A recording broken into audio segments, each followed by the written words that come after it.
Actually, no. I gotta stay focused. I was gonna say Modern Warfare 2 looks cool as hell, but we gotta stay focused. All right. Okay. This is.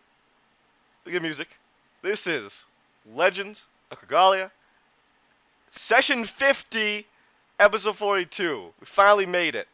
All right. Anybody need a recap of what's happened? I'm actually not gonna blame you if you need one, because we've been so disjointed this past month. You're good. You are good. You need nothing. You are 100% certain. Okay. All right. You know what? You're good, Melendez? Okay. Let me ask you some questions then. If you fuck up these questions, I'm gonna go ahead and just give you guys disadvantage for the fight ahead. All right. How's that sound? Or would you like a recap? All right. You're pretty confident. Let's see. Let's see. If you get all these right, I'll let you have advantage. I'm a humble god. All right. So, um, Sure, I'll give everybody one use of an advantage, but if he fucks up, I'll give everybody one use of a disadvantage. No one can help him. How's that sound? Fair enough. All right, Melendez, why are you here? What's going on?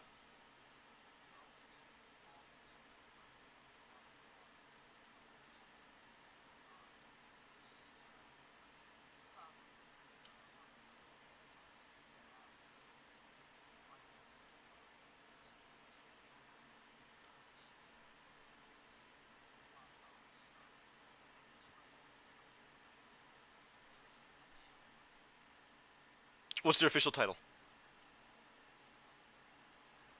What did I say? One disadvantage. I said no one could help him. I have one disadvantage now. All right, keep going. Yes, their official title is Baron.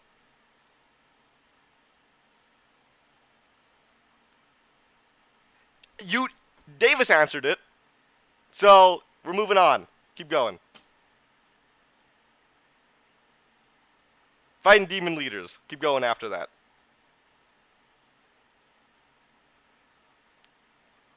You don't know what to cover.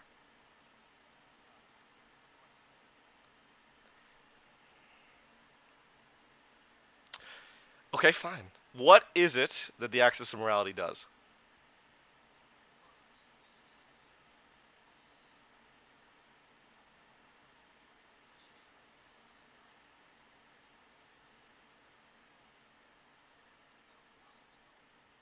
Hmm.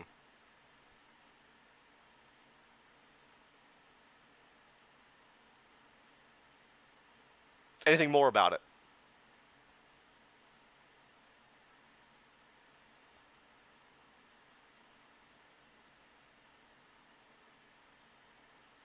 There's nothing more about it?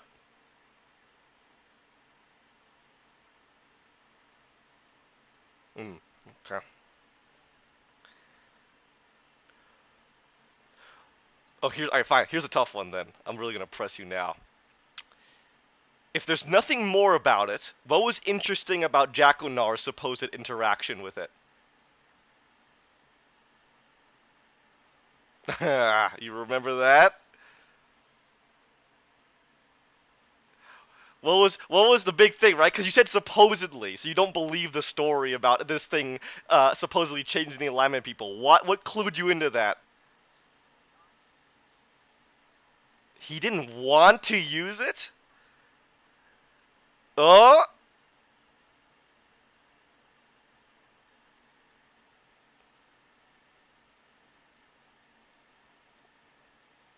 Can't remember?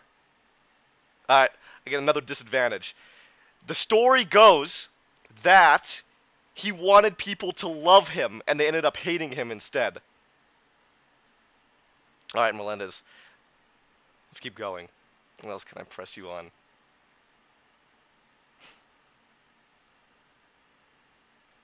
What magical items did the party receive last session?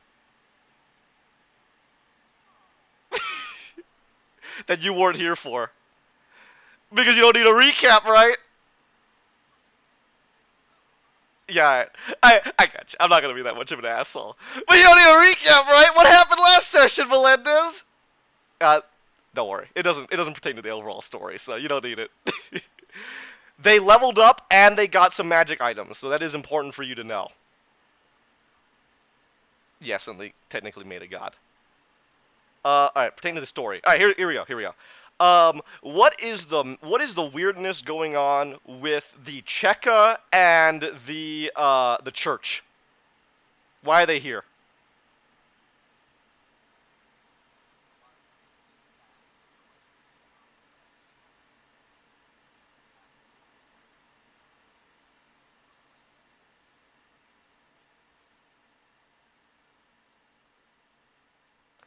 Back to the home of the church, right? All that. I don't care about that. You don't need to remember that name. I got you. I got you.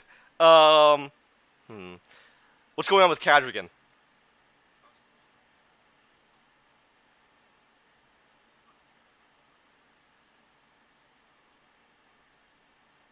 What was his name? I only mentioned this once, so I'll give you advantage here if you wrote it down.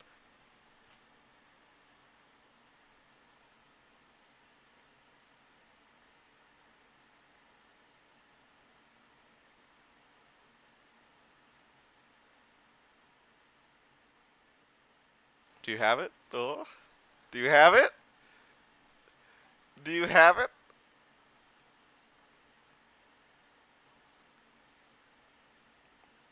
I think I literally only mentioned it one time. No, that wasn't the one that killed him. Araka, although I won't take anything away from that because close correlation because she was involved. She was involved. But who was the big man? What? Do you have his title? Give me the spelling.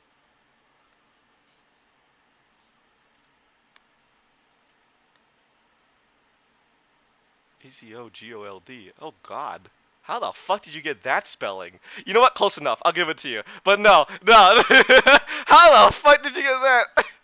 Ah, that makes sense. No. I thought you were saying Asmongold. No. Yeah, I got you. I'll give you an advantage. Right now you're 2-1, alright? I got 2 disadvantages and one advantage for you boys, alright? Hey, there you go. You have his title written down as well? Alright, he's the Brass Lord.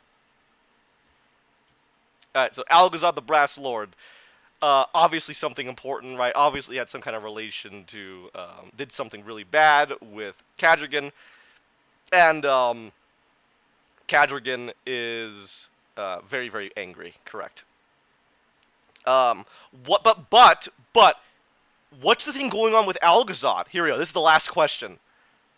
What's the thing going on with Algazad? Remember, the elf told you about it, the very important elf I had mentioned. Very good. And how has he been helping? Correct. Well done. Well done. Well done. Well done. Well done, Melendez. All right, 2-2. So you guys can now have 2, and I have 2. All right. So feel free as the party to use advantages on anything you want, and I will be free to use disadvantages on anything I want. Clear? All right. Pretty good, Melendez. Pretty good. Alright, and does anybody have any questions before we start? Or does that pretty much cover kind of the big stuff, right? Why you're here, what's going to be following after, and what the powerful magical artifact is. Only other thing that I want to mention is you guys pretty much have the decision on what is done with this thing. So either come to a consensus or message me that you want to be an asshole. Whether you want to use it, not use it, give it away. These two came up with a plan, so it's up to them to tell you about what the plan is, or maybe they don't. So I don't care. It's up to you guys.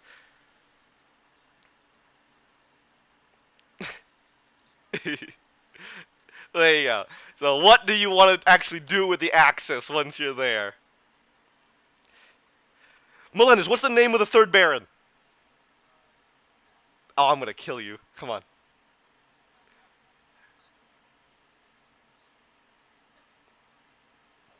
Do it, or I'll take another disadvantage. The one you had just fought.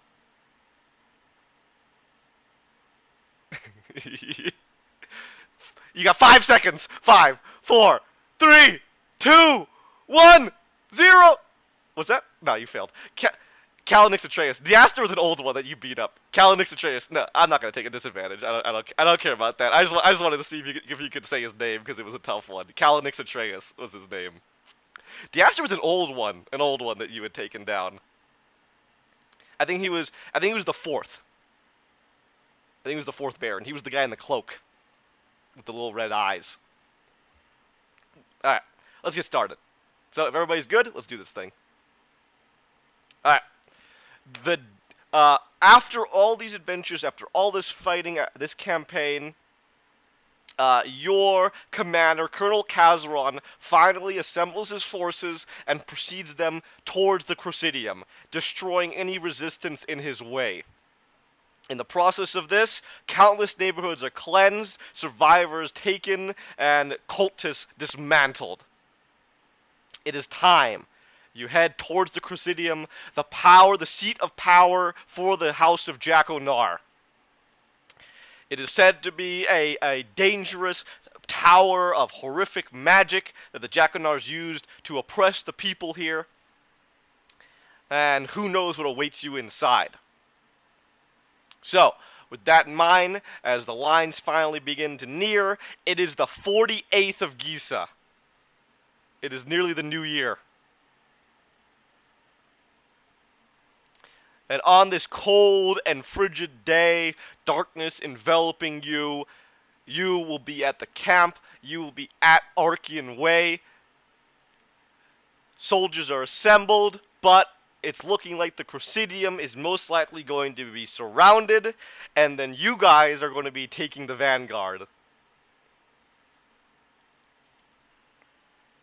At this point, Colonel Kazaron will call you into his office. Into his command center.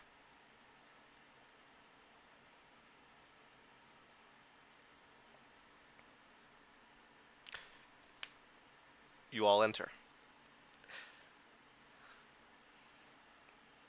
Now, there is an issue. As you enter inside, well, actually, before you even enter inside, there is a lot more activity from commissars, checklist agents, and the agents of the church here, more than you've ever seen. Not only that, you also see something very, very important, for you see the towering form of Archgeneral Andrei Vasilovich standing in the command room.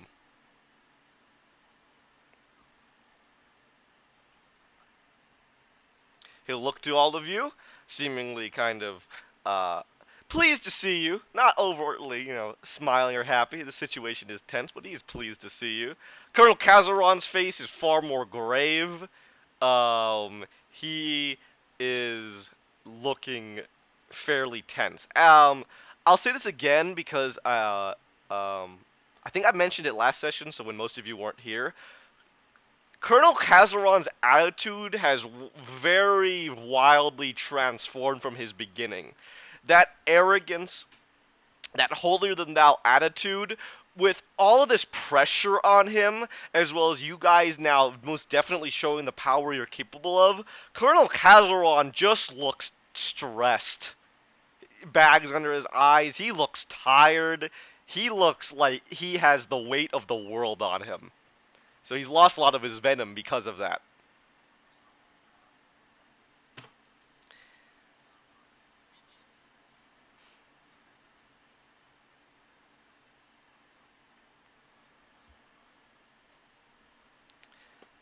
At this point, you'll come in and he'll kind of march to a salute. He's not gonna slap you. March to a salute. You gotta slap his feet together, right? At attention.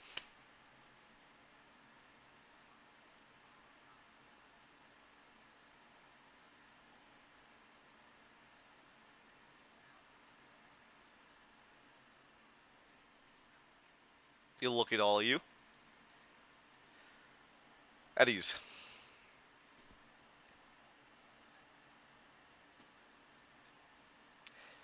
And it's at this point, everybody turns their attention from him to you guys. and he asks one simple question that you can that the silence following has the sheer suffocating silence where a pin could drop and shatter everything. What is your plan?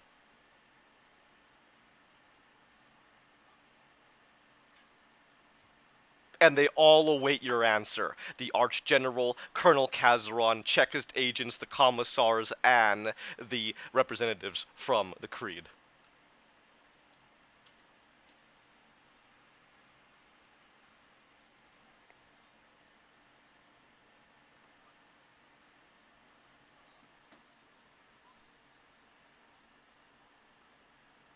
You can roll me insight if you'd like more something more. You can roll me insight if you'd like something more specific about his question. Alright, go ahead. Nicely done. Total? Hell yeah. The question is an all-encompassing question. How do you plan to assault the tower? How do you plan to get past the demons? How do you plan to defeat Jacquelinar's traps? What do you plan to do when you reach the two remaining barons? What is your plan once you defeat them? How will you defeat them? What is everyone's part of the plan? What will you do with the axis of morality?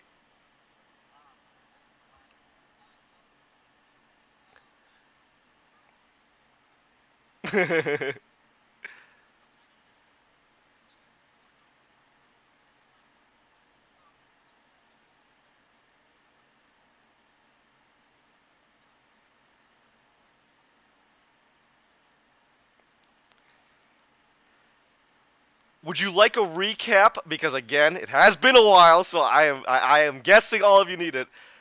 But do you what everyone wants here? Because all of them want very different things.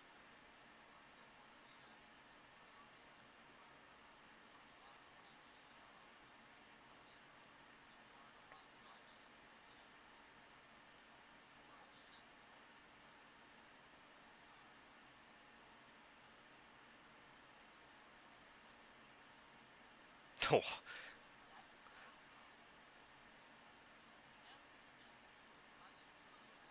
Magisteriat would be interesting. They don't have a representative here, but that would be interesting.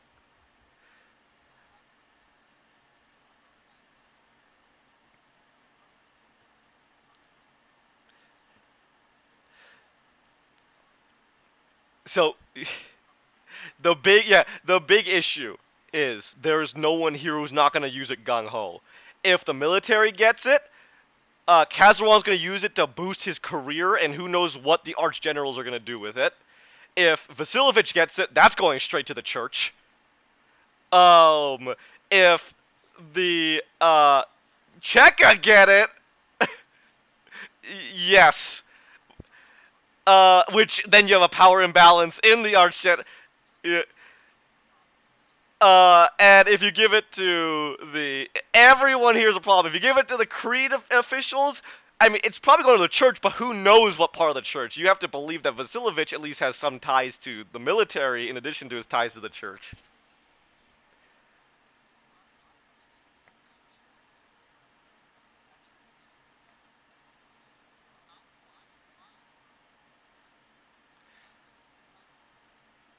But this is as you obviously being a part of this, you obviously kind of knowing how military protocol is supposed to work. Supposed to work is the key word in that. You can absolutely press your advantage with consequences following.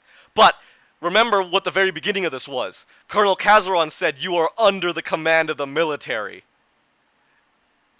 So if you say I want to give it to the Magistrator, they might just say you're ordered to give it to the military or blah blah blah whatever, and then obviously you can press your power, but that can and this is why there needed to be roleplay, Melendez. There's a lot to cover. Interesting.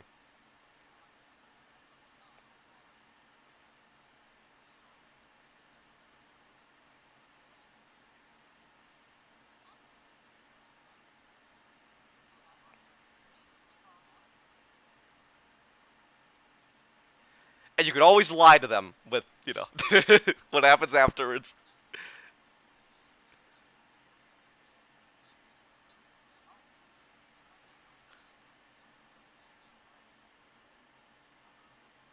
Unless you'd like to. Oh shit!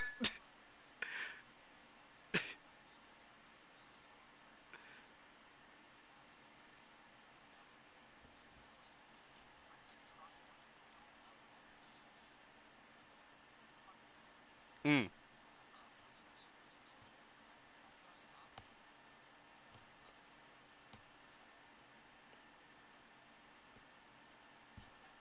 Mm.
You could try to press for it to fall into the hands of the professor specifically. That would be a hell of a conversation to have.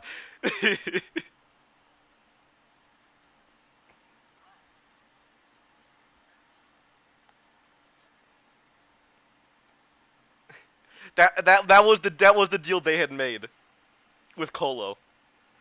They called up Colo, and he was like, "Dude, I don't know what that is. I kind of don't care, but if it's important enough to you, I'll bury it in my like ocean. Just feel free." That was basically what the conversation was.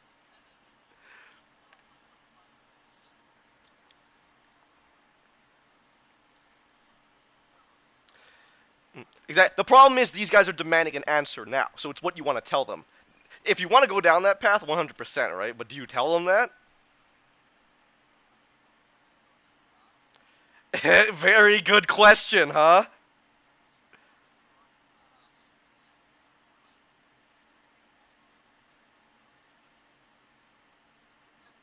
Food.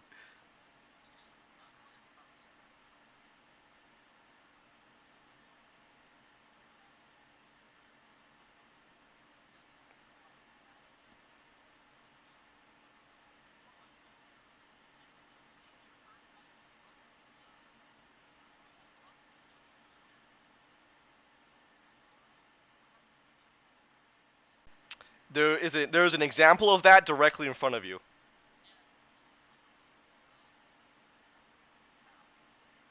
You don't know the story beyond that, but yes. Mm. Yes, actually, Cola did say that.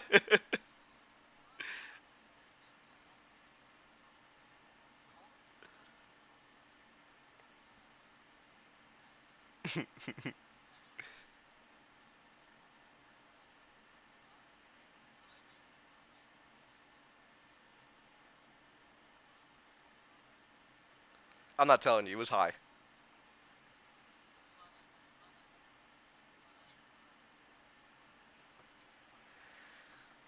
Mm.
I don't know where it went.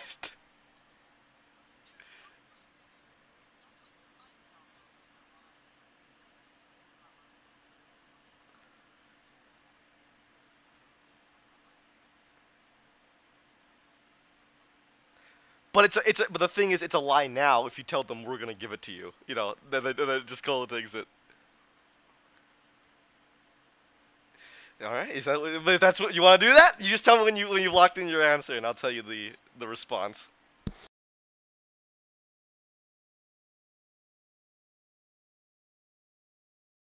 Oh goddamn!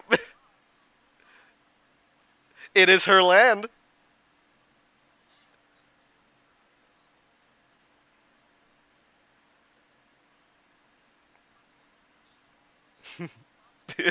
The Salavex.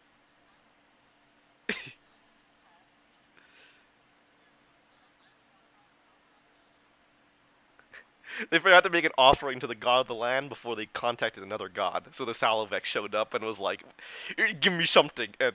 And of all things to give him, give him a chicken leg. Salavex stopped for a moment. Yeah, this constitutes a sacrifice. This constitutes an offering, and then left.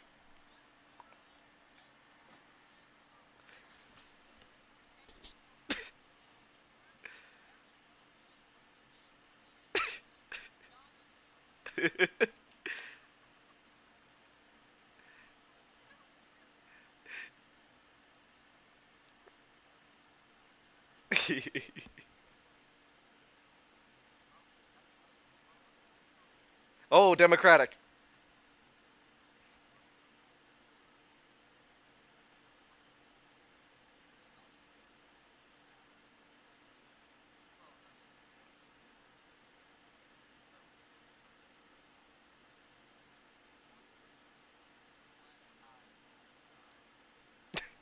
Hell yeah!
You could also do that if you'd like to fight everybody. That would be a hell of a twist in this campaign. Fucking try to take it from me. See what happens.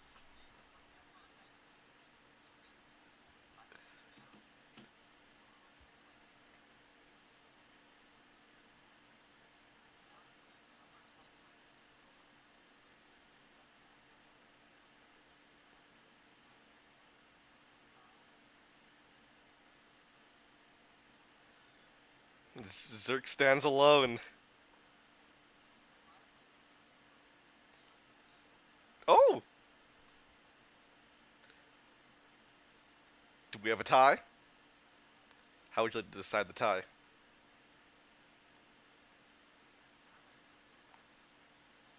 Hmm.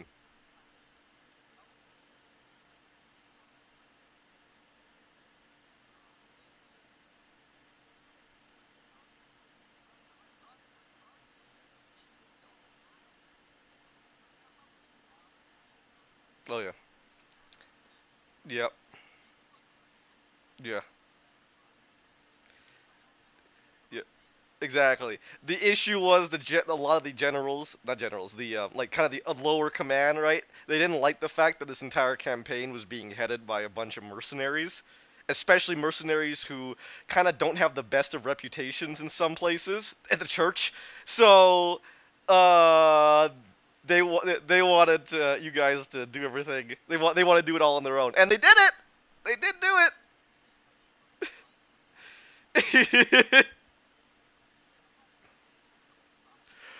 Oh, to stop you maybe, but they do have enough dudes. This is Mother Russia, Krigalia. They have nothing but manpower.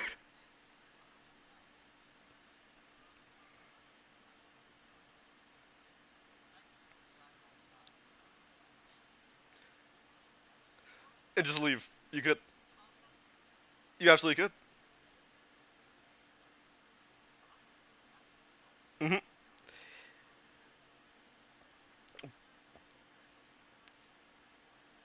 The right. Again, it's just how far do you want to push that? Because there is a point where, regardless of how important you are, if you piss off everybody, you become enemy number one. And you got as powerful as you guys are, and you guys are very powerful. And I'm not saying you couldn't beat up like literally everybody. It makes it practically impossible to adventure in the country at that point, like at least openly. You'll be constantly hunted if you go completely against everybody.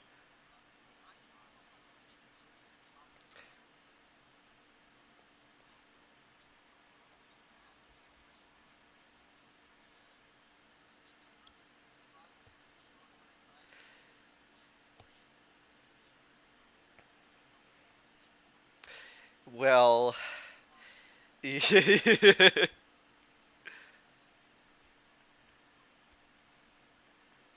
specifically Kachova, correct, exactly. Oh, did you want to just cover what's going on in Kachova real quick, just so that we have that known? I think everyone already had an idea, but just cover that real quick.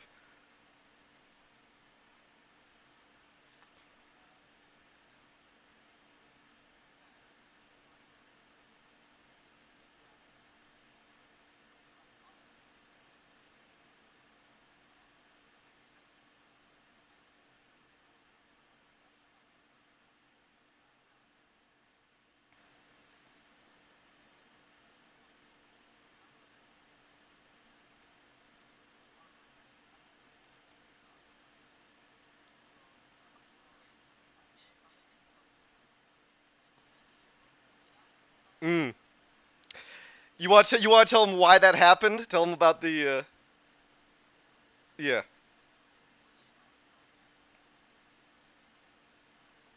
So literally, literally, Kachova, that the Saints, they are a leftover from when the gods tried to intervene directly. That fell apart for other reasons, but one of the big one was you can look at what Kachova's turned in today. So yes, the way you can think of it, the Saints do not have the direct acceptance and blessing and contact of the gods themselves. They are, if you want to think about it, they are quote unquote false saints.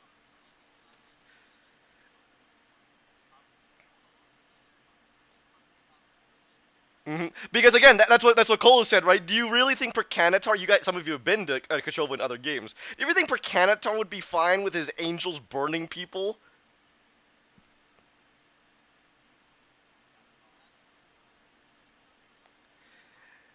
And the gods don't intervene to stop that because they're fucking done with interacting with immortals. That was it. The immortal sanctum was like, we're done. Mm-hmm.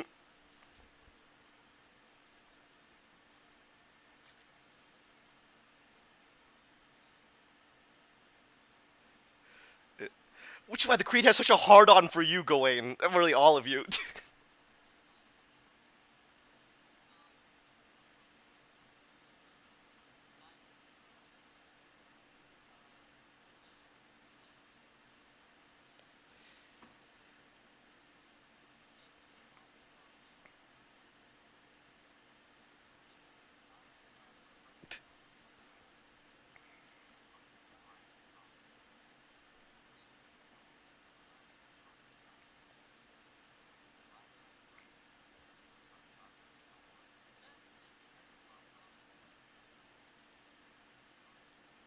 In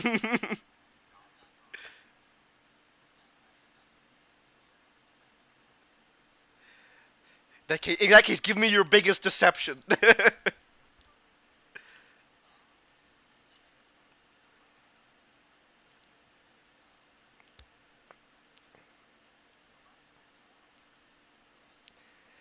And you're right you're right in the sense that if they actually wanted to stop you, you could just teleport and you're good. They can't really stop that.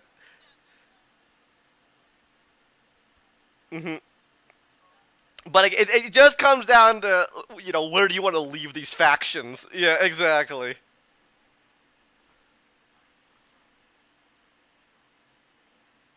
I'll give you boys 10 more minutes of discussion. Then I'm gonna need an answer. Or you can give it to me now.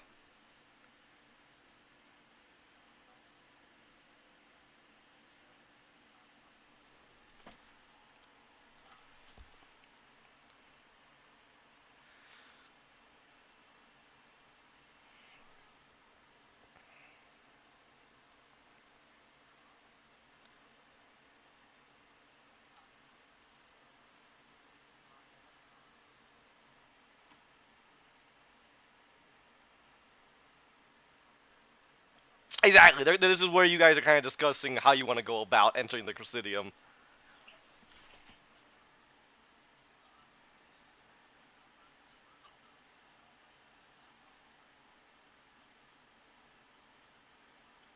They also want you to fight Algazad.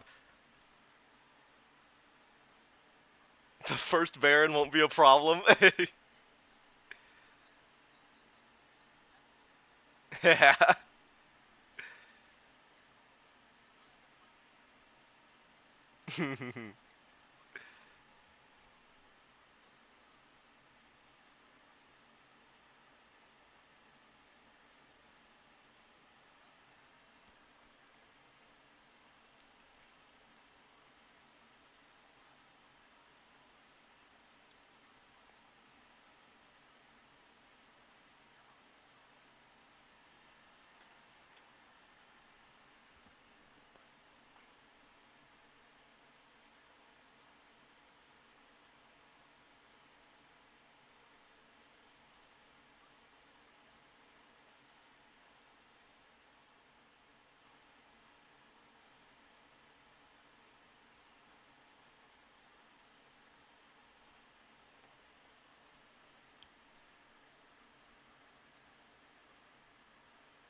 Alright, there's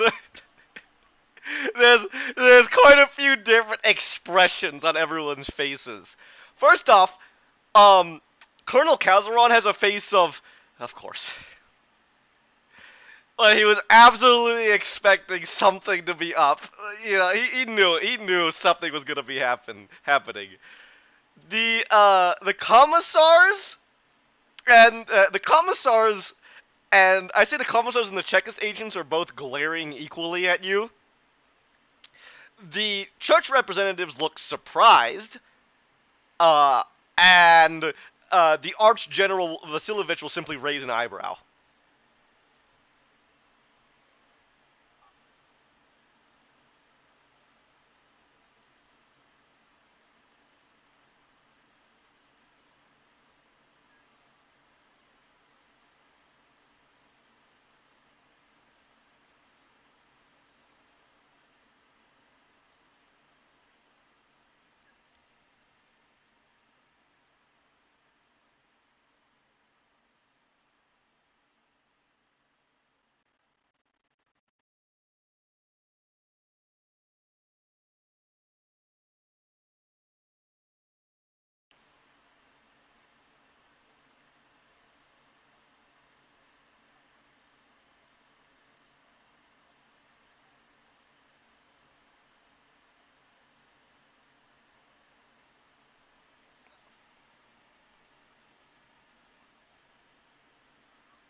Okay. So, how to start this? All right, all right. So the pause is here, but there is a look. Everyone doesn't say anything. They're instead looking towards Colonel Kazaron and Archgeneral Vasilovich. And there's a pause. The Archgeneral meets your gaze, and then he slowly turns to look towards the Colonel instead. And the Colonel sighs, places his hand on the table. Two things. First, I must press upon you that you enlisted into this campaign as mercenaries under the command of the Tharnic Guard. That means you are a proponent, you are a piece of both the military and the greater Krigali government. Is that was completely understood, especially when we discussed the payment? Am I correct in that? As a result of that, your loyalties lie to the orders given to you, which you have performed admirably up to this point.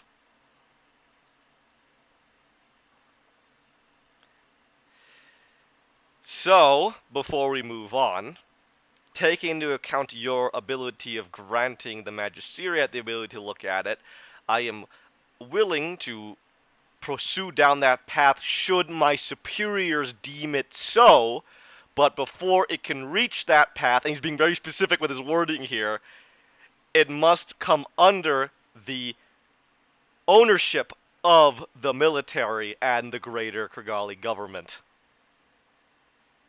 Is that clear? So, I, Colonel Kazaron, of this regiment and all operational forces within the region of Selvarius, order you to obtain the Axis of Morality and grant it to the military. There's another sigh as he looks at you. Do you accept that order? And everyone slowly turns their gaze back to you.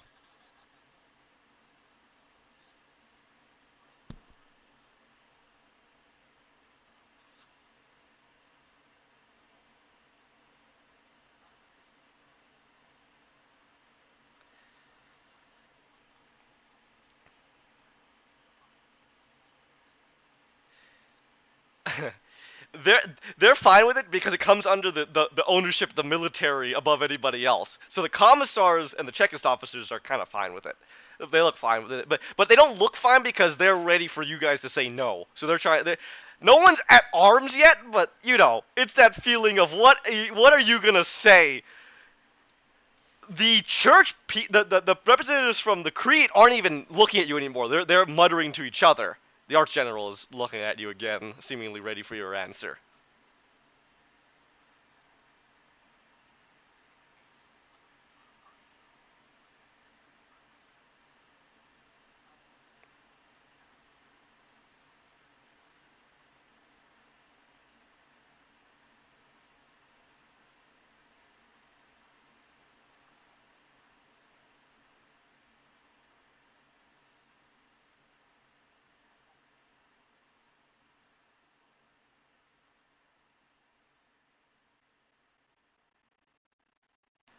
Is that the truth?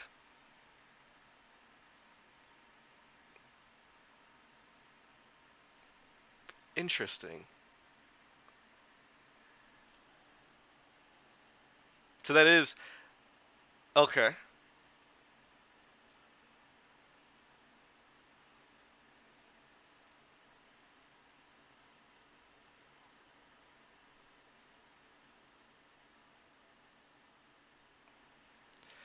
There's just a look from him to you as he looks directly into your eyes. Gawain, you were previously enlisted. That's not your call to make. It's not my call to make.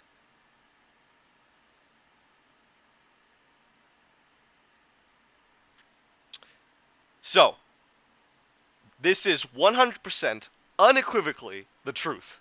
There's no. For Gawain. Gawain does not intend to give this to somebody else or anything like that. With the information that he knows now, he is entirely willing to give it to the military.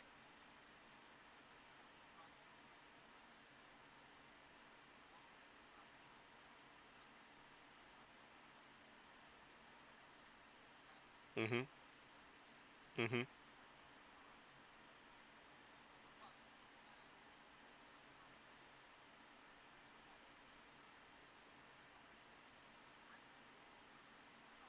Mm-hmm. Mm-hmm.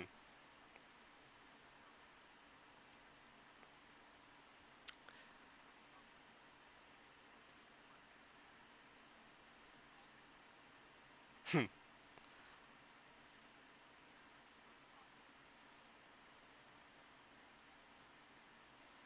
Okay. Does anybody else say anything or do anything?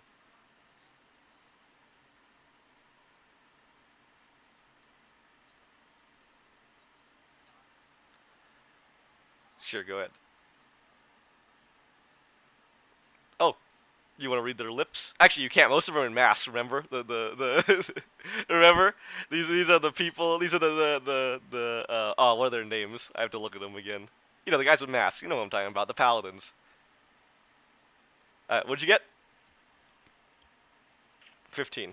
Okay. Alright, they're not discussing anything good.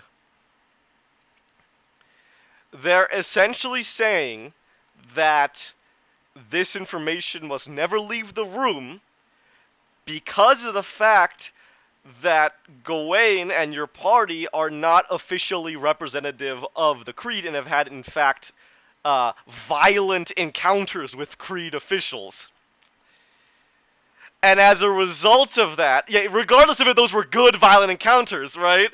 It's just you had violent encounters with the Creed and openly show that you did not enjoy the Creed, especially when Gawain defended his people, his order under official censure. And as a result of that, with the power he has, if word about this gets out that somebody who's not with the Creed has been ordered by the gods to perform an action, that calls into the validity of the Creed itself. So that's a problem. So that's a problem. And that's what they're discussing.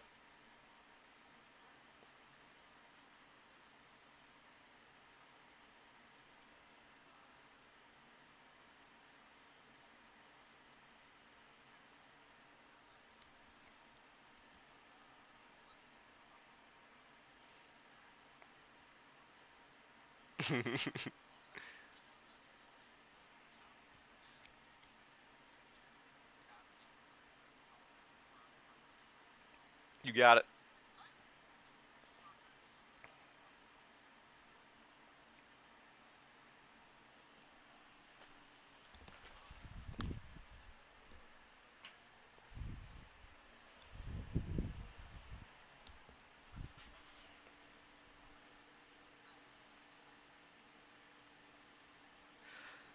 All of you rolling perception.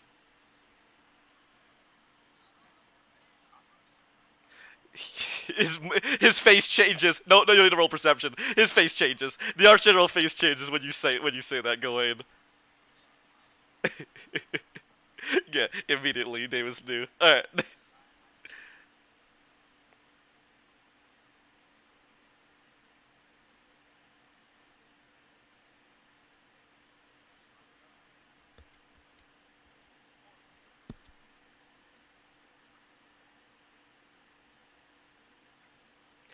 If there's a slight pause and he says to you, in everyone in that same mind, right? Everyone hears this. Then why not speak about it openly?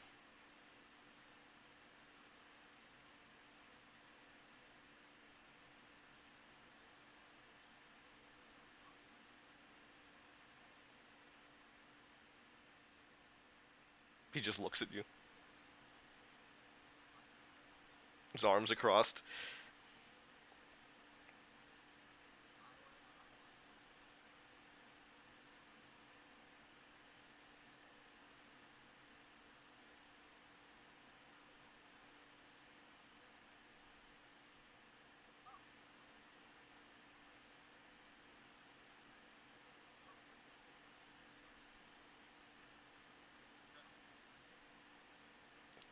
Colonel Kazman looks up, wiping his face. Yes?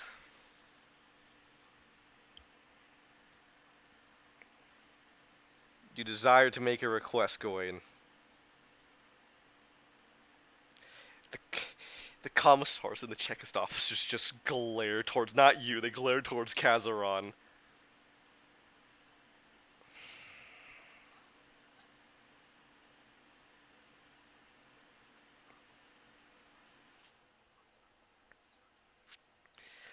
You have been given a direct order and have accepted it.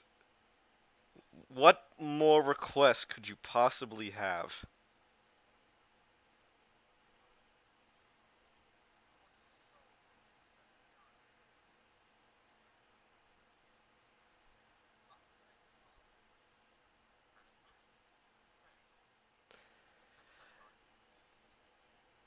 Elaborate.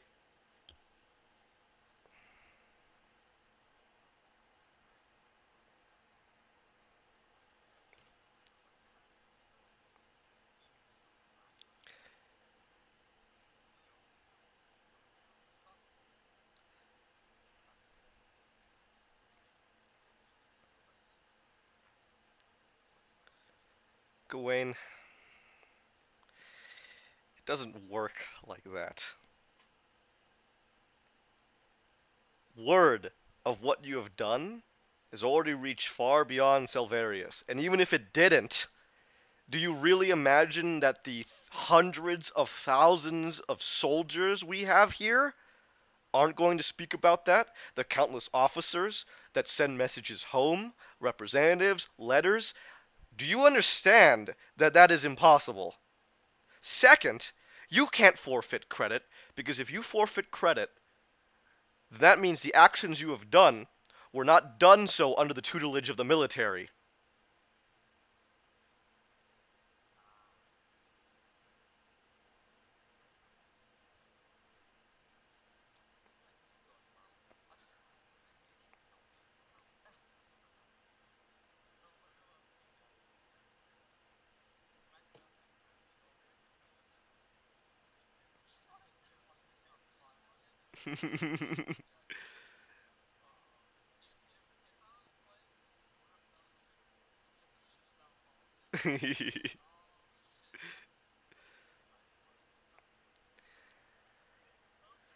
So, again, I ask, do you accept the orders as they've been given to you? Alright.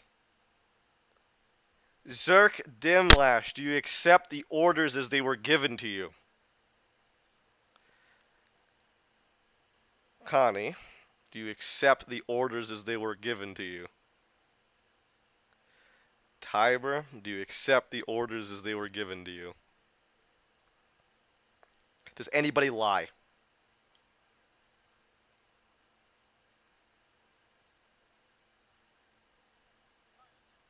Connie? No, you say no, no one heard you. So you said no, nobody lies. Okay. Alright.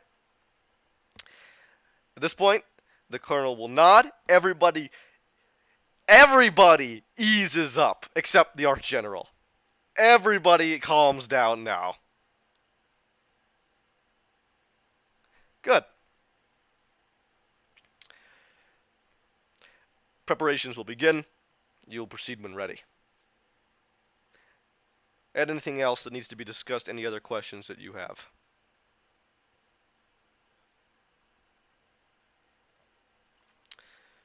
Thank you. Is all he'll say as he just looks at you. And for the first time, he looks relieved.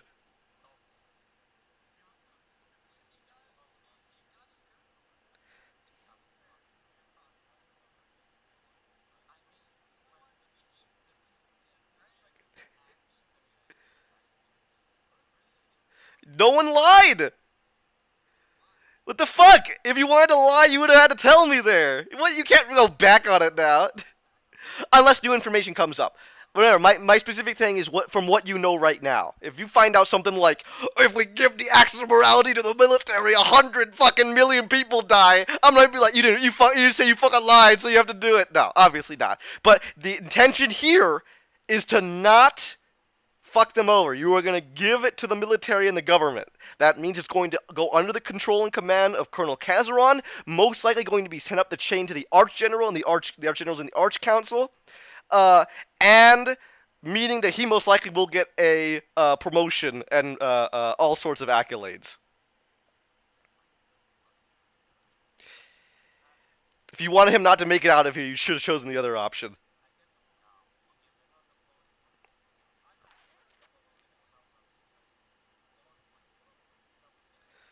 You're not giving it to Colo now, if none of you lied there. I'm gonna be very specific about it. All right, I'm gonna be very specific about it. I'm not saying there's no, but you should be all treating it right here as we are giving it to the military. That is what all of you should treat it.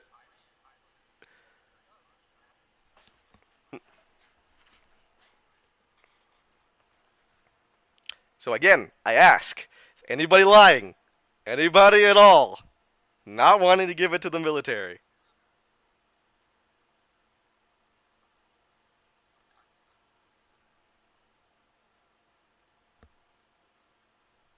Okay, it's decided then.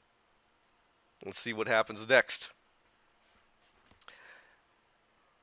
Yeah? Again, that was my moment for anyone to speak up.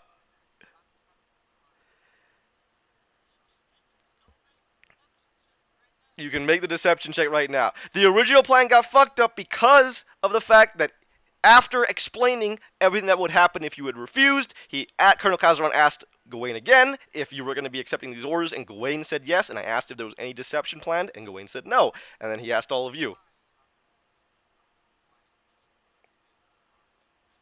Because that new information came out, and Gawain, as he just said, right, said that this rides on a whole lot of more people, including my family, the people back at home, right? If they try to go, Gawain basically coming from this, if we go against these people and there's a civil war, did we really make things better? So when that was explained, Gawain felt that no, we shouldn't go down that route if it potentially could cause a civil war. I don't know if it could. I don't know if it couldn't. I'm not going to explain that because you guys didn't go down that route.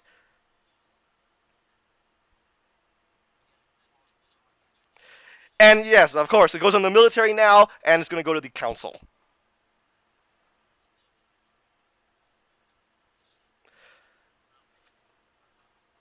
Correct.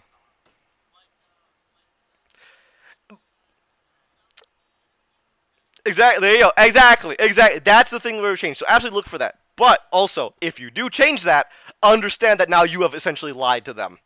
You just didn't have to make the check, which is good for you, right? But you just didn't have to make the check. But I'm gonna be specific about it. I'm gonna ask you. I'm gonna be like, why? What changed, right? What was the reason? And I'll have to decide if that's a sufficient enough reason to change your minds. But absolutely. So, one last time. Everybody not lying. Everybody good. Everybody, for all intents and purposes, ready to give this to the military. Good, good, good, good.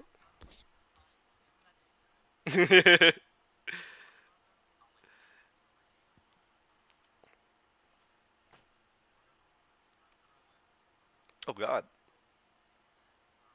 Good.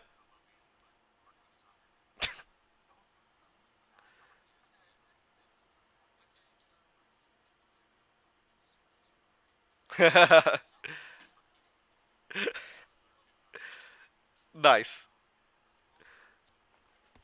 All right, we are finished here. You will leave the tent at this point, and someone will follow after some time has passed. The towering archgeneral moves up to you, outside of view of everybody.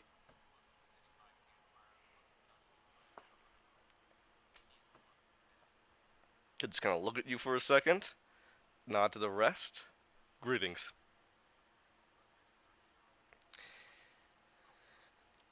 I can assume that that conversation did not go as you might have desired.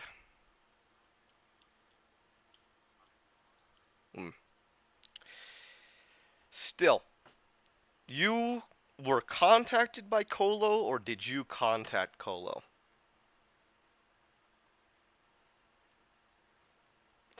You can tell me. I'm here as thank you. Did he desire the object? The truth, please. But you I see. Was he able to grant you upon any more insights on what the axis of morality is or does?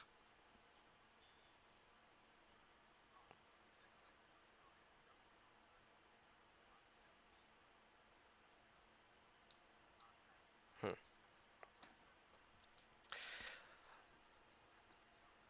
Hmm. Frightening. But understand this. Let me give you some advice, although perhaps you already know this. As I am in a position remarkably similar to yours, perhaps more so. What you have just said, what you first proposed, yes, absolutely could have been taken as a flagrant disregard of many, many institutions of this land. Institutions, as you and me have discussed previously, that may or may not have certain best interests in mind, but regardless, they are what we have. And changing them rapidly would not be a course of action that could be good unless you're willing to absorb a great deal, a great loss of life. As a result of that, you, the possibility of what you did, yes, could have, as was discussed there, the fact that what you just said would send the Creed into quite an uproar. You already don't like them. That's well known. If you're operating without their approval, just like the military does, which is why they want you in Kachova so much, is to decide and negotiate what will get your loyalty, your allegiance. That could cause problems. That is why these Saint Finders search so much as they do, because one of you doing as you do can cause issues, rebellion, etc. In addition to that, now that you're stating that this is to go to a god instead, that goes directly against the military and what their orders are. So you are balancing three worlds: what you desire, what the church desires, and what the government desires. Not a fun time, is it? I will say that you have made the correct decision, perhaps not the right decision, but the correct decision if you were looking to mitigate as much loss of life as possible and to maintain the status quo. It's a decision I make very frequently. It's a decision I make every day. It is the position. It is not me, unfortunately. I have lost the favor of both the gods and my other council military generals. But still, I persist. I am no puppet of either. But I am constrained by strings.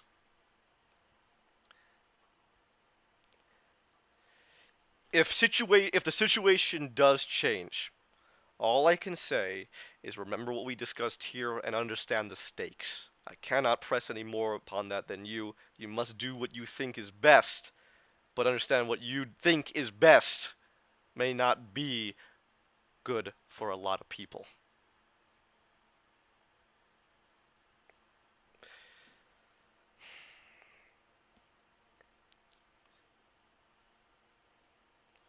I would have attempted this. Say that again? A shame indeed. Still, if you had proceeded with the angle of Kolo supporting you, understand that I would have done everything in my power to support you.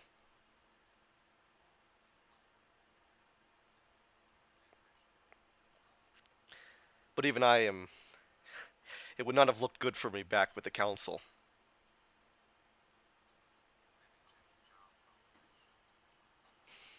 To what? Shall I become a baker?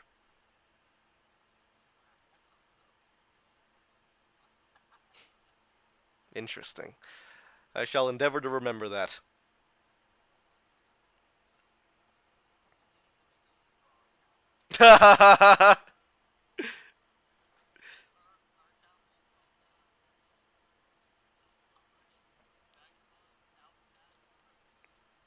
One more.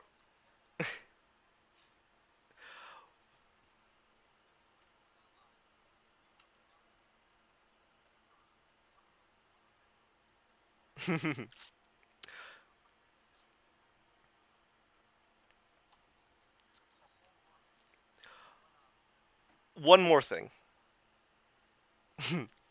One more thing, by the way. Not sure if this had crossed your mind, or if you hadn't even thought about it, or if you did intend to have this completed. Understand that you have made another powerful ally here, though he may not seem so much. They may not seem it so much at this time. Colonel Kazron now owes you his life. If you had refused his order, openly, flagrantly, in front of the entire council, after this campaign had finished, he would have been executed publicly as a disgrace. His orders are to ensure you remain loyal to this country, to the campaign. If you had flagrantly said that you had desired to take and give this to the church under no order of his, evidently he had no power over you at all, meaning he was absolutely useless and would have been made an example of.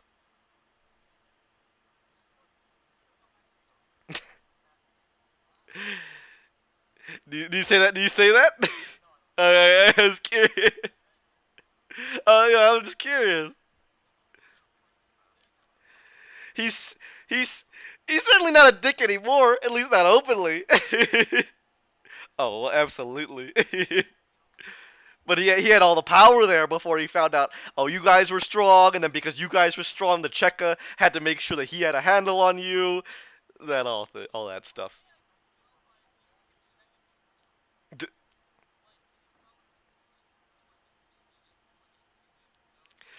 I can deal with these guys. What the fuck are these mercenaries?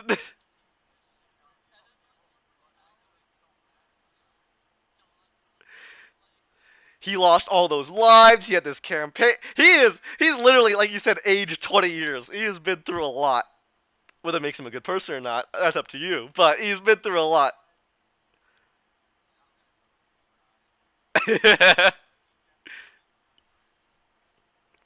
But like he said, like the Archangel just said, he most definitely is an ally of yours now, considering the fact that you saved his life.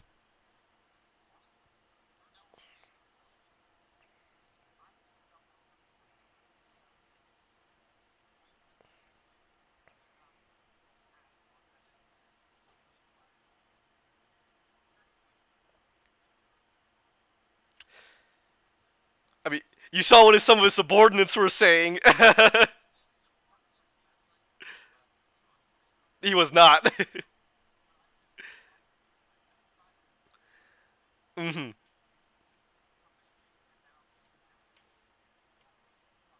He was after the one that told you how much they had actually lost, the percentage.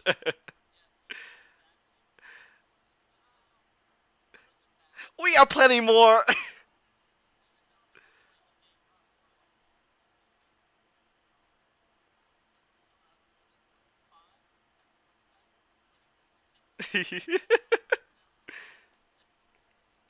Alright. Nice.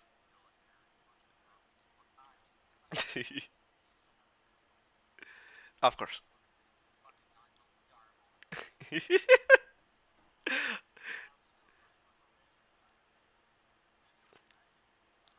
But that. Alright, so at this point, the Arch General will look at all of you, and then more to say to him, and then you want to ask him. At this point, he's kind of said his piece. Alright, I wish you luck. Krigalia Hadra.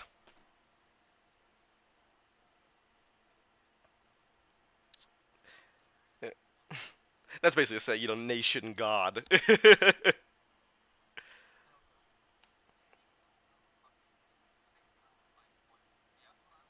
Good.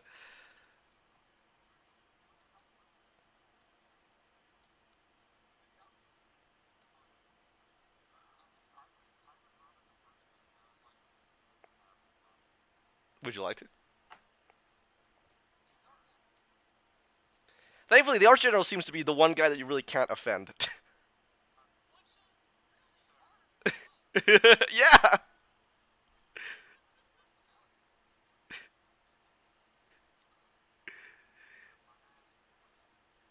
You're already asking it.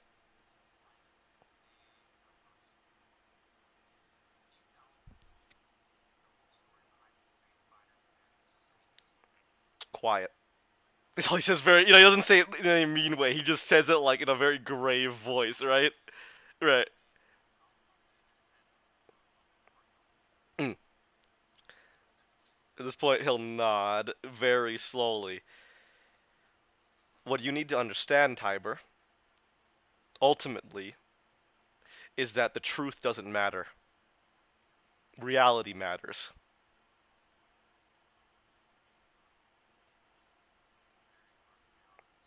It is the truth.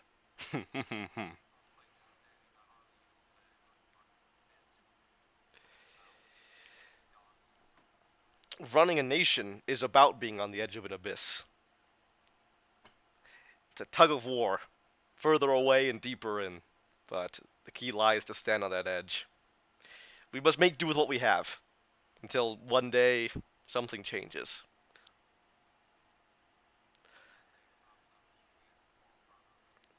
The key is slow change, is what I believe to be the best remedy. Something that we may not achieve in our lifetimes, but the next. Very difficult, requires a lot of patience and a lot of sacrifice. For example, change is already coming now.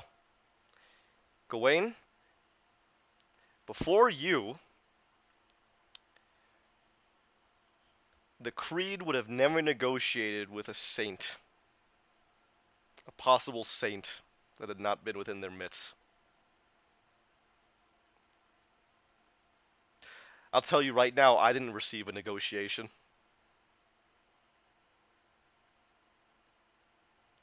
When I was taken, I did not have any power, I did not have any ability to state that they were wrong or to strike against them, but look at you and your friends. Change is already here.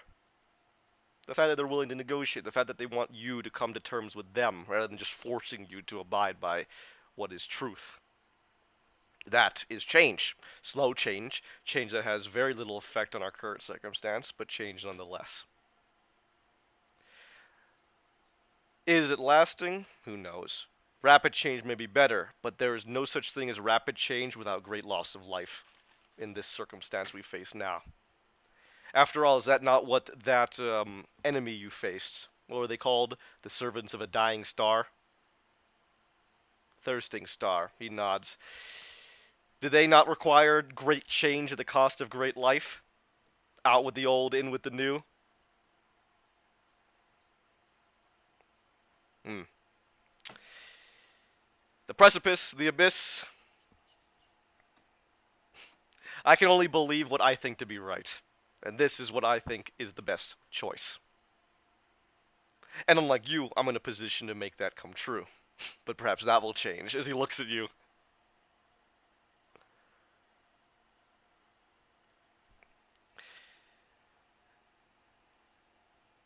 Remember, truth does not matter, reality matters. That will keep people alive. And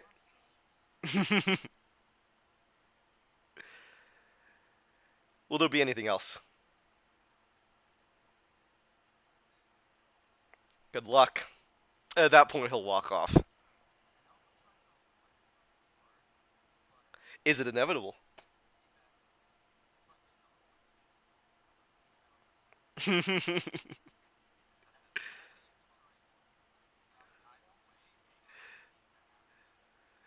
Oh, that's dangerous. You sure you want a part of the thirsting star? That's what they want. Oh, that's what they want. They have a great power that can do that for them. That is why they're going down that path.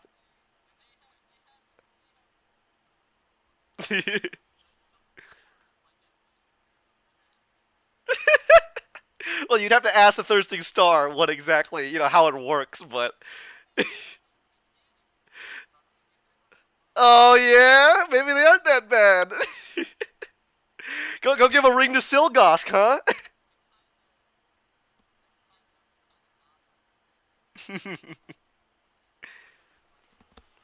Oh, there you go. Then you've made it inevitable, haven't you?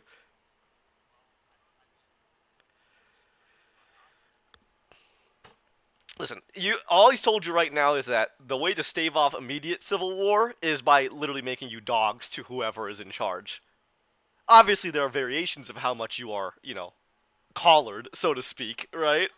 But that is essentially what he's saying. We are all under something else, and that's who we have to listen to. And here, in this case, the military want you to listen to them.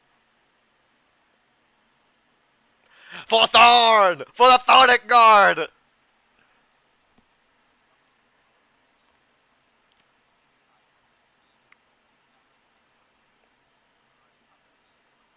But you gave it to them. It's your fault.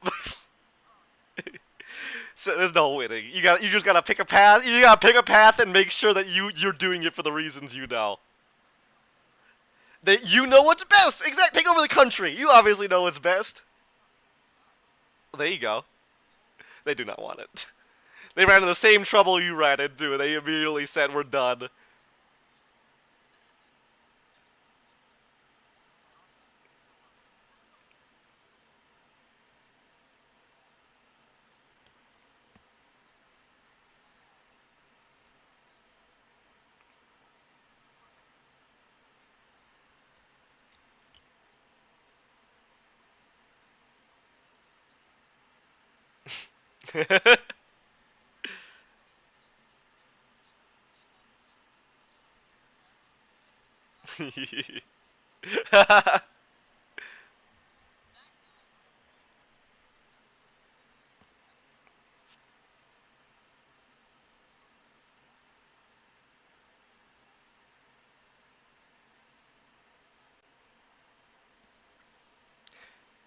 The Archgeneral also likes you.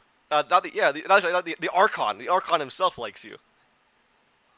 So like slow, gradual change. You have gathered a slow network of allies. mm,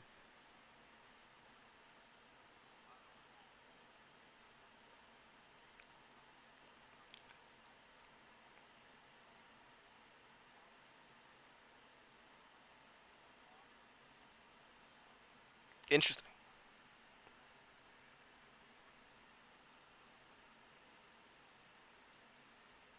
There you go.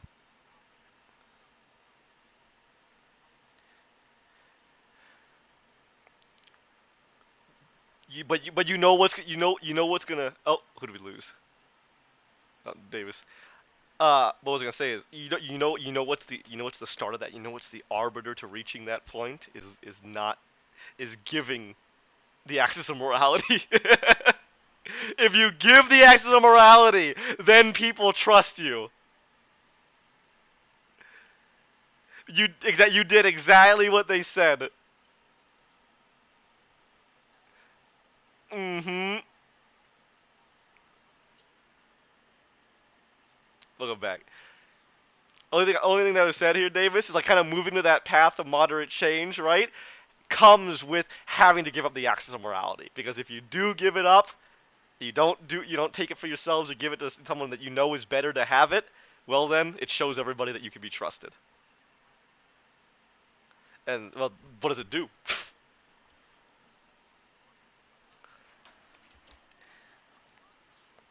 If it is that powerful, then you're kind of fucked, aren't you?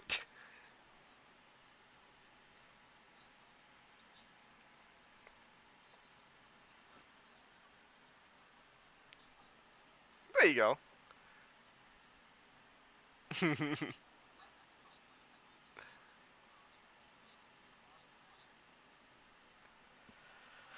hmm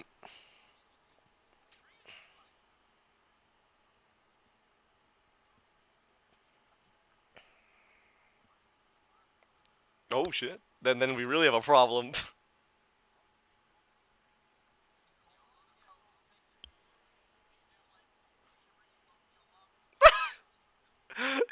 Yeah.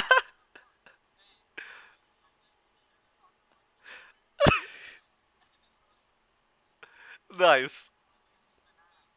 Give me banana. Alright. Anything else you guys want to discuss? Any preparations you need to make? Anything you need to purchase? Blah blah blah. Anything like that.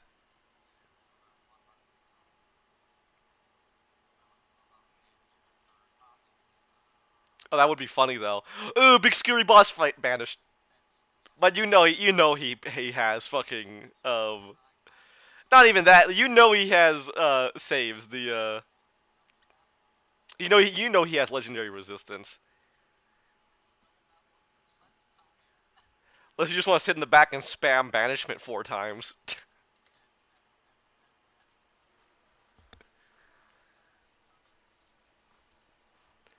Oh Jesus Christ. Supreme? Let's see what the quartermaster has for you.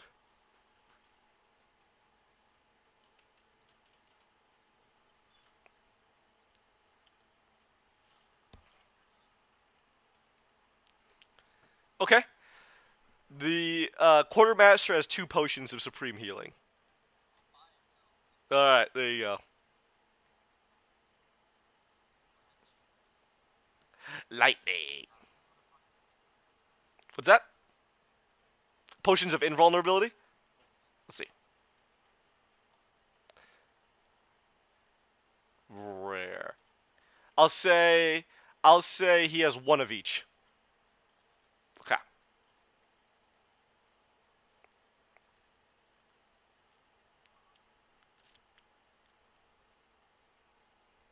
Mm.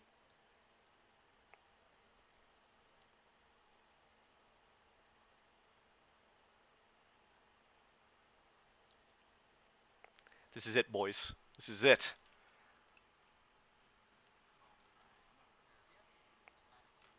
Death Ward? Let's see. 3rd level spell. How about I say he has 2? There you go.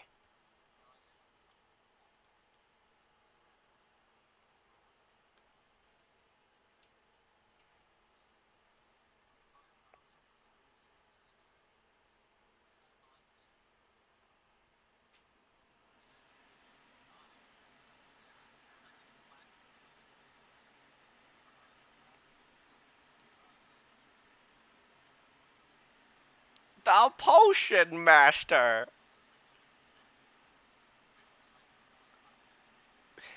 You cannot handle my potions. I need your strongest potions, potion seller.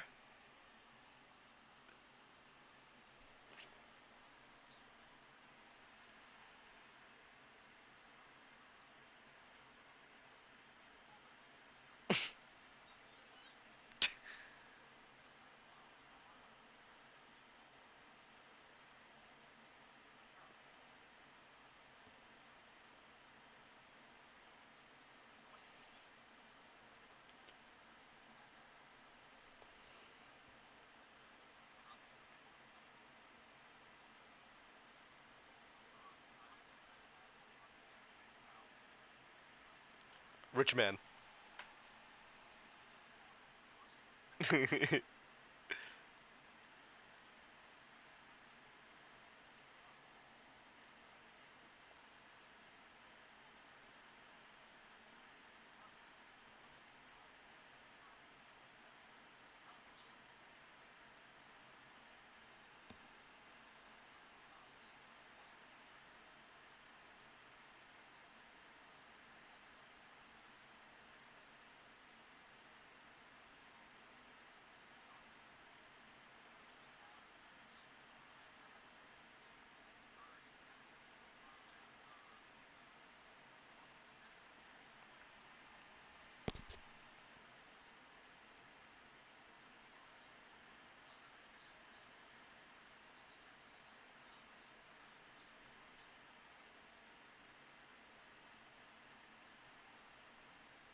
he have a bag of holding?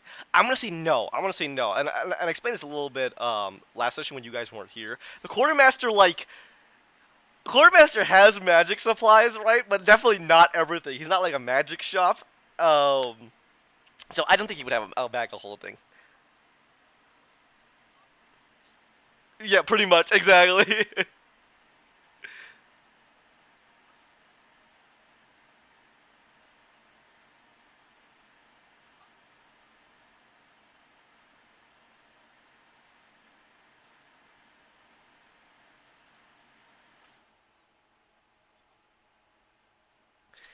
You know what, Davis?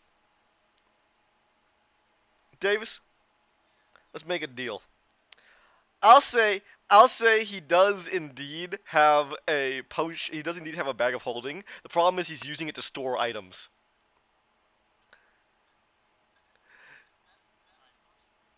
So what are you willing to offer, my man, for his bag of holding? It's a bunch of regular junk, just like supplies that the military needs. So he's gonna dump it all out. But he needs it in the same space. So what would you like to offer the quartermaster? He shakes his head no. He kind of looks at you. I was thinking somewhere in the ballpark of tens of thousands. It's for the war effort.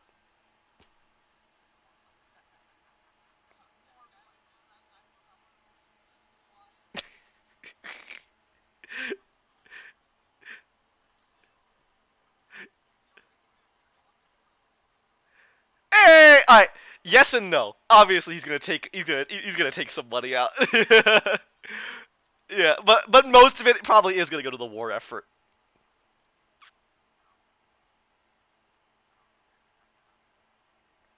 Sorry, just looked like you had money. Very well. It's burning a hole in your pocket, isn't it? All right. Come on back if you need anything.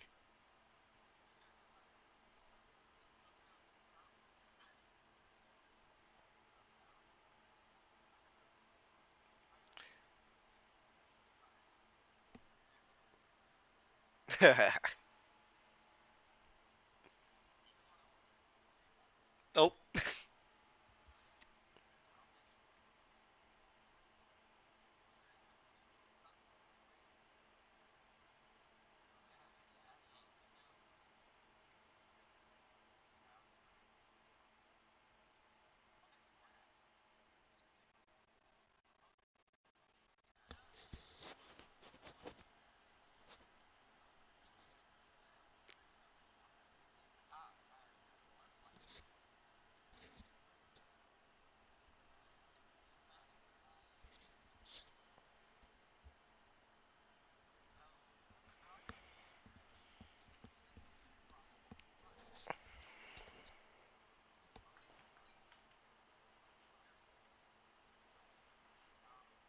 You're fucked. Okay.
Yum yum yum yum yum yum.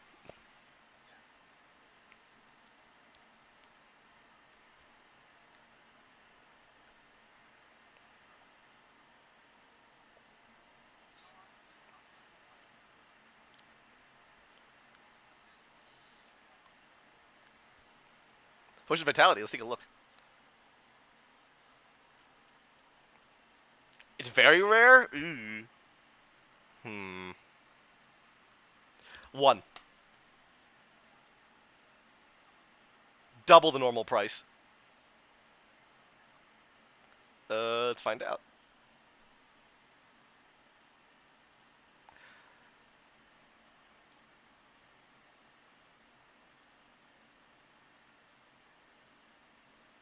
1920.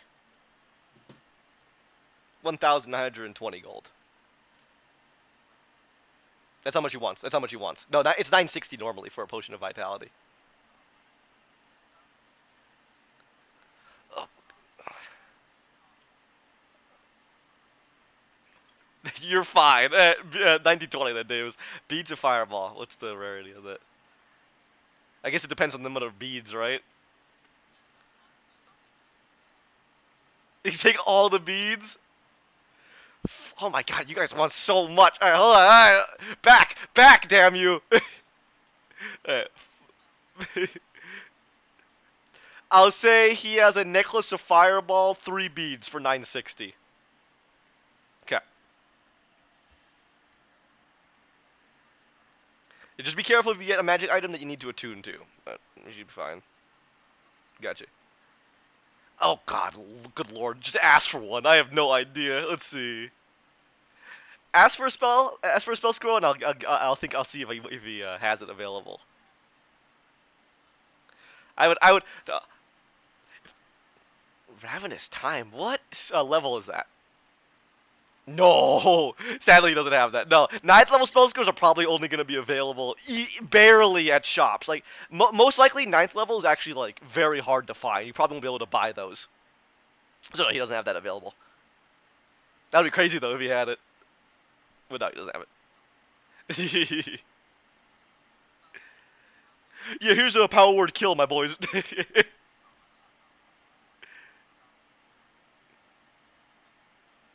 What else are you asking for? I'll give you boys 10 minutes more to shop.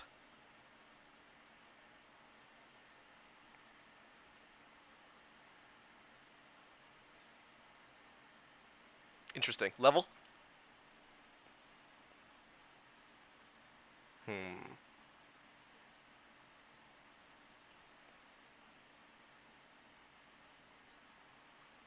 If only, right?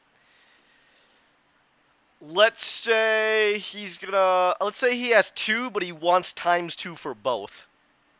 So that'll be a total of, for both, 2,560.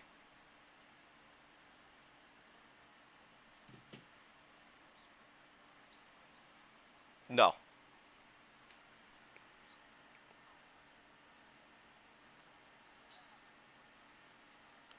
It's because of the fact... We also discussed this, right? It's because of the fact that this stuff actually doesn't go to anybody. Like, there's no Joe Schmo soldier using beads of fireball or potions of vitality. There's not enough to give to everybody, so who gets it? They don't need it either. So, well, he's got you guys. You guys are... You don't understand. You guys are giving all these soldiers their fucking back pay.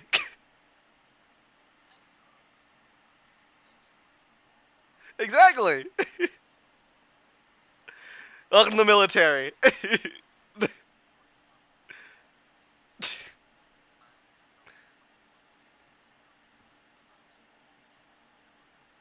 Nice.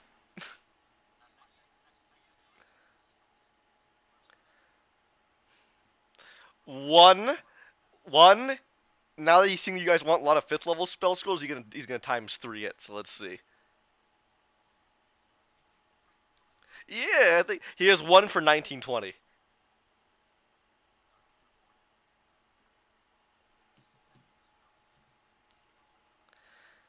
Dispel evil. No, he doesn't have that.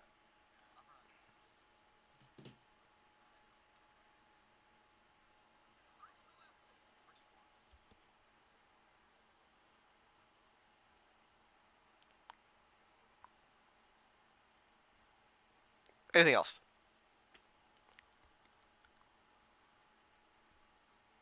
Oh, we're done?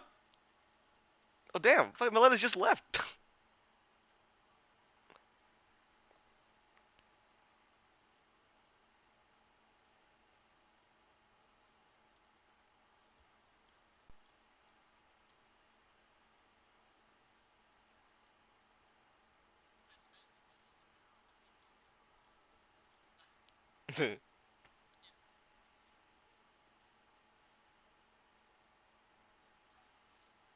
Nice.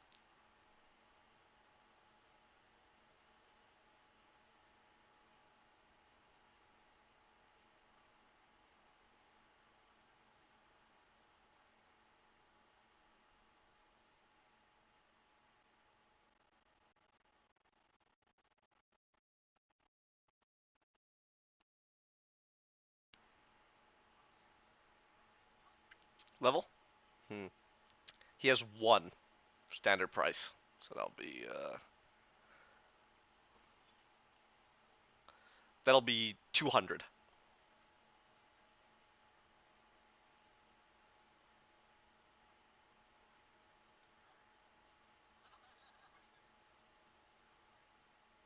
All right, make sure you remind Melendez when he gets back.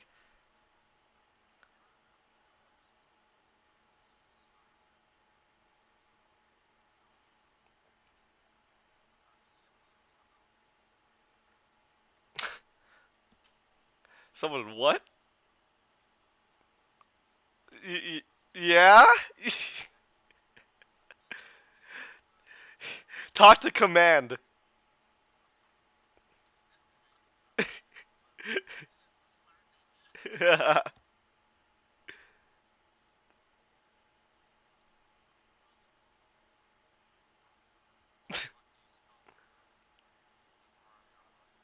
RE.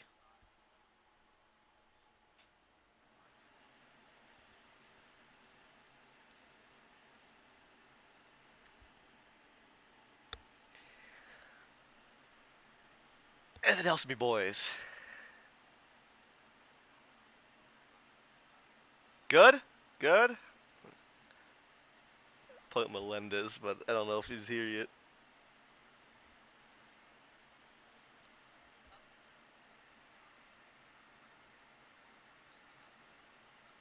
D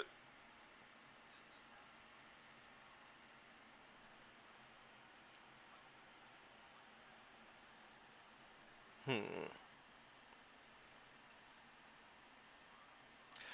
Yeah, just be careful because Adam, like they don't count as if I remember correctly, right? You can't have like a +2, a +1 adamantine armor, right? Those are completely separate things. Is that right?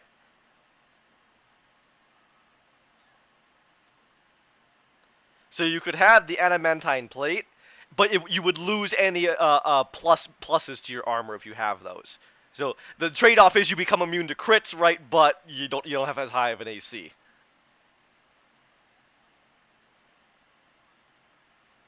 Hmm.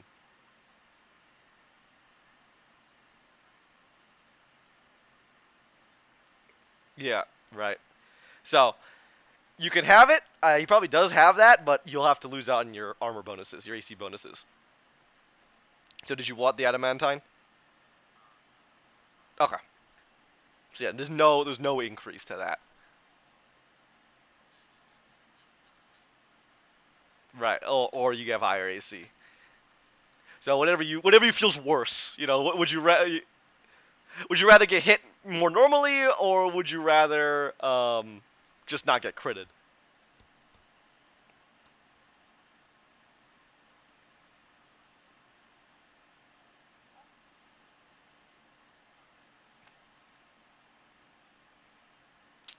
No.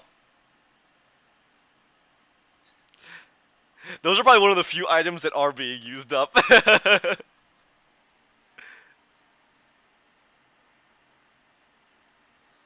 Like, yeah, don't ask for banishment. Exactly. What's that? Ready? Everybody's done, I think. Everybody good with your purchases? There you go.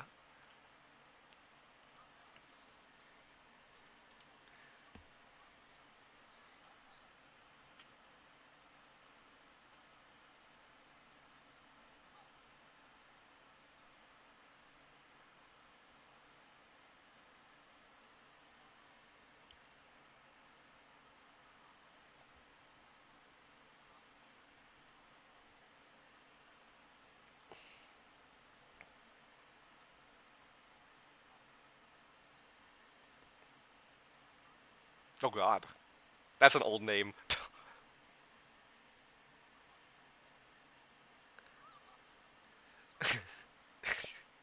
All right, everybody good? Everybody got their equipment? We ready to fucking get this going? All right. Well, don't worry. I have one more trick up my. Yeah. Actually, funny you say that. I have one more trick up my sleeve. All right. Here we go. All right. Ready? Okay. How would you like to approach the Crozidium?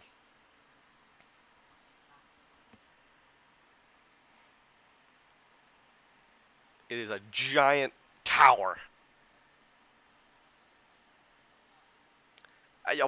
You could if you like. I don't know. Is that what your plan is?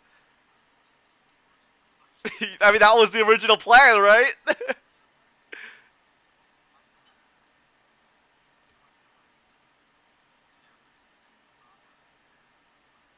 Hmm. Or another dimension, right? There's a lot of weird shit apparently going on in the Crozidium. That would be fucked. Ophelia.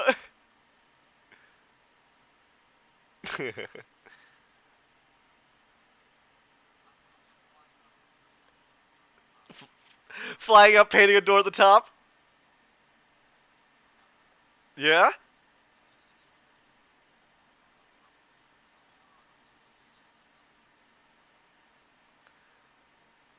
Okay. That final. We're flying up, and we're gonna paint a door.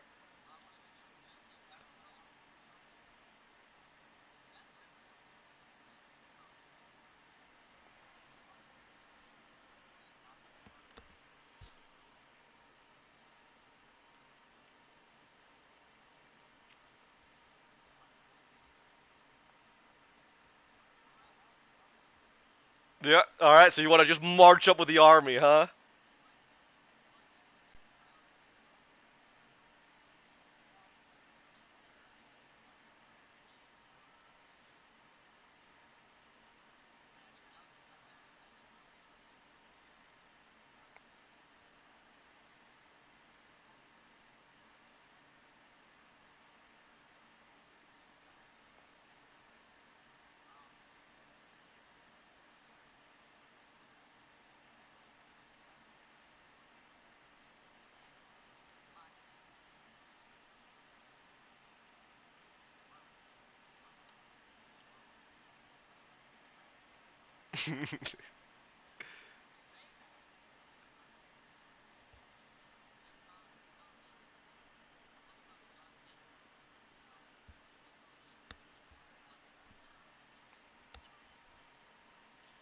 Don't worry. I'm not gonna be that mean because otherwise, no one gets to play this entire session. But yes, if I did, if I didn't care about your fun, I could just hit everybody.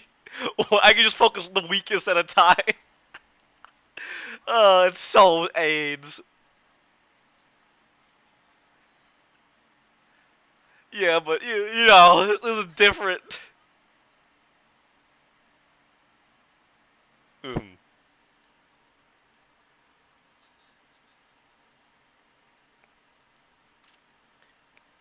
So,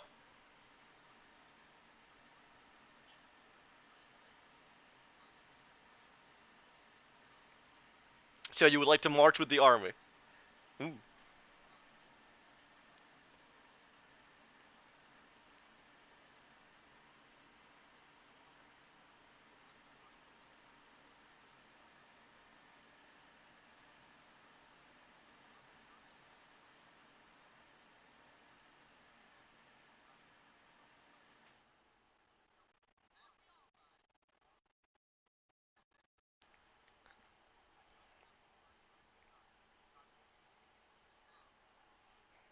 Okay. Ready to ready to throw everything you have at this? All right, then we are doing this. Okay. So this is very simple. You guys ready? As you begin to approach the Crucium, like you can see, it's literally in a giant open plaza. It's the only building there. you'll see giant, like cracked, hellish earth in the ground. And as you send your units forward, just legions upon legions of fiends, demons, dragons, and other monsters, undead, just this horrific alliance of agony comes towards you. So, here's my question. I am going to roll 2d10 6 times. This is going to be how many people you lose. There is no other mechanic to you guys, except unless you'd like to intervene to prevent loss of life, in which case I will simply give you 1 level of exhaustion per intervention. Otherwise, just watch the death counter go up. Ready? Alright, any intervention in the first battle?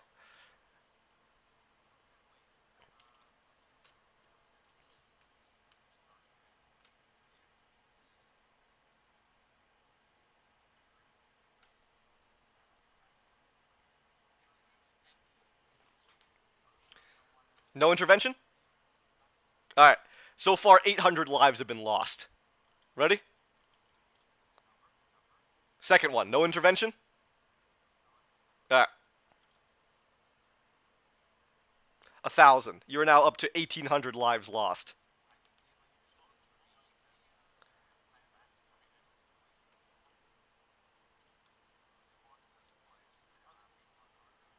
They are. Again, this is solely just for if you want to save lives. Other than that, it doesn't affect you in any way beyond the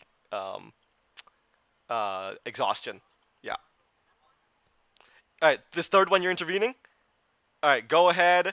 Oh, but it's everyone intervenes. It's all or nothing. So everyone gains 1 exhaustion. Yeah, it's everybody has to intervene. It's like a big fight because this is huge battle. So would everyone like to intervene for the third? All right, all of you gain 1 level of exhaustion. All right, fourth, are you intervening?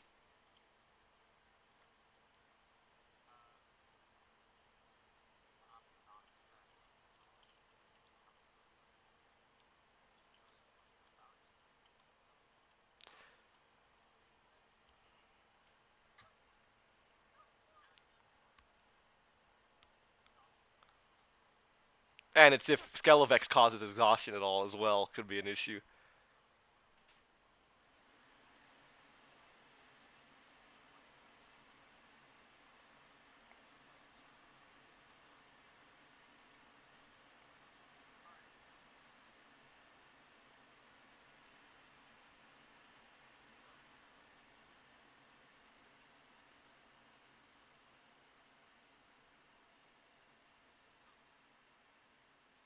Okay. As many as you like. After all 6 have been done, I will roll a dice and I will see how the progression has gone and if you guys have reached the Crozidium.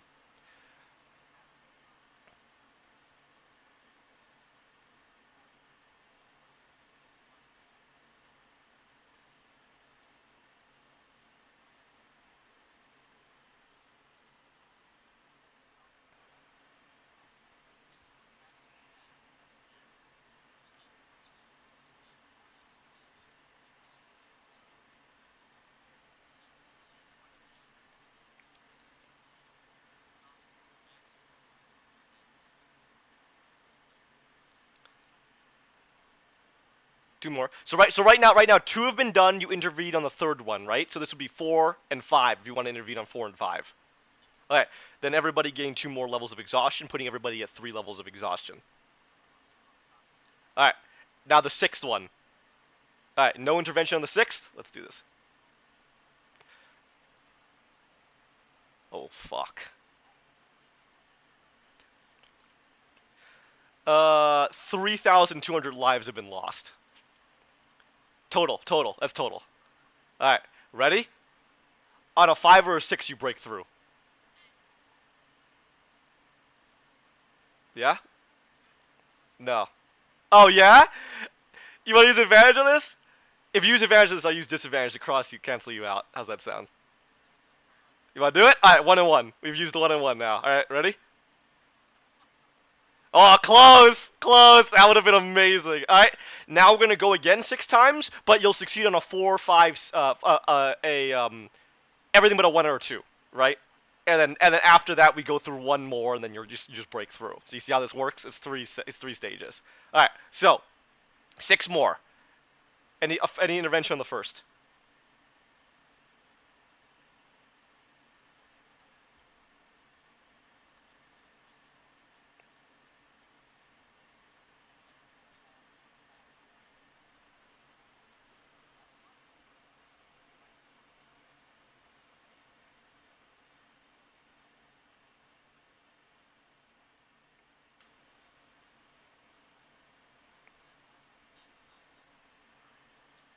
So you would need to heal up.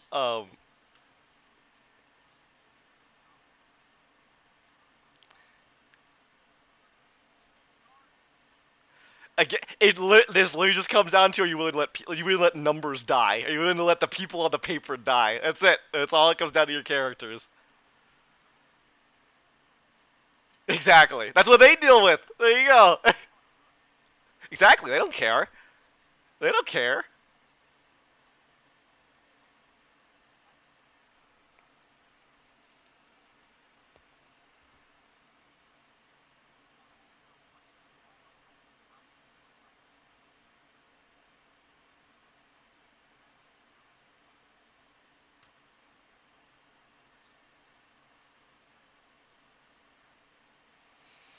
Intervene the first one. Intervene. Intervene. All right. All of you gain one more level of exhaustion. All right. Everybody got that? All right. Here we go. Then we're just rolling. Second one. Okay. Well, that's that was 1,200 right there. 4,400. Number 3. Oh fuck. 5,700. 4. No, each one's in hundreds, and then they're just added to each other.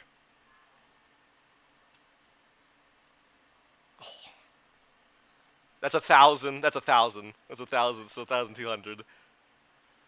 That was 4. At 6,900. Number 5. Oh, I am rolling hella high.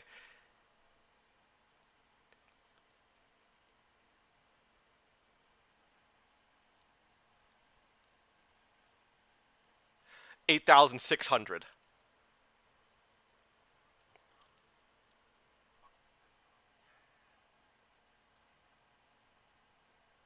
Okay. Then I think that's it. Okay, ready to see if you break through? Alright, anything but a 1 or a 2. You get it. You break through. So in total, you lost 9,500 guardsmen. Rough. But yes. You did it. You broke through.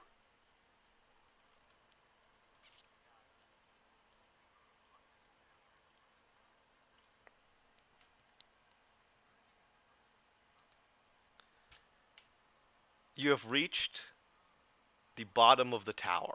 Bottom of the Crozidium. What would you like to do? Is you just covered in blood. Okay.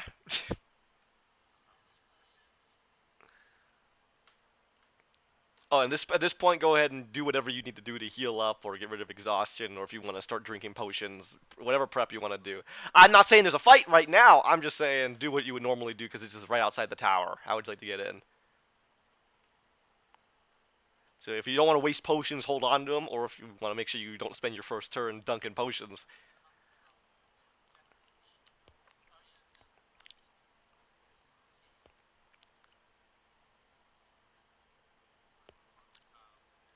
Yeah, everybody make sure you mark it down.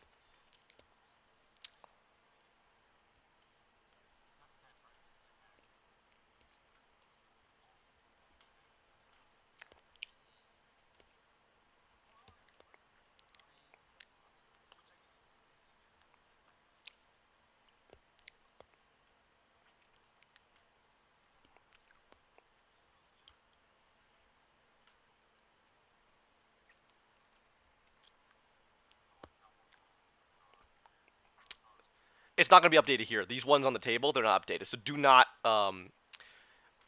If you'd like, I can put your party in here now, and you can start putting modifiers on it. Would you like me to do that? All right. There you go. Now these models should all be good.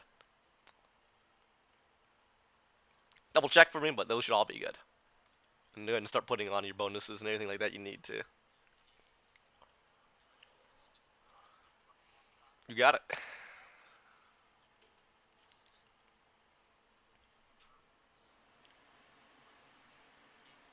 You got it. Everybody got all your potions stuff written down? You got it.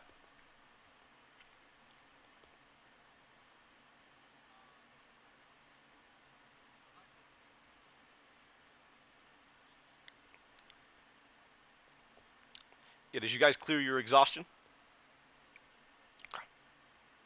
So make sure you used up anything that you would have needed to do that.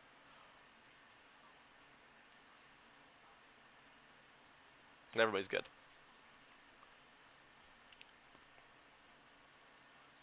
Okay. Just mark it all down.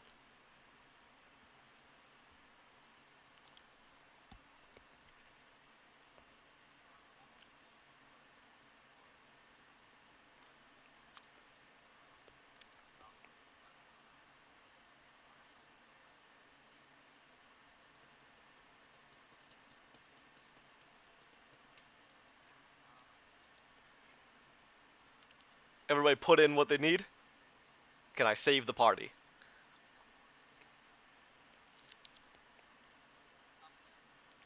Am I good to save the part? Oh. Hmm.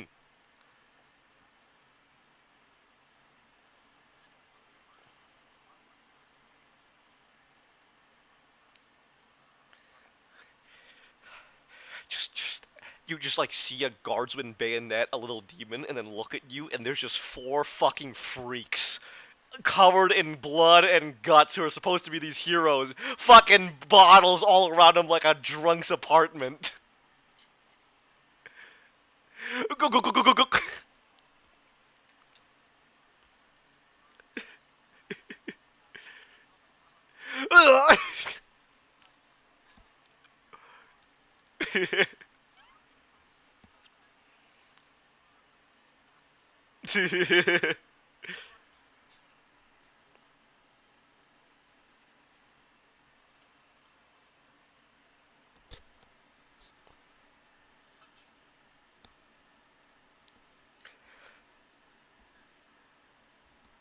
Okay. Interesting. Tell me what the chime opening does. I can assume, but tell me.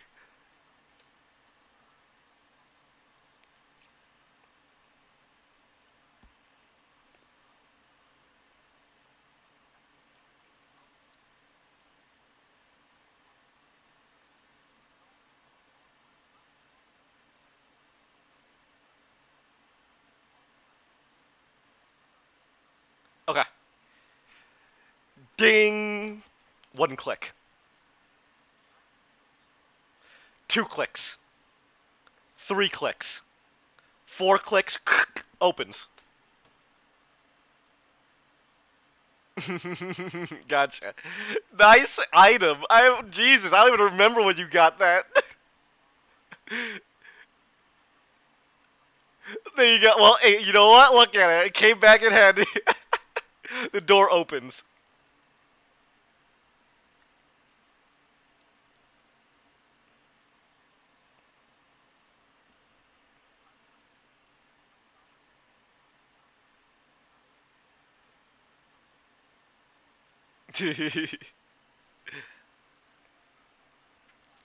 As soon as you enter, you seem to have entered some kind of lobby, but you all immediately feel as if things are strange. For your true sight, people with true sight, you can tell that there are quite a number of illusions around.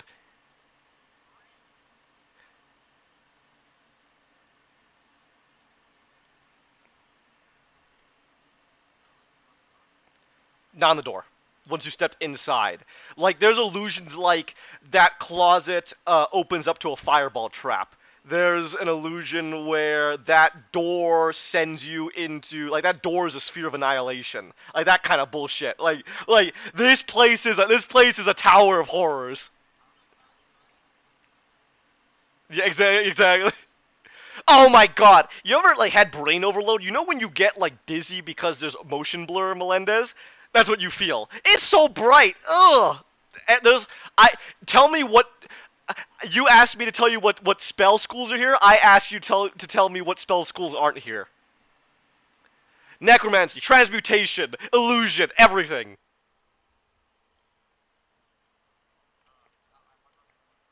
Yeah.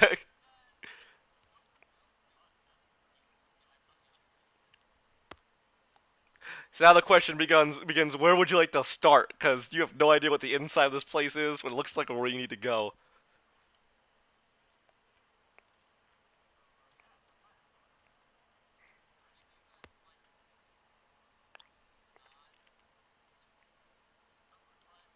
Yes, the stairs.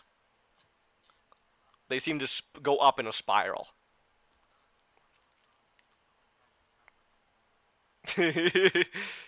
There is one of those in the long hallway to your left.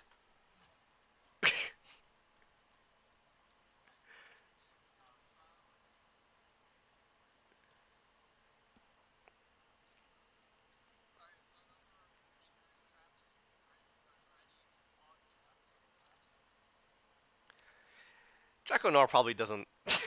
he probably doesn't just do regular traps. No, none that you can see. There, I shouldn't say it like that. There's illusions that lead into pressure plates that do things, but it's not like there's gonna be a trap that isn't an illusion. Yeah, yeah, yeah. He won't just have a trap in the open. That's child's play. Everything's an illusion. So, would you like to go up the stairs?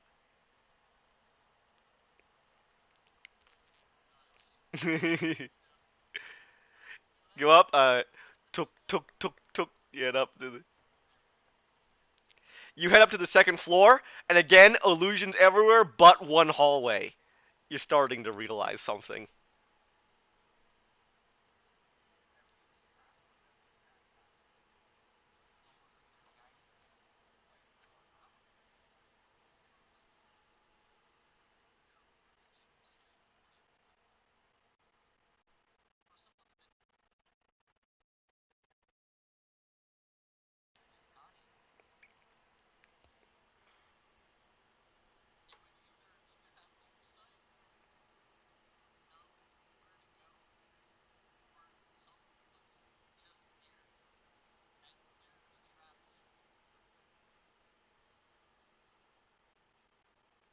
So far, you've encountered no demons inside, or anything really.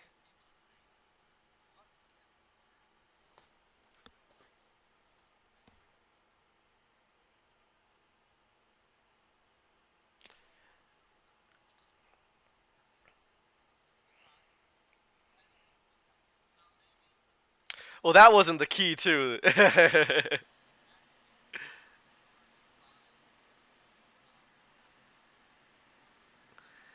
Imagine how dumb it would be if, like, if you had to get into your home, but you were so paranoid that you hid the keys. 3 of those keys, by the way, all over the city. No, he can get into his home, no problem. The keys are specifically for the access of morality. You wouldn't believe how easy that is to do.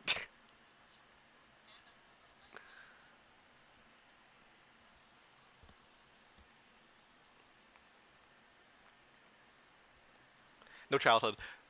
Wow. All right. Would you like to proceed down the hallway? All right. Duk duk duk duk duk. Go down the hallway. Another set of stairs going up. Only path that isn't covered in illusions. Gotcha. All right. Go up, up, up, up, up. Then, interesting here, a lot of illusions everywhere, but there's a bookshelf that doesn't have any illusions. There's books. There's a book that seems there's a book that seems slightly slanted. Opens path through this like decrepit tunnel. Duk, duk, duk, duk, duk, duk, duk. No, and then you come in another room, another set of stairs. It has no illusion. You follow up it. You stop at this next room. There's a door that doesn't have an illusion. You go over and open it. All right. Like again, how more cliche can I get, my man? There is what essentially amounts to a lava pit, far bigger than should be able to fit in the tower, and a minecart rail track that goes over it. Do you all get in the minecart? It goes over the lava.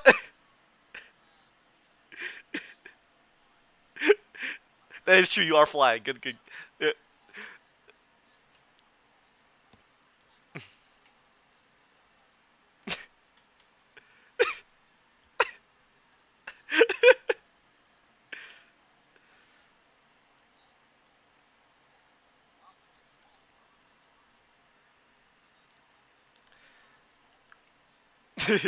uh, uh, you come to the door. Illusions everywhere, but now there's stairs going down. Go down the stairs. You go into a crypt. There are illusions on all the graves, all the coffins and caskets. So no one touches any of that. You go round past, go up, then you go up again. And as you go up these steps, now you've entered a gigantic room with a huge hall.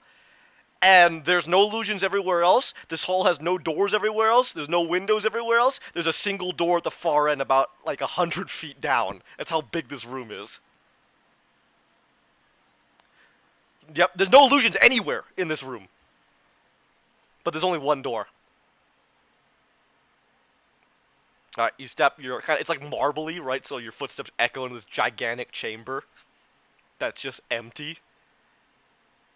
And then you open the door and you enter the throne room. And you see a few things. Let me save your boys.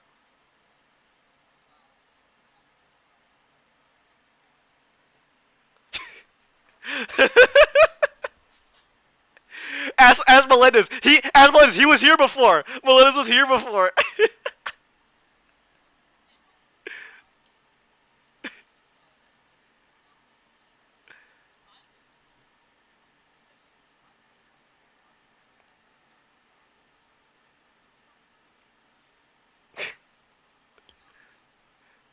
Well, Jack Dragonor's lazy. He's like those wizards in Morrowind. He just flies everywhere and teleports. He doesn't fucking walk.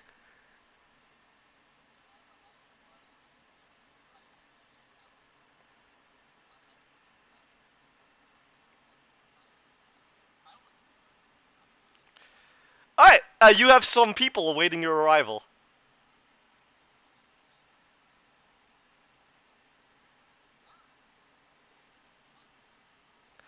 Something is wrong. Go, no illusions in here. Go ahead and adjust yourself to the squares.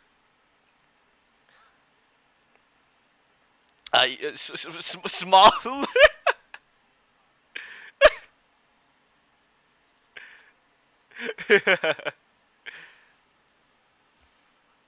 Oh, you're so tiny. Alright, so let me explain a few things that are off about this room. First off, there's a gigantic blood altar in the middle.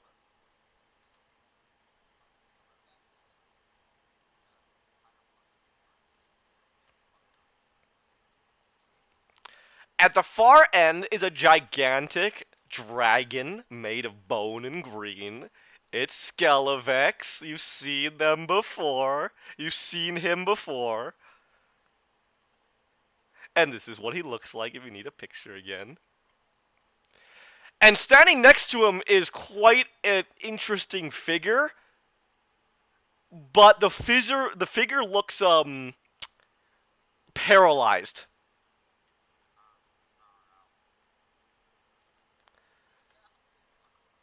A sword runs through kind of right under the neck, right between the collarbone. What is essentially a what? Oh yeah, don't worry about that. What is essentially a brass angel with horns. Yes, that's Alcazar.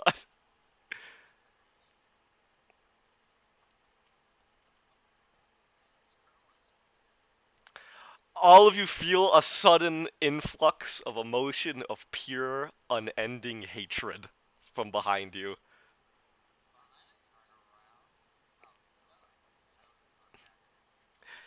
Yeah, it's Kadrigan is behind you, just staring towards Algazad. Skelevic is kind of just lounging, like literally just like laying on the ground, relaxed, and will open a single eye as you all enter, and a voice will speak out that is most decidedly not a male voice. Instead, a feminine voice is spoken. Which is interesting because everyone's only kind of referred to Skelevex as him, he of the Blight. So Skelevex will kind of lay one giant taloned hand on their face. Look at you. Oh, you've arrived. I was so dearly expecting you.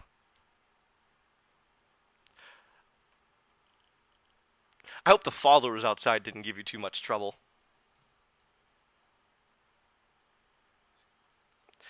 So, I've heard a lot about you.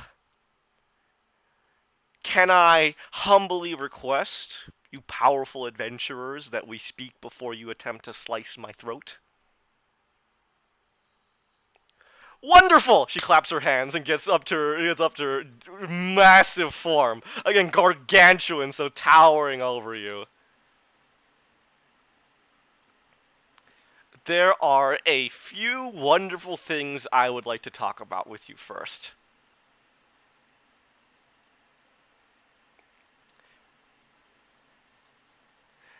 You can approach, or I can approach you. Don't worry about the altar. It's there for my protection. Oh, please. I can already tell what you've done beforehand. And you see that she gives you a almost sultry smile. She raises her neck, and there's a glowing mark right below, on like kind of her chest. That is exactly the same mark that was on Kalinix Atreus that is currently glowing.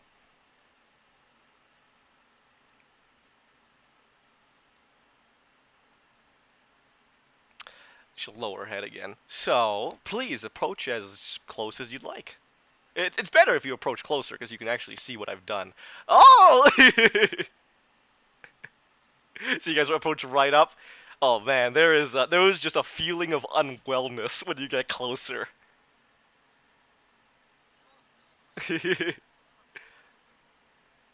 So, just to make sure we get off to the right start, because I'm sure you've had this conversation about 1,000 times with people who think they're smarter than you. I'll be honest with you, I don't think I'm smarter than you. She just giggles at you. You remind me of some of my slaves. Oh, no, no, I don't mean that in mortal terminology. I would make sure you have the most wonderful of life. Albeit in service to me, of course, right? But you wouldn't have to worry about anything. If you have a family, I'll make sure they're well taken care of as well. She's honest, but it's the demon honesty. It's the honesty of I'll protect you, but of course you give me your soul kind of thing. But at least she's not saying I'll, fucking torture you for eternity, right? Unless she's lying about that. But in that case, I need a check if anyone wants to make that. All right, roll and make an insight check.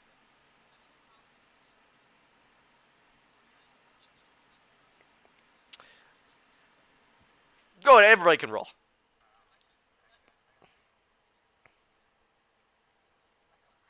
Who rolls 20 or higher? Oh, good job, good job. Hmm, hmm. I'm gonna say no passive here. I'm gonna say no passive. She's actively doing something. Alright. No, but she's actively trying to keep you on your toes. Alright. So if anybody got above 20, you can tell that she is being honest with this, but she's very keen on getting you guys to accept her deals.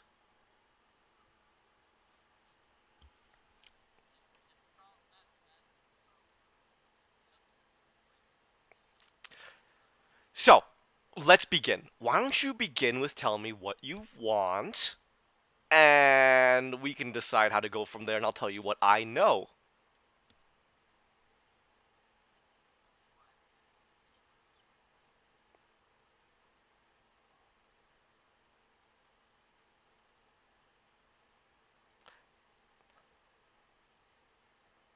Hmm.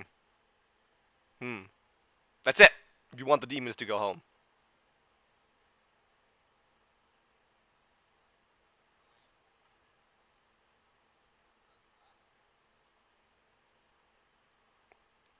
Ah, that. Okay. Let me give you two answers. First of all, she swirls around getting up. Very theatric. If you want all the demons to go home, all you have to do is kill him. Snout that way.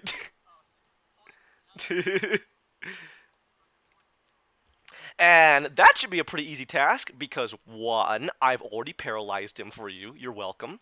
Two, I think one in your midst very much would like to kill him. Hi, Cadrigan. Long time no see. It's just a grunt. I would pay attention to her. We're acquaintances. Anyway, second about the access, I'll let you have it, but I want to make a deal with you first. Let's talk about Algazot first, okay? Because I think that is going to impact you with all your cuddly hearts. Ready? Okay. First off, he is a disgusting traitor. Let's get that right out of the way. Ever since the start of this invasion and the seeking of the keys, I can assume you have the three. Ah, beat us to it. Well done. Seeking these keys to the axis of morality, Alexandre started to feel a change. Boo-hoo-hoo. Once the brutal and unrelenting creature of sin, you see she kind of gets some respect in his voice for him, the brass lord, and then that respect just drops, has begun to experience feelings of empathy towards his subjects. But you want to hear the real kicker that makes me want to vomit? He has begun claiming souls. Our souls. Souls that belong to many of us from you delicious mortals. And he's been claiming it all, and he's been claiming it for himself. And he has them all within himself right now. Probably quite a big strain. That's probably why he didn't notice me on top of a bunch of other things. But let's just say he's got tons and tons of souls. I don't even know how many. Thousands, tens of thousands, hundreds of thousands. Just a ton of lives. Lives and souls that we had earned by right and conquest, and he intends to return them to the land of the living. And she just snarls. That's right. He wants to return all those souls back to the living. All those delicious, delectable, powerful souls of people that we had claimed. He's going to return it all to this land, and everyone's going to return back and be normal. It's not everybody, obviously, but it's a sizable amount that we would have preferred to have. You know, I say we, but I'm guessing you destroyed every other Baron. So, every soul I'd like to have. And my followers, of course, I share. What a heinous crime. Again, it is such a disgusting show of weakness, it makes me want to retch. But, then I heard about you. And I knew Algazad, even before this state, was pretty strong. He's the first Baron, after all. So I couldn't take him on my own. So I intended to use you, because you are so much more interesting than everything else that's happening here. So much more interesting. And I figured I could take you, maybe make a deal with you, control you, whatever, so be it. That's what I sent Calnex Atreus for, but he failed. And then you could help me fight Algazad. But then I had a luck of fate. Once you had taken all three, I assume, all three, this was after you killed Calnex Atreus, Algazad sank into this kind of meditative state. I think at this point he was kind of just ready for you guys to approach, and then he'd just let you access the Axis of Morality, and then say something about how he's going to return all the souls, and he would ask to remain here. Blah, blah, blah. Goody two-shoes. I don't know, right? I kind of don't care.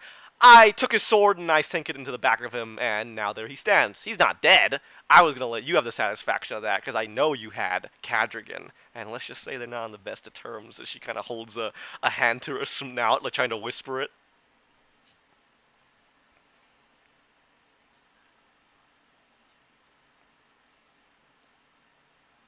Yeah, very much so. So, he's paralyzed now. So, here is my deal. Kill Algazad, and I'll let you have the Axis of Morality. With a few caveats, but that's the ultimate deal. Or you can fight me and try to win.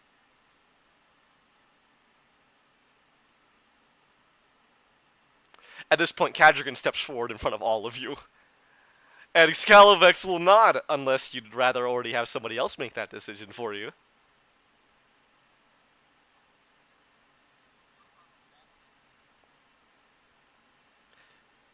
So, just to summarize what's going on. If you kill Algazad, you damn tens of thousands, possibly hundreds of thousands of souls that could be returned to the living.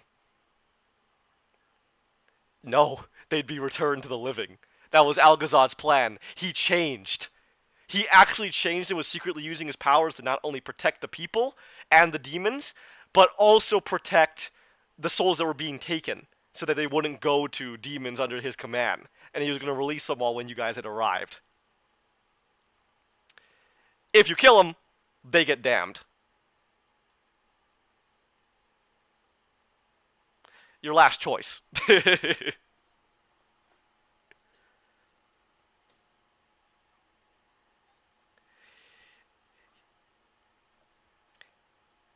He wants to kill Algazad now, is the feeling you get. You're going to have to talk to him or persuade him or do something to kind of get him to talk, but you remember kind of how he was before and how adamant he was about doing this, how much Algazad had ruined his life.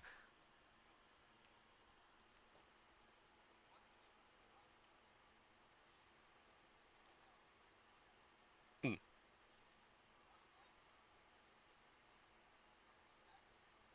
Mm. Interesting, interesting, interesting, interesting. You said, okay, go ahead, go ahead, go ahead. He just turns towards you, and the feeling of venomous hatred, right? Because you had said he had this. This was his thing, right? You were gonna stand aside. He just looks at you. He'll, you can, and also Skelevex will kind of say something. Ooh, don't worry, I won't gossip. Uh, she just takes a couple steps back towards the throne.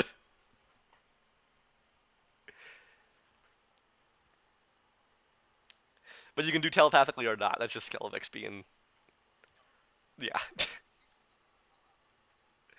Yeah, they when they die they return. And it looks like it looks like she kind of, you don't really know what her plan is. All she said right now is kill him and I'll give you the access with a few caveats.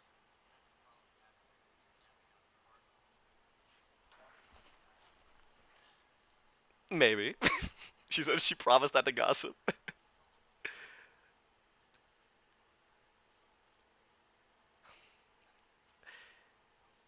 You are so not fun. You know, they told me you'd be a bore, but whatever.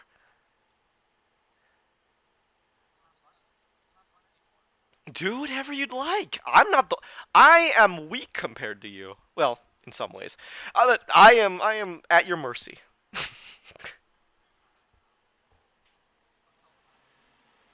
Alright. Yeah.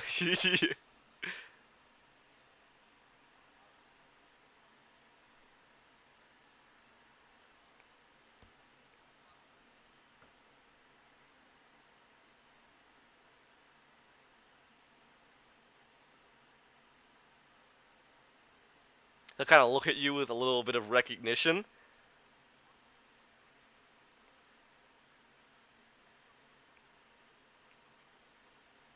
How would that be possible? That event took place so long ago. Do you really think any shred of their souls still remain?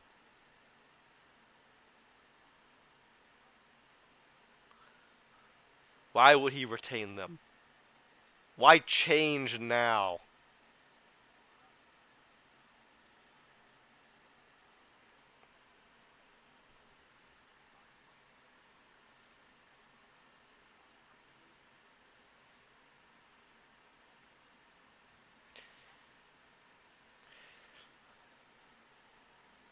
You do not know what he was like.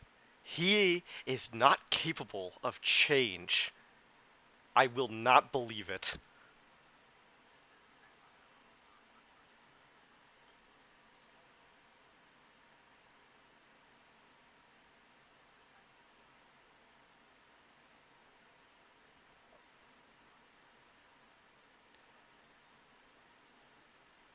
So you would ask me to restrain myself till we break his paralysis. Roll me persuasion. Go ahead. I will not use my disadvantage on this. Go ahead.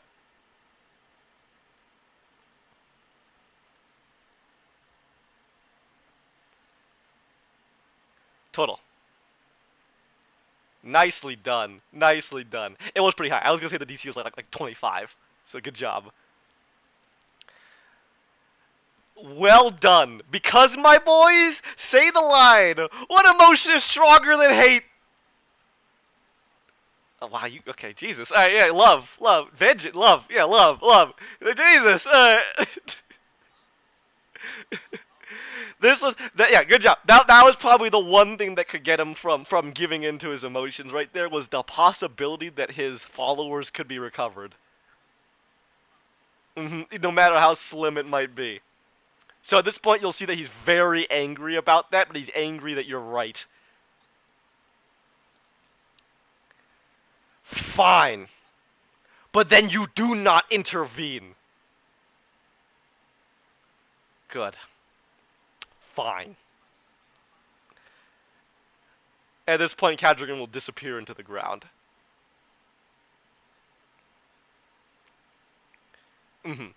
So Skelevex will look at you, and her mouth is agape.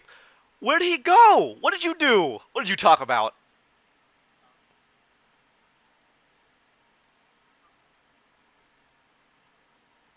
She just looks at you. Are you now? Ew, she just says, shaking her head.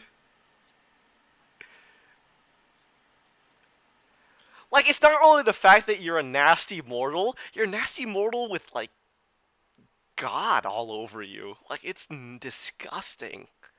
As she spews out green gas and is like a skeleton herself. Well, come on. What's going on?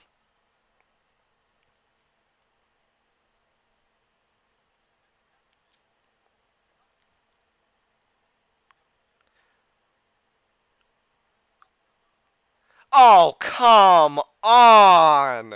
I was expecting this kind of thing, but this is just stupid.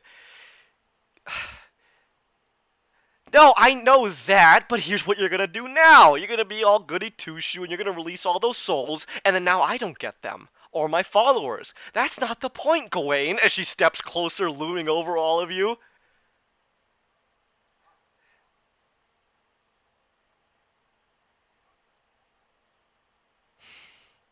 You kill him now, or I don't tell you what the access does. That I do. You can. More than a god? I don't know. I know something, though. I know something that you don't know. 16 seems like she's telling the truth. Again, that could be just because you rolled low and she's lying, right? Or she actually is telling the truth.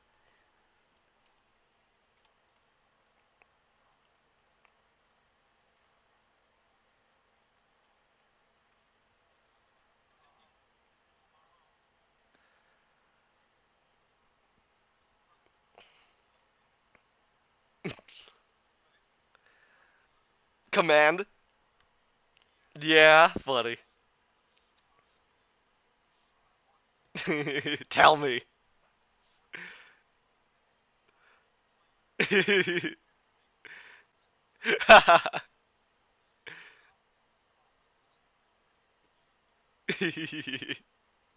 mean her failing, right? 'Cause she probably is pretty good.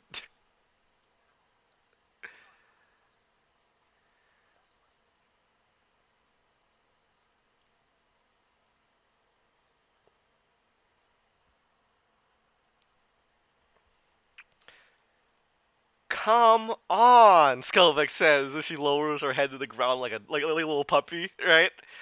Listen, you already sacrificed those souls to what's his face. What is the problem here? They're nobody you know. Obviously, you care more about your friends than some random people that already died. I mean, you sacrificed that kid, didn't you? That elf, that shoemaker, whoever they were. I know about that. Yeah, but that's easy for goody two shoes like yourselves. I mean, come on, that wasn't a hard decision, especially between you and your friends. Where are you going, little guy? Just do it, or fight me. I kind of don't care which, but this is boring. He's right there. I did all the hard work.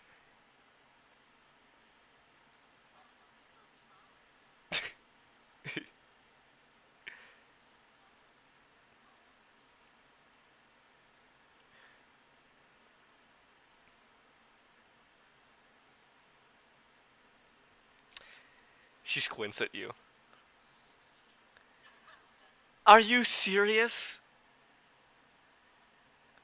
No. No. Did you really think that was gonna work?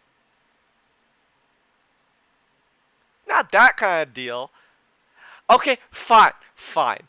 Last offer. I'll take a piece of each of your souls, and you don't have to kill Algazad. How's that sound? Alright, you can return all the souls, be the big heroes. I just want a piece of your soul, and then I'll tell you what the Axis does, and you can have it.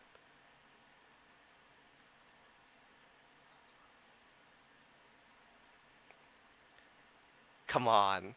Give it to me. Please?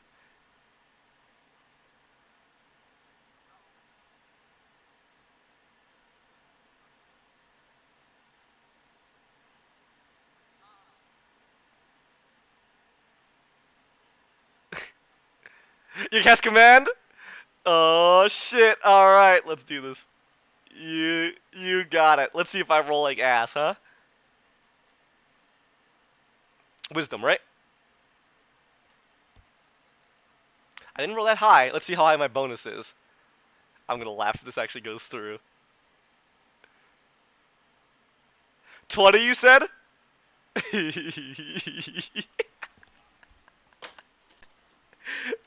Congratulations. Congratulations. Good job. Good job.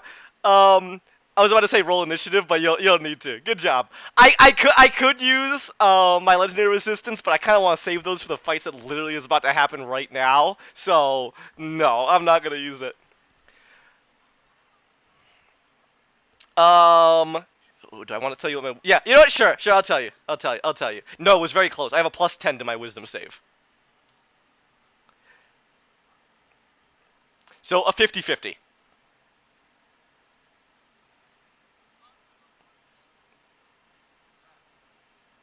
All right.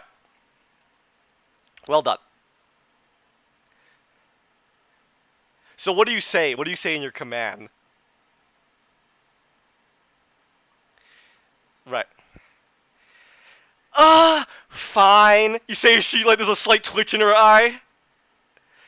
All right. So here's the thing that you need to know. It doesn't. It does what it says, but it doesn't actually do what it says.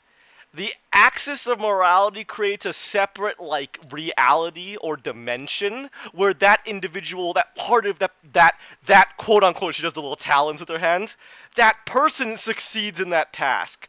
But the person in this reality sometimes is substantially altered in unintended ways. So when good old Lord Tarsus Jaconar used the object to be loved, he instead created a reality where he became loved, but this one became bitter and hateful, creating the opposite. Yeah. Wait a second. You tricked me! And there's just a roar of anger. Alright. Let's do this.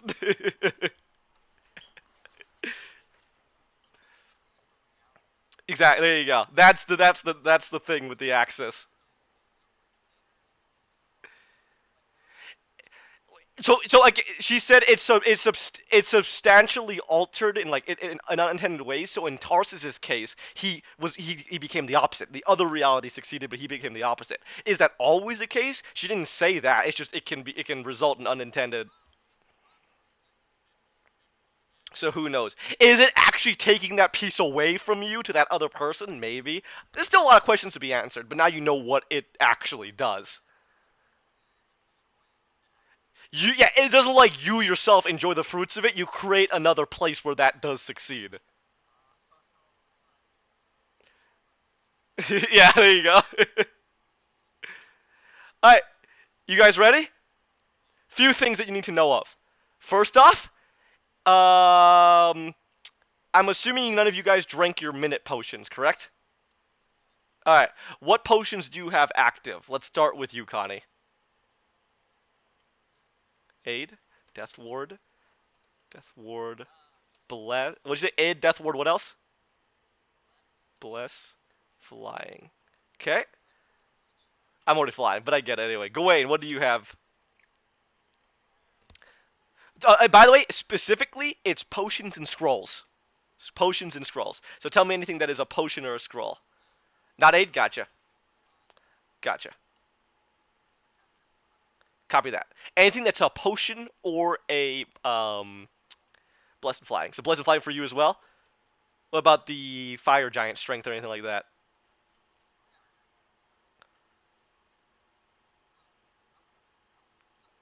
You got it.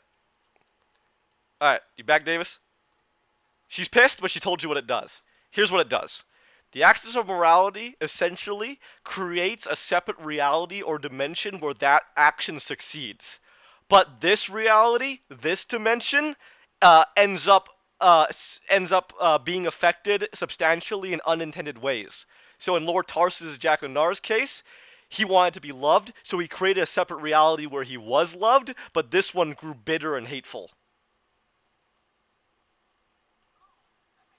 That's the axis of morality. So whether it always fails like that or like that, it's a catch-22, right? You do succeed, but at a cost, essentially, is what it seems like the axis works. Yeah? Funny.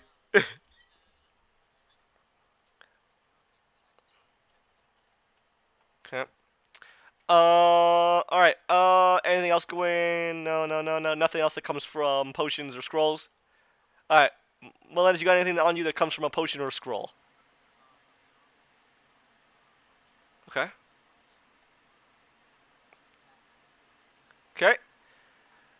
Gotcha. And Tiber, any spells on you? I think it's the same for you, right? Any effect on you that comes from a spell or a you got it. So this is the brand of Skelevex. It was the exact same as the one on Kalinix Atreus, a gift from her.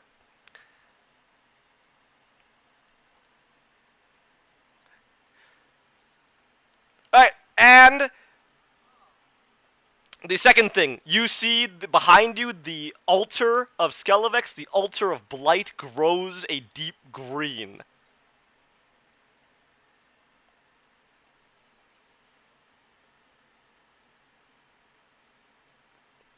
Ready?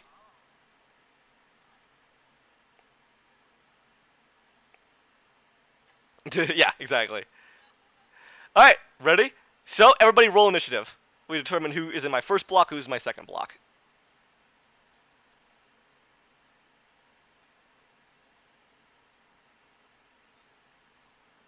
16. Okay. I'm guessing Zerk, you're gonna be at the top then. Oh, so Gawain and Zerk so far. What'd you get? Davis. Oh, 18. What's your total, Gawain? 17. And Zerk 16. You said right? Oh damn! You are actually in the bottom block. All right. So it'll go Gawain or Davis, Tiber, and then Connie and Zerk. All right, you guys ready? I go first.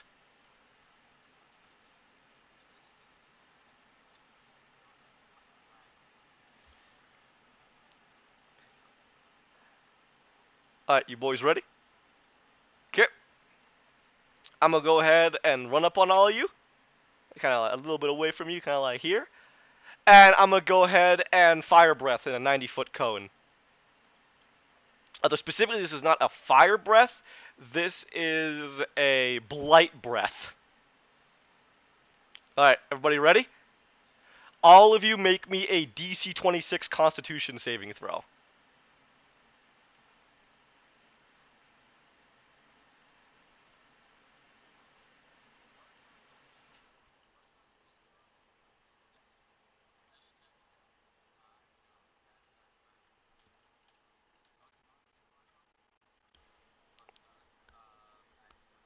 .26 is what you're looking for. Uh, it's gonna be necrotic damage. Is that what you're asking about? Yeah. If you fail, it gives you a point of exhaustion.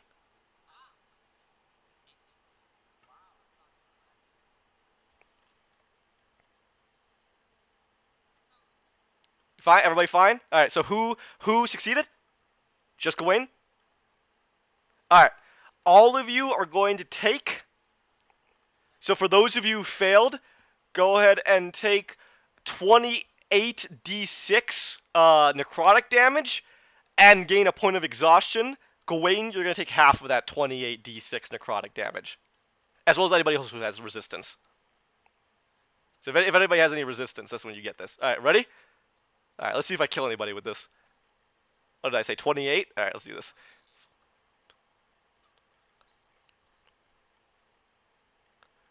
All right, ready?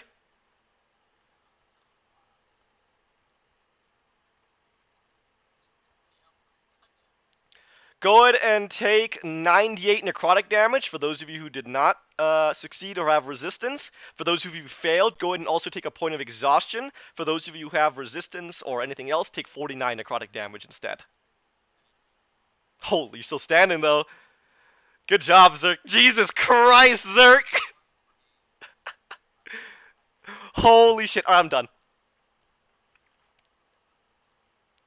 Alright, Gawain or Tiber, you're up. It's just, if you go to 0, you go to 1 instead.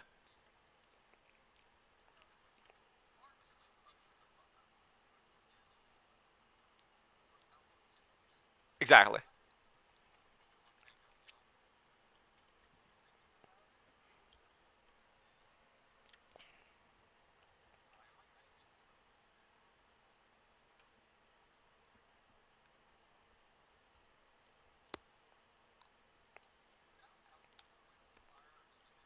You remember, that's always how your teleport works. It uses your reaction and you dodge it all. Okay. Yes, it does. It's 90 feet, so can you dodge out of it is now the question, right? So it's a 90-foot cone, so it'd be like this. So you want to go that way. Yeah, exactly. So you want to do that? Go ahead and push yourself wherever you'd like over that direction. All right.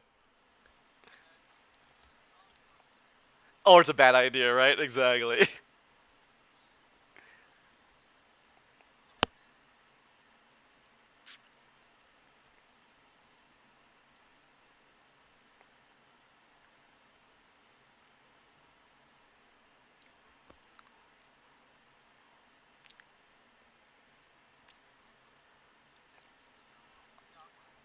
Alright, here we go.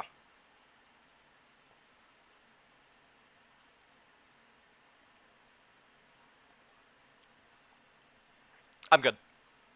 They really liked me this time, 19 and a 20.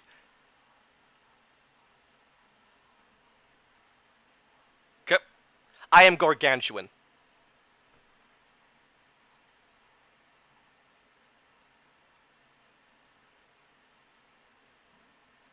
Total.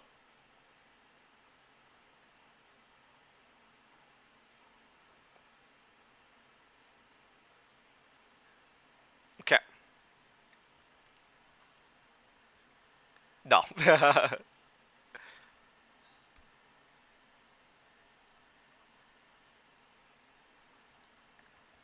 Okay. And you can knock her down, even though she's gargantuan. Oh, right. So that specific one doesn't have. That's the shield bash, right? It has nothing it requires, right? That's hilarious. All right. That's fucking funny. Is that Shield Master? Shield Master. I'm just gonna look at it. That is fucking funny though. Doesn't matter the size. Right. Okay. Yeah. Funny. All right. Contesting. What are we doing? Strength saves. All right. Let me go look.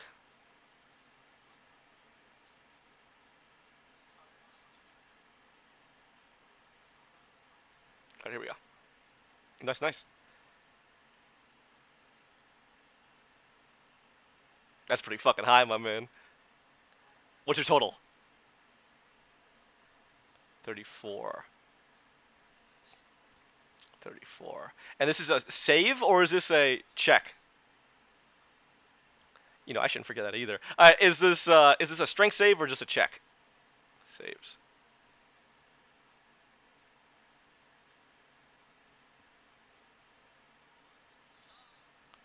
Let me see. Holy shit. Okay. I'm gonna roll my d4.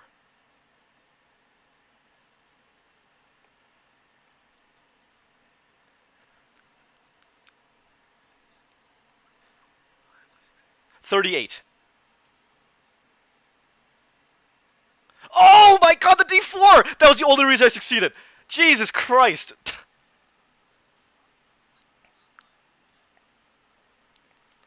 Okay, good. Good. Alright, I'm good. I'm good. I succeed. I succeed, barely. I succeed.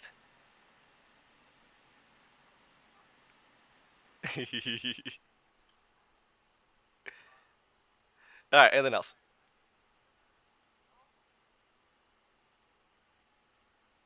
Alright. Okay. Alright, legendary action. I'm gonna take a swipe at you, Gawain. And then I need to keep in mind. Why? What does that apply to? I am none of those things. I'm not a construct. I'm none of those things. Alright, so I'll just roll normal. I am a dragon. Which is fucking wild, isn't it? Because if you look at Tiamat, demon dragon, she's also just a dragon. So dragon beats everything. Dragon beats all other applications. So I am just a dragon. Yeah, there you go. All right, here we go. Yeah, that's what you. Here we go. I'm gonna try to hit you with a claw as a legendary action. All right. What is your AC, my friend? I hit you. Total. Let me roll d4 because I have bless. I hit you. All right, let's do this. You're gonna take 3d8 plus 10 slashing.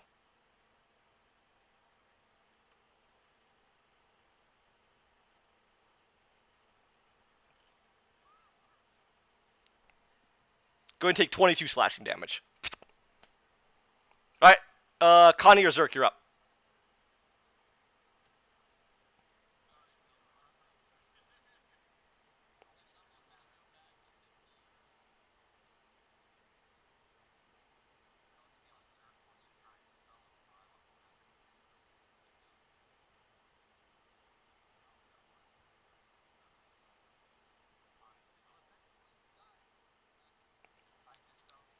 Bleh.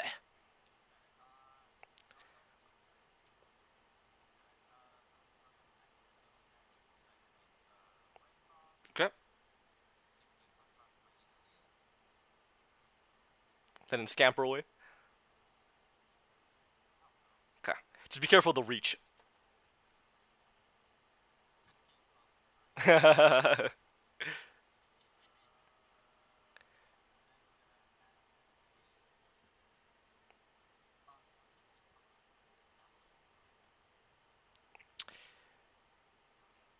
You have one free use. One free use.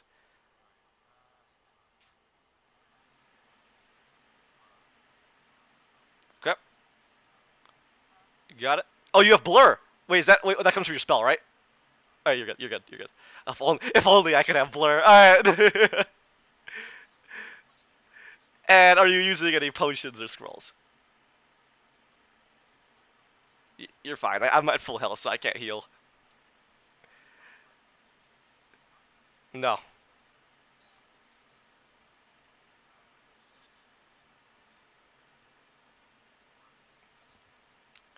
10d4, you got it. It's the same problem with fucking Kaladix Atreus, man.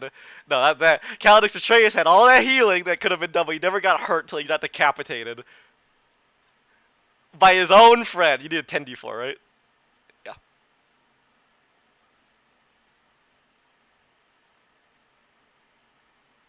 Okay.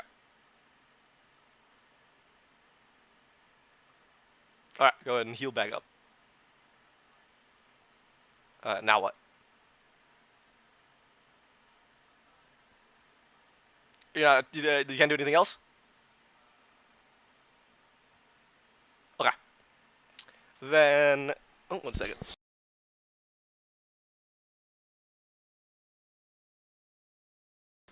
All right. I'm gonna use a legendary action, and I'm gonna attack Gawain again. And let me just grab a D4 in preparation. Because I fucking need him against his massive... I got you. Alright, I hit you. Go ahead and take another 3d8. Oh, I rolled pretty decent there. Go ahead and take 26 slashing damage, Gawain. Alright, I'm done. Back to Tiber, you're up.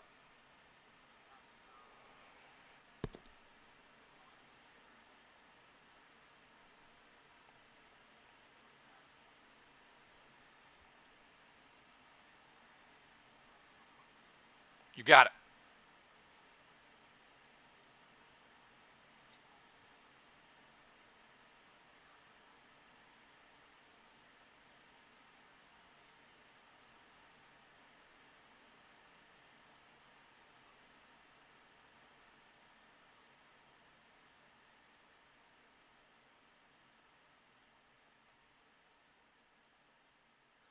Totals.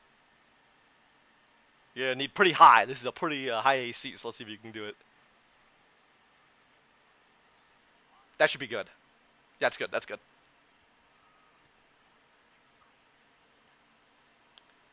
I think both of those hit then. Wait, oh wait, total is 16 or 16 is the total miss?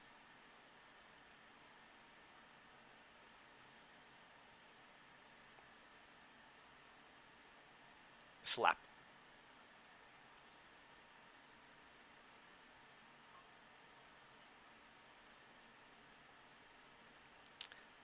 Yeah, if the total is 16, no. Then no, that wouldn't help.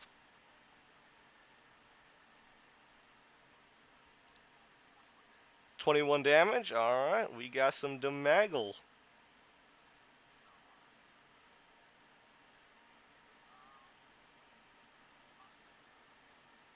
Okay.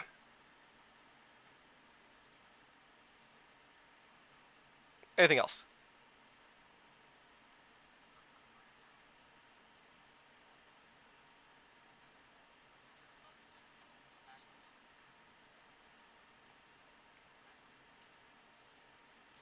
You got it. Go ahead.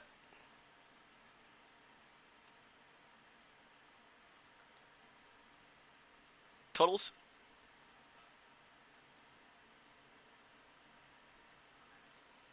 21. Okay, and then go ahead and tell me what you get after that D4. Miss.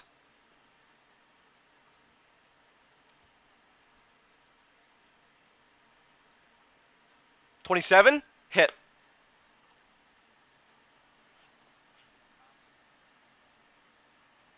Okay.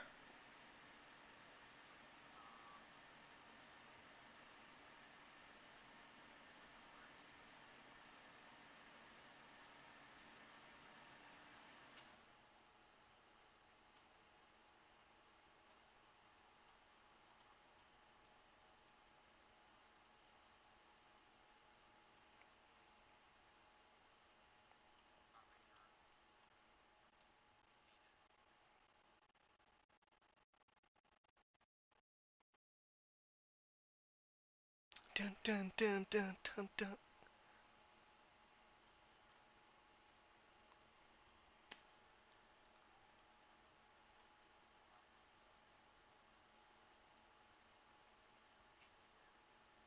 18 damage. Okay. Okay. Anything else? Nothing? Okay. Yep, just keep track of those teleports. You got it. Anything else? Okay, Connie, you're up. Legendary action though before you go. Let's just swipe go in again. See if I can still keep hitting his high ass AC. This is my last one. This is my third. Oh, that's not gonna hit. All right, I missed. You're up. Any scroll or potion, but again, uh, you'll have to read me the spell scroll. She also has some interesting interaction, whether she wants to accept certain buffs or not. So if you want to be sneaky, as you might have noticed with the fire giant strength, she can just choose not to take it if she has a higher. So, what would you like to use? Okay. She could use that, but there's no reason for her to, so you're good. But yes, she would be able to utilize that and jump with you.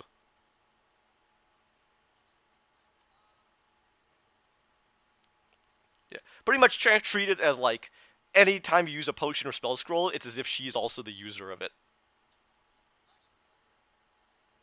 Okay, you ready to hit this fucking thing? At a weak spot. Hmm. Hmm. Hmm. Okay. Hmm. Give me, give me your action, and I'll say you won't have to roll a disadvantage against this thing.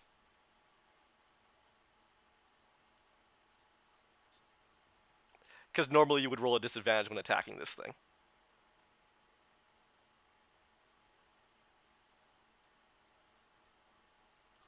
All right, that's your action. Yep, whatever you'd like. You still have your bonus action, your free action left. Oh yeah, okay, gotcha. No, I get to remove exhaustion. Not right now. All right. Okay. Anything else?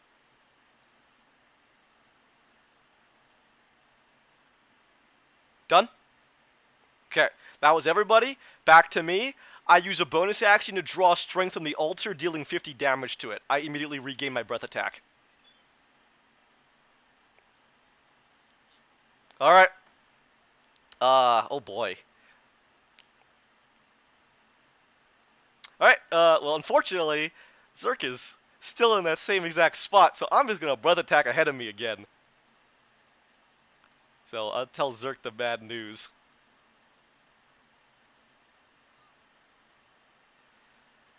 Would both of you so kindly make me a DC 26 Constitution saving throw?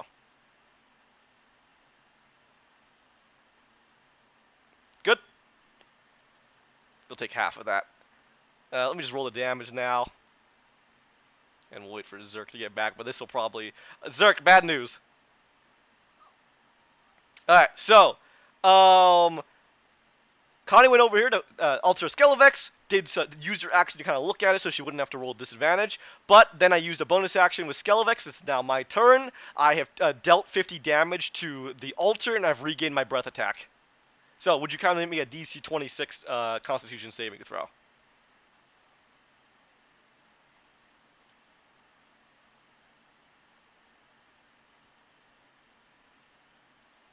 Alright. Here you go. It probably will. 100 damage, so for those, so you would take 100, so good, your Death Lord pops. What do you got? Oh. Alright.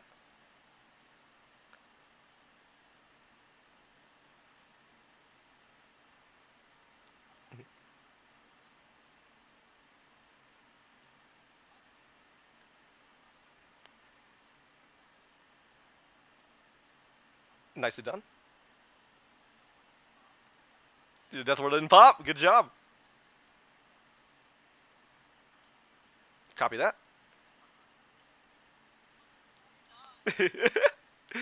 She'll kind of blink as she looks at you.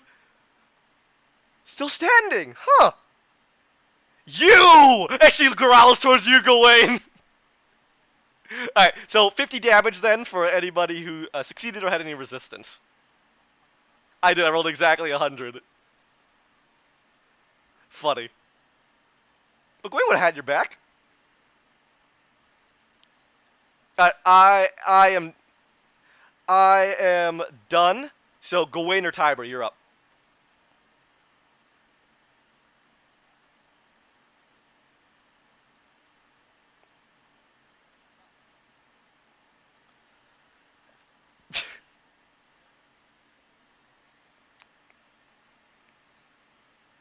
Okay.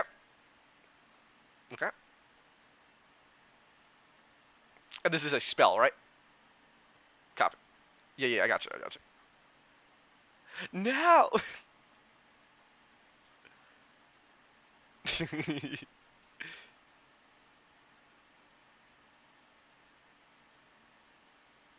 Okay, you have to remind him when he gets back. Oh, alright, you heard you. What, little kobold man can't open up ketchup packet without his scissors? Little kobold man, huh?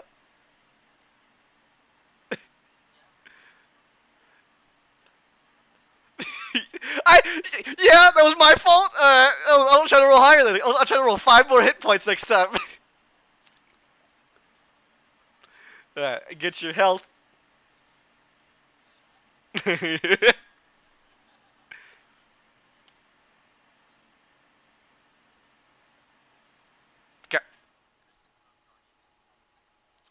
And just to double check, so you've casted a spell, right? Is this using like your action, that first spell, to heal? What was that? What did that use up specifically?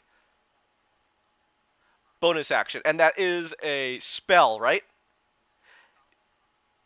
So you cannot cast another spell, right? I see. Interesting. Okay. And yeah, I think then that would be fine, because I think it's just relying on if you are the person casting. I think if it's like items and stuff, you'd be fine. So like if a sorcerer had, and you can use this item with a bonus action.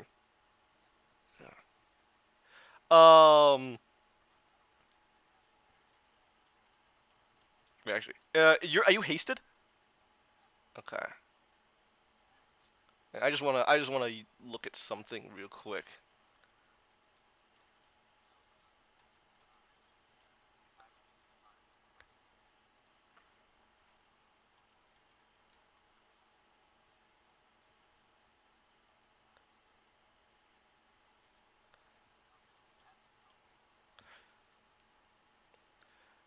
Uh, You normally here. I'll give you what I'm looking at right now. I just wanted to double check this. You normally interact with an object while doing something else, such as when you draw a sword as part of an attack. When an object requires your action for its use, you take the use an object action. It looks like it uses an action to use an object. Which is why haste is so nice, right? Because then you can just use that haste action to use an object. Copy that. So yes, if you wanted to use the object, then it would require an action. And be careful. The D&D Beyond sheet sometimes isn't. So, did you still want to do that? Did you want to reverse your decision? I'll tell you that you do whatever you want here. But then you'll have to reduce the health if you're not casting that. You'll have to get rid of that.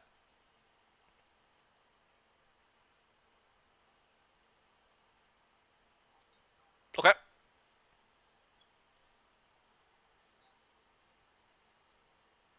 Copy.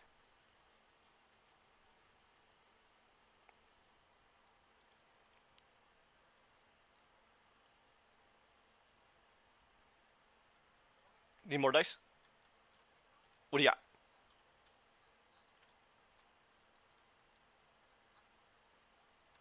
What do you got? Spirit Gardens is a bonus action? You got it. You take your time.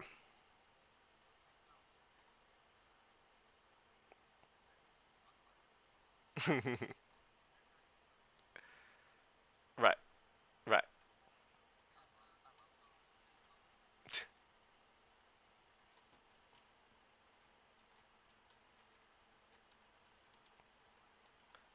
Alright, so Spirit Shroud, what are you doing with Spirit Shroud? Bonus action. Is that a bonus action? So bonus action Spirit Shroud. You used your action to heal, right? And then what are you doing now?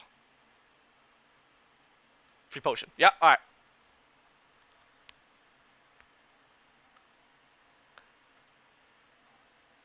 That is a lot of ones.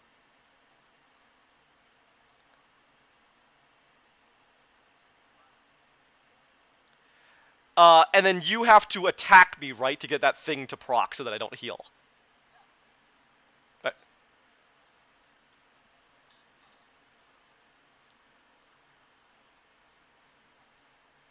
Total, please. Total. You may be close. No! 26 is my AC.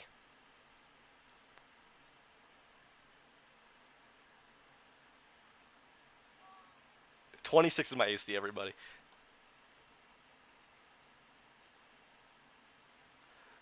Oh, alright. Alright, so how much do I heal then?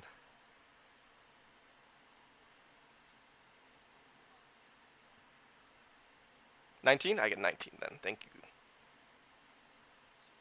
Thank you. I'm at 20 now. Ugh. Alright. Anything else?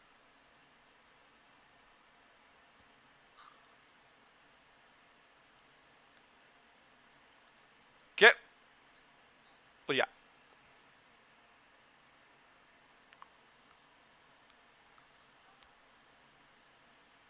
He did. He did. That roll trying to hit with a... Yeah.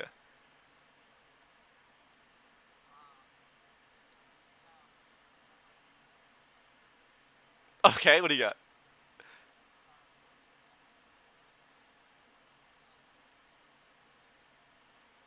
Okay. Right. Right.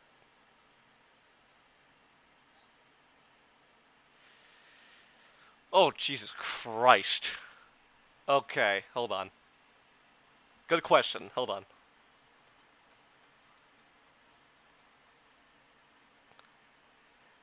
You know why I'm going to say no? So, Spirit Shroud. What's the specific wording, right? Any attack you make, right? What is Sword of the Perun said? Immediately have to use the attack action with the sword. That's why I'm going to say no. That's why I'm going to say no. Smart though, but no. It's because it's specified the sword. No, good question. Really good question. Yeah, exactly. Because obviously sunlight's kind of benefiting from everything you have, but no, because it specifies the sword needs to be taken the action.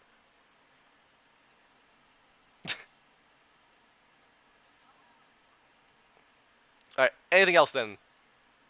Legendary action. Slap under you, Gawain.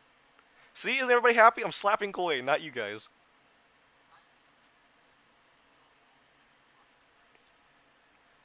Okay. 32. Well, it dropped because you didn't shield. Because unless you want to shield again. You want to shield again? Then this, I think, actually would be a miss. Yeah, miss. All right. Right, of course. Because I do miss. I do miss there. I would have hit you otherwise. I'm done. Connie or Zerk?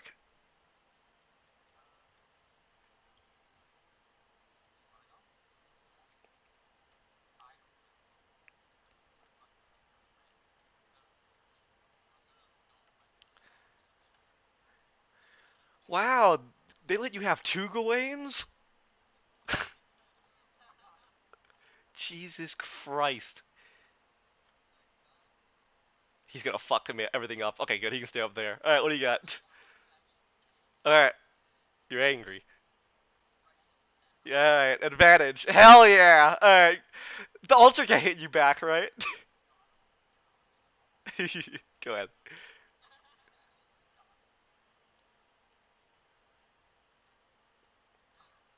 Oh, nice! You can't decapitate it, but go ahead and take the extra damage. It doesn't have man. Go ahead and take the extra damage.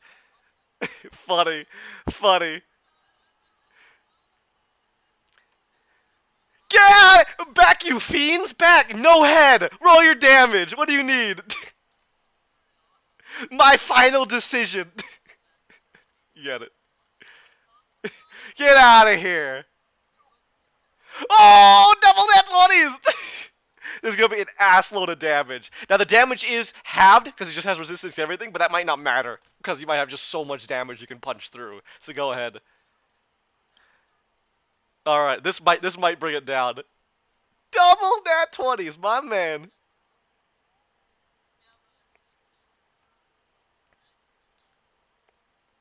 I've never seen you have that luck in so long. If only your other character had that luck. How much damage do you need? Alright, what do you need?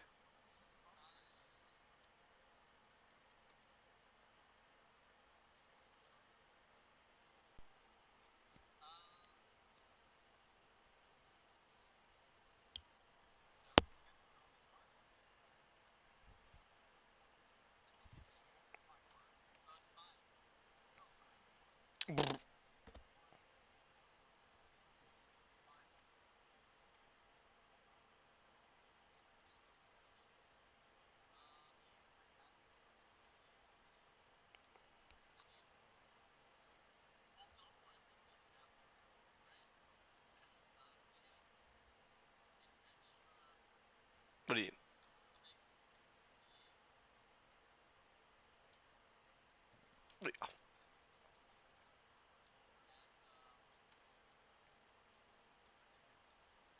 Double nat 20s. Bonkers. Yeah, you got it. And then you're gonna do the D8s after for the sword. I gotcha. Alright. Okay.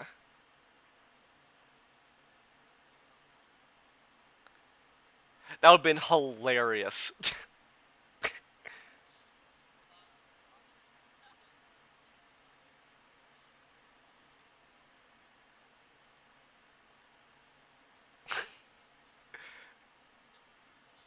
So 68. Yeah, I got you. 1, 2, 3, 4, 5, 6. That is fucking bonkers, man. If only this was the other character, but that's nuts. That's still nuts. Actually, you would have never gotten this with the other character because you wouldn't have had that advantage. Great. Alright, go ahead. Is this all your dice, my lord? I don't think it matters I have resistance. I think this is gonna fucking kill me. Total damage, if you please.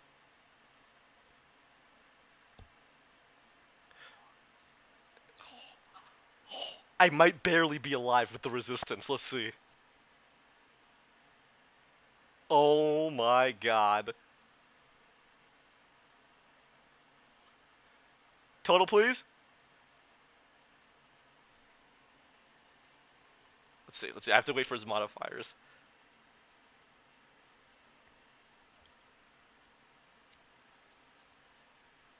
Total. Holy shit. Let's divide that by 2. That goes to 111. 111 plus 50. I am still alive, but I look like I'm crumbling. Jesus Christ. Yeah, you're exactly. It's done. Good job. It's done. Alright. Still standing, but I got one more use out of it, and then it's over. Unless one of you want to run over and smack it. Alright. Is that it? We good? Jesus Christ. Good? Alright. Alright. Alright. Go ahead, another smack to you. Give me a D4 if you please. Smack, smack, smack. You're like the biggest asshole here. You're the one that caused all this. No! I miss. Alright, I'm done. Tiber, you're up.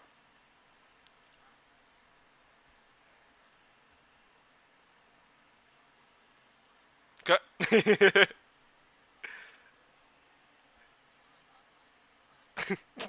Yeah? Hang in there, buddy. Ding!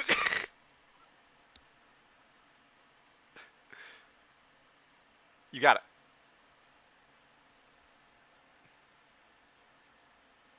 Totals, please.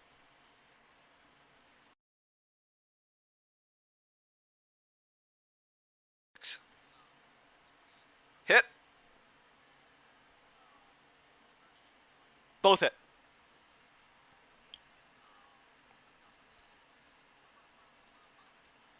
Gotcha. And this is, what kind of damage is that smite? Is that still radiant? Force, yeah, right, force is fucking nothing. Alright. It does nothing.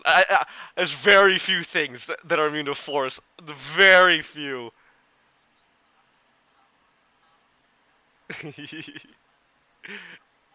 Go ahead. Tell me if you need any more dice. And total, please. Got it.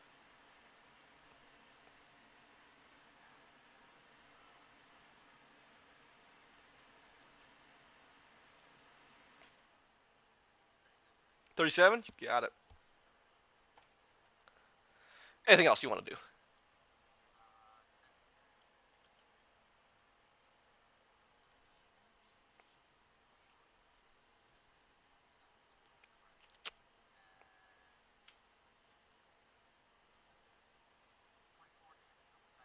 $24.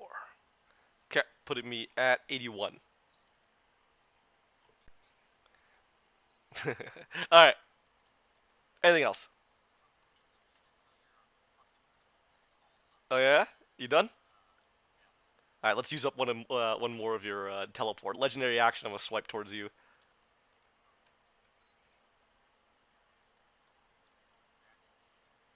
Okay.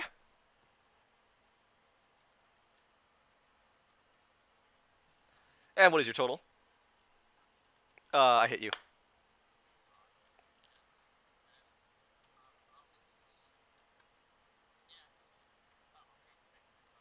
Thick. 3d8 plus 10. Oh, pretty good. Go ahead and take 27 damage. Alright, and... Zerk, you're up.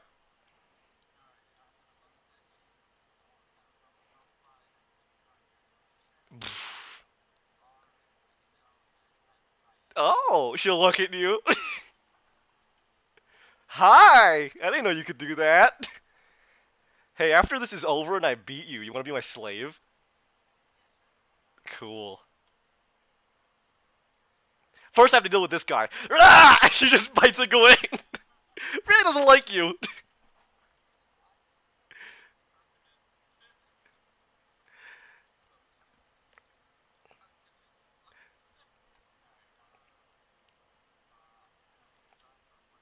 Got it.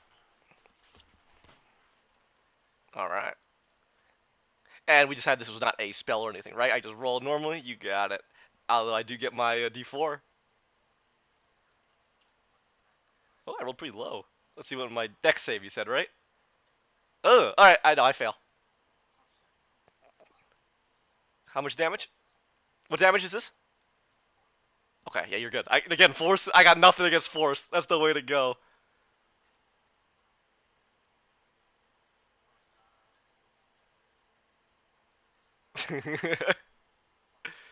Damn.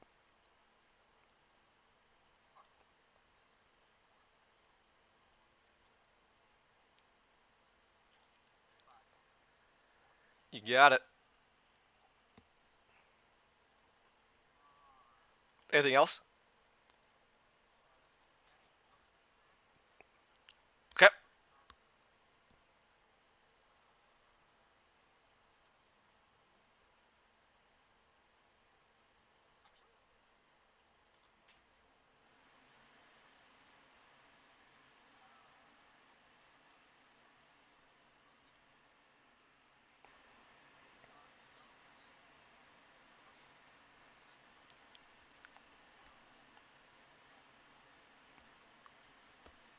'Which I am. I liked a little bit.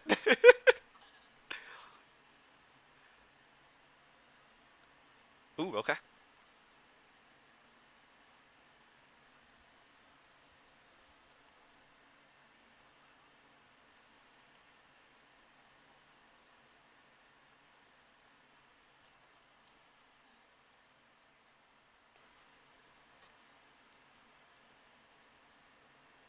15 points, you said?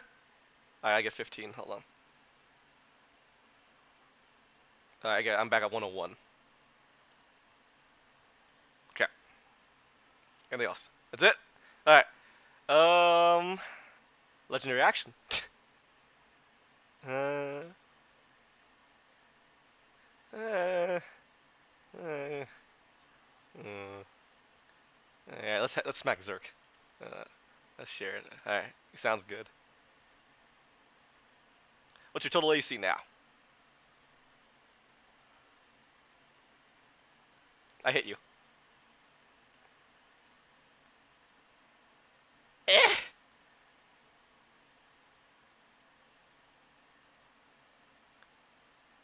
Gonna take 25 damage.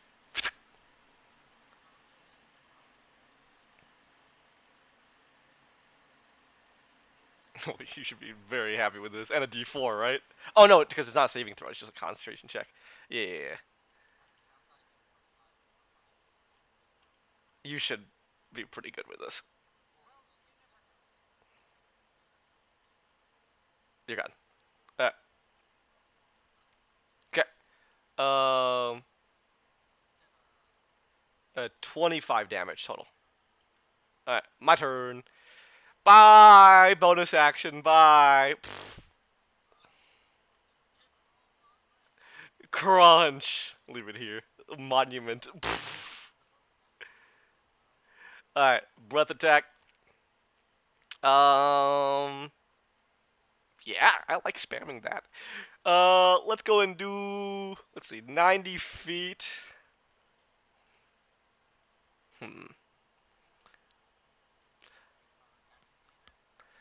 I kind of want to catch everybody in it, but I think the only way I can do that is if I fly up. And if I fly up, I take opportunity attacks from like all of you. So I don't know if I want to do that. All right, sorry, not fire breath. My contagion breath, my blight breath, into both of you again. DC 26 con save.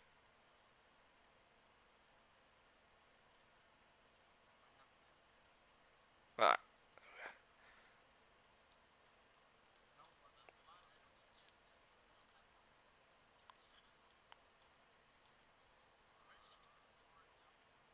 Yeah, she has to roll for it now. Hello.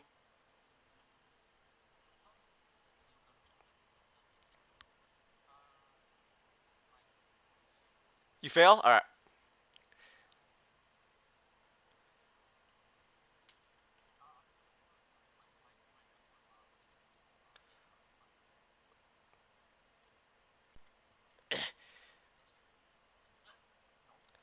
That is 103. So with half, that is 52 damage. Okay, go ahead and gain a point of exhaustion as well, since you failed.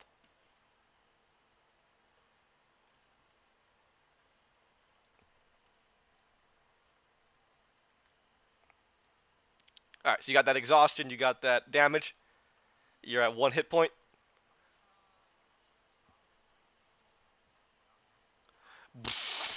This is concentration. Oof. Yeah, that's a lot of damage. It's like it is literally like a 50 something save. It's the same as the damage. Alright. Alright, I'm done.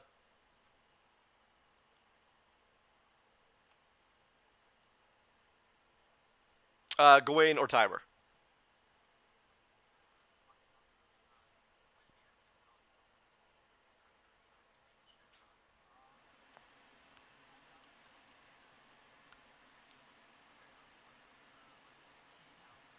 You going? Alright, Tiber's going. What would you like to change it to? Why are you evil? Oh my god.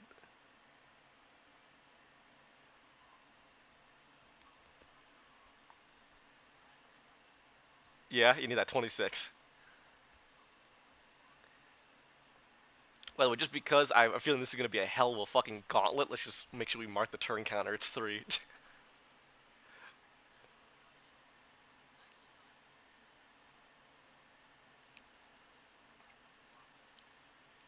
Any luck?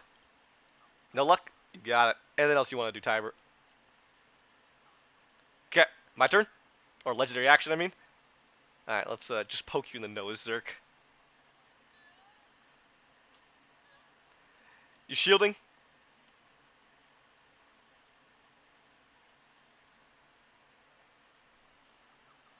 Total AC 29, you said, right? I got you. I hit you. I can't. It's 3d8 plus 10. Blech. Nobody touch him. He's mine. So she'll say. And Connie or Zerk. He turned into a dragon. That's cool. She likes dragons.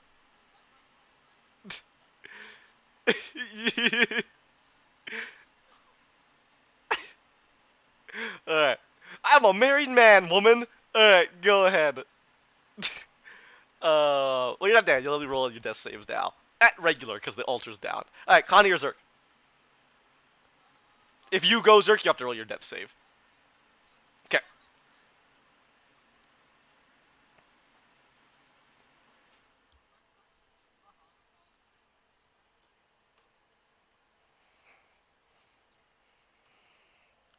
Interesting question.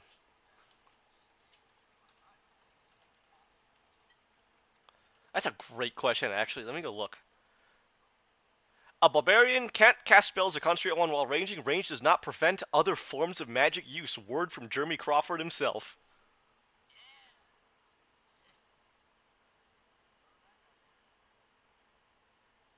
Damn, that's crazy. So there's a thing in the, just for a neat little bit of info. In the comments, somebody's asking if about like key features or stunning strike like monk things, and they're not defined as magical. Or they are defined as magical for game purposes. I don't know if that means no. Then I guess not because you're not casting a spell. So whatever. All right. It's not casting a spell, so you'd probably still be good. It's like a barbarian can rage, right? You can still smite, you just can't do any other like special smites or anything like that. But your regular smite would be good. But yeah, you can't concentrate on anything, so just be careful.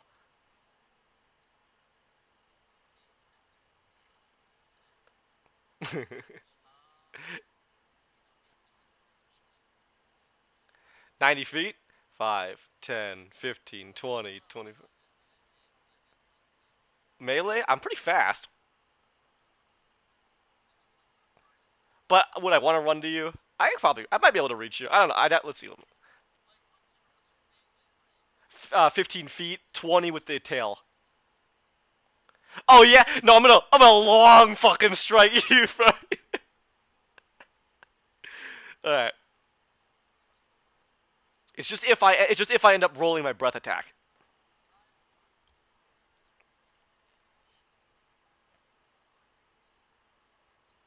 You got it.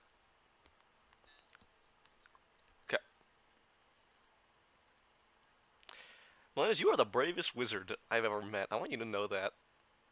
There are very few wizards who would willingly stand in front of repeated breath attacks like that. That is nuts.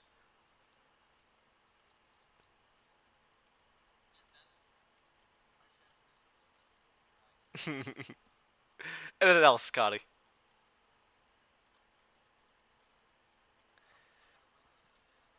Be careful as well. This means that you have not attacked anything or taken damage this turn, which means your rage will drop. So be careful of that.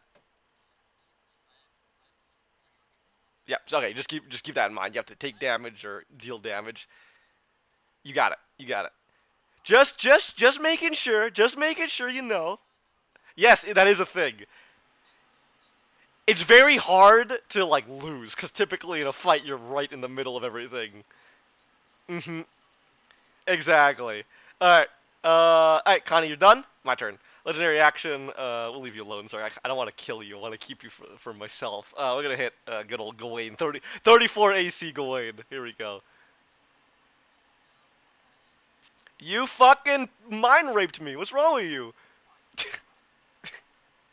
Oh, you're fucked now. Nat 20. Unless you got something, which you might, because I know you have your weird ass shit with like force and other damage. All right, but Nat 20. What's up? Interesting. Let me see. Let me go look at the Boona look. No, I was gonna say. All right, here we go. So that just goes from it's not that bad. It's 3d8 to 68. It's not that bad. It's not that bad. Congratulations. Eh, I didn't even roll that great. Damn. Damn, I roll less than I usually do with 3d8. What the fuck? What the fuck? 24 damage. Are you kidding me? What the fuck? Alright, 24 damage going. Slash. We'll think about it.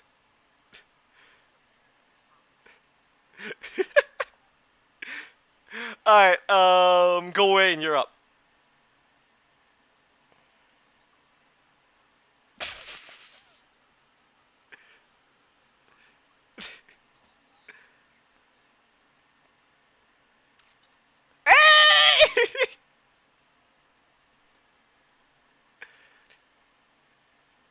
Copy that.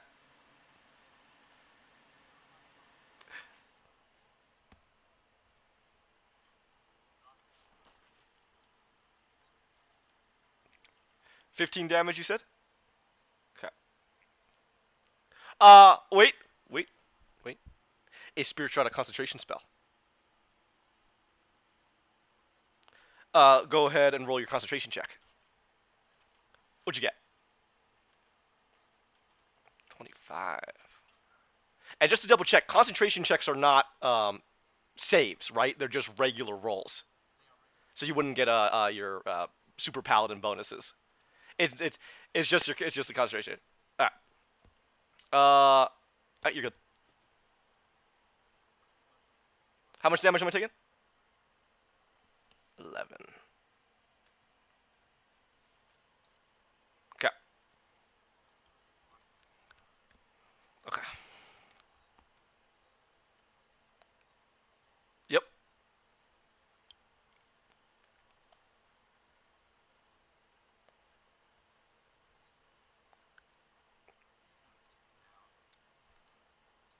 I'll only take you down if I roll my breath attack again, because then there's no way I'm missing you. But I don't want to hurt you.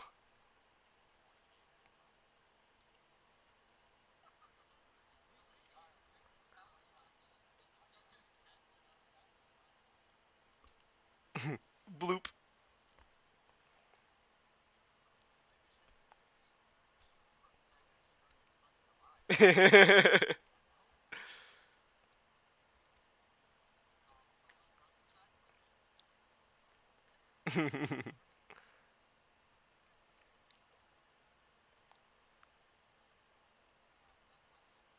Copy.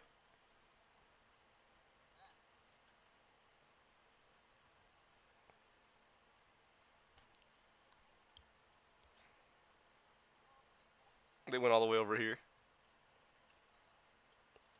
How many do you need? 10 in total. 1, 2, 3. 2 more.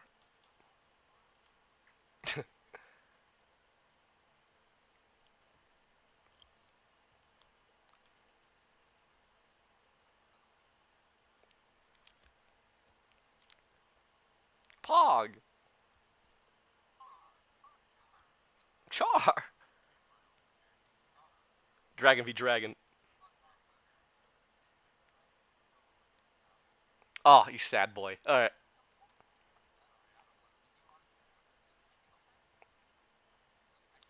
That's it? Alright. Legendary action will smack you. Go in.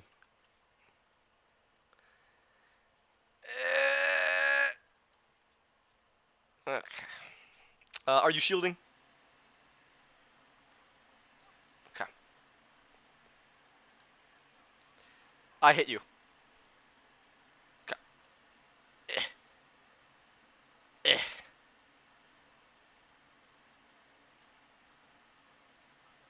Yeah? 23 damage. Go in. Alright, and last but not least, hey, good timing. Zerk, you're up. Okay. Okay, dokie.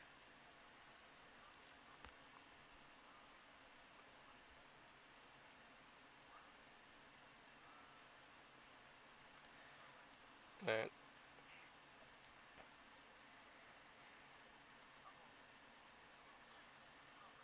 Yeah. Surround the beast.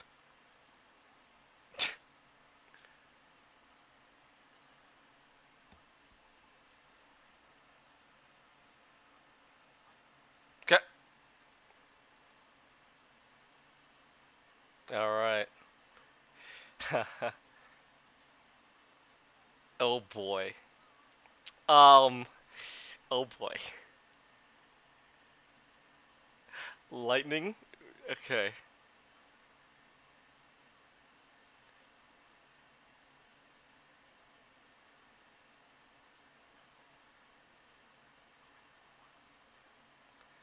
I made it, which is very good for me, because she's gonna let out a spine-tingling yell and a gasp as if that actually hurt her.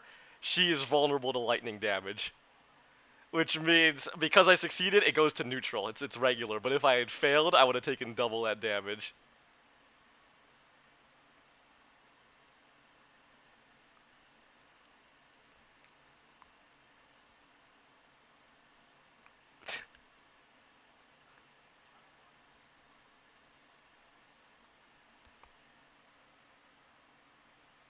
So whatever you roll.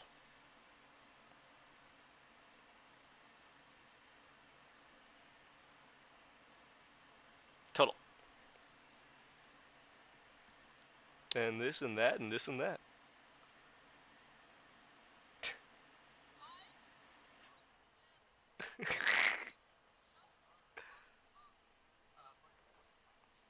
Ah! I take that.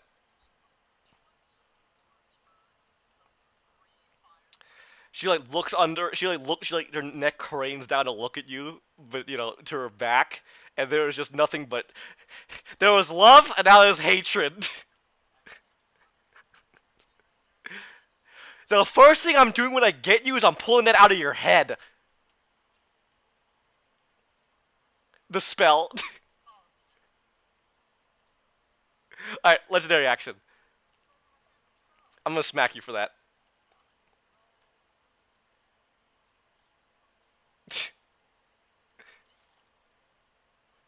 All right, you shielding or anything? You're hit.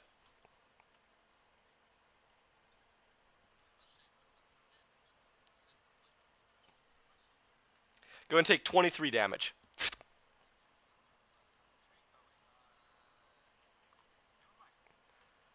Yep.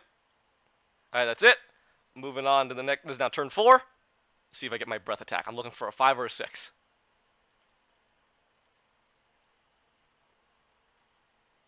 Oh, and I did not get it back. So instead, we're gonna go ahead and we're gonna do, now this might not even matter, but I'm gonna do it anyway because it's a part of it. I'm gonna do my Frightful Presence, and I'm gonna make 1 bite and 2 claw attacks. So first off, Frightful Presence. Everybody please make me a DC 20 Wisdom saving throw. You're frightened. If you can't be frightened, don't worry about it. If you have such a high save that you're gonna make the DC 20 Wisdom save, don't worry about it. Go ahead and roll. Is anybody that does not meet those things and needs to roll a DC 20 Wisdom? Alright, go ahead, go ahead. You will get the bless if you have that. This is a DC 20 Wisdom saving throw.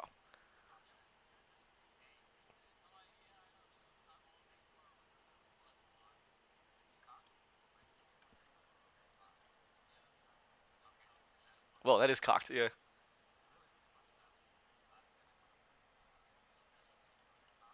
Stop rolling it there. Stop rolling it there. There's something weird with it. You make it? Alright.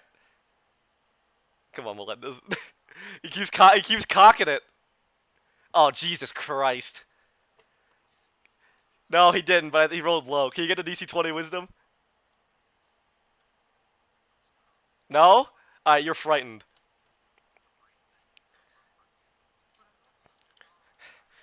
Giant dragon scary. Alright, let's do this.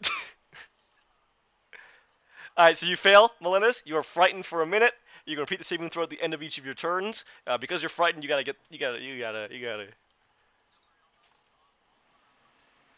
You have disadvantage on ability checks and attack rolls, and you can't move closer. So you're fine staying there, but you'll have disadvantage on everything.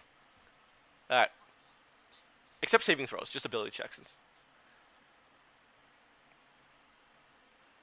Alright, anyway, let's do everything on to Gawain.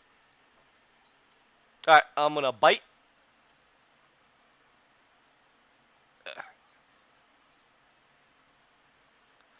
Well, you should see how much damage he's eaten so far. I mean, it is a lot. I'll tell you what. Okay. Copy.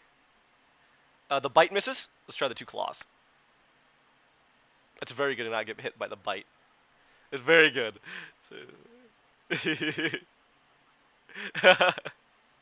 Okay, miss and next claw attack. I might miss. I think I'm missing with everything. I think, yeah, everything misses. Good job. Alright, that's it. Gawain or Tiber, you're up.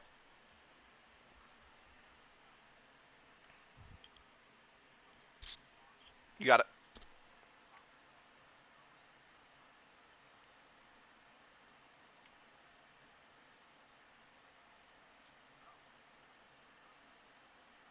Okay, it's 26. You got me. Ugh, no healing. Yeah, we I hit again. Okay. 14? I'm at 172. This would be the turn to do it. I can't heal.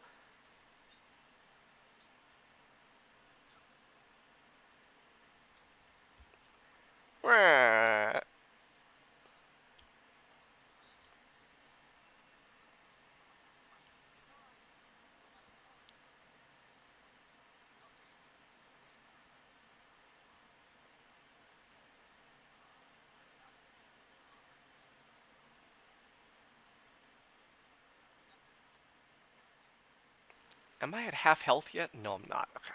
Something new happens. I get a new legendary action when I hit half.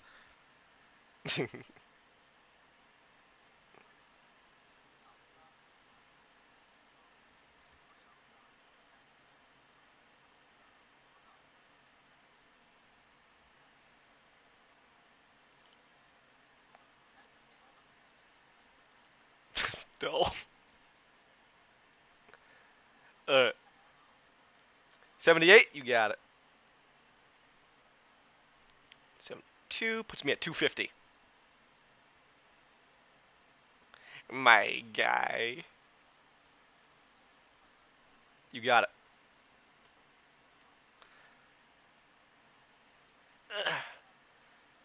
And this was a save, right? So I get my little D4.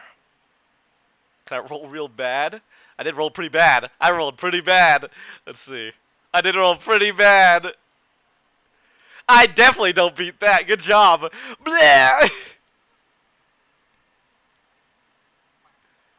You bastard.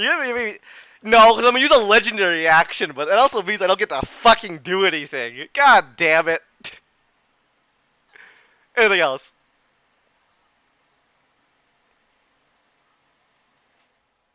There you go. Fuck. Yep, you get advantage.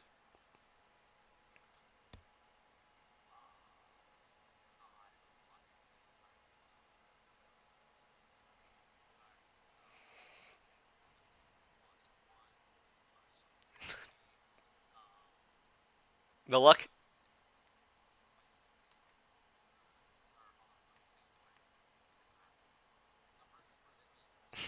The numbers, Mason.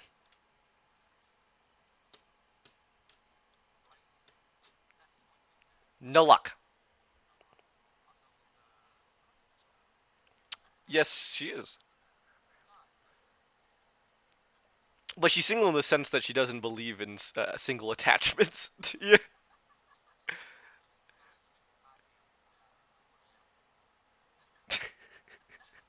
I think it's less Mormon, more. Dude, I'm a fucking demon. I do whatever I want.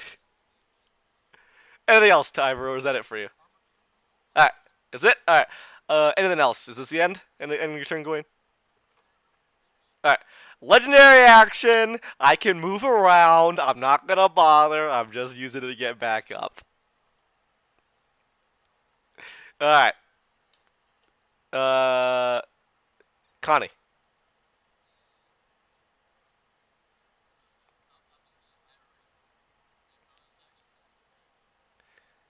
You got it.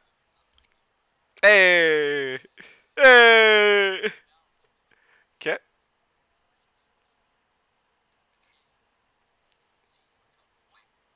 Okay.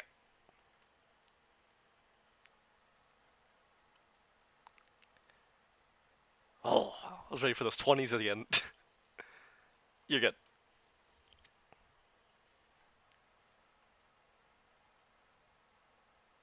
Oh! Can you still get to 26?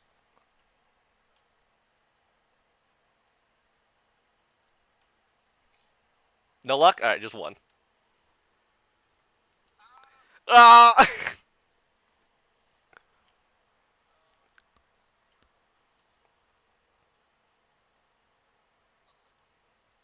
Okay.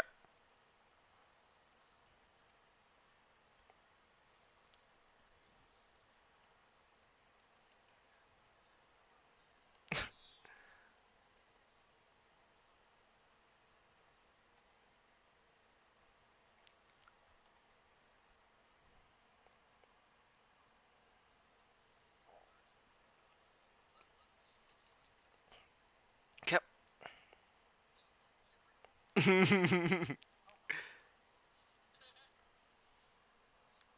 Oh, whoa, whoa, whoa. And total demolical, if you please. That definitely, I think, gets me to half. Above half. Alright. So you'll see with a heavy... Anything else you want to do before I begin to describe this? Coward! What do you need to be scared of? With a heavy blow from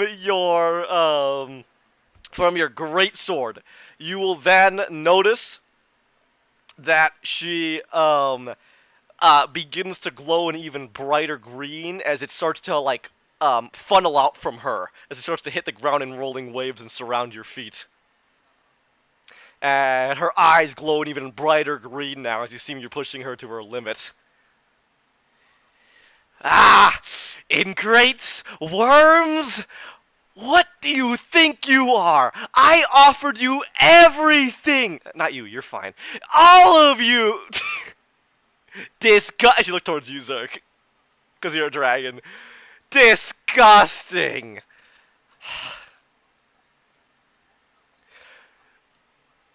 Well, I'm so sorry!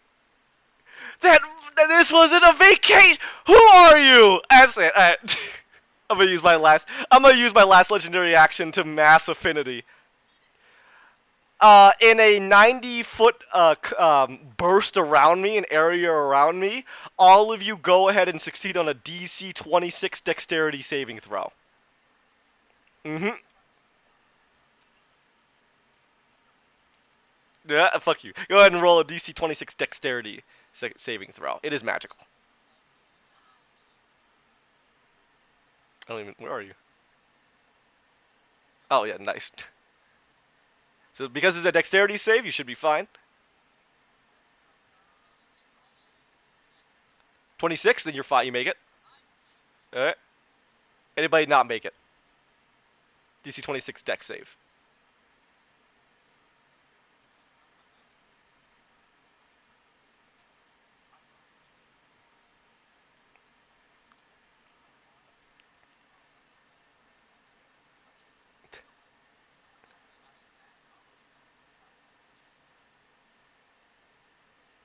So be aware if you're flying, you will avoid this. All right. No, because all of you are on the ground because none of you stated anything about going above her or anything like that. Uh, it's like a shockwave all around her, right? It hits the ground. The ground.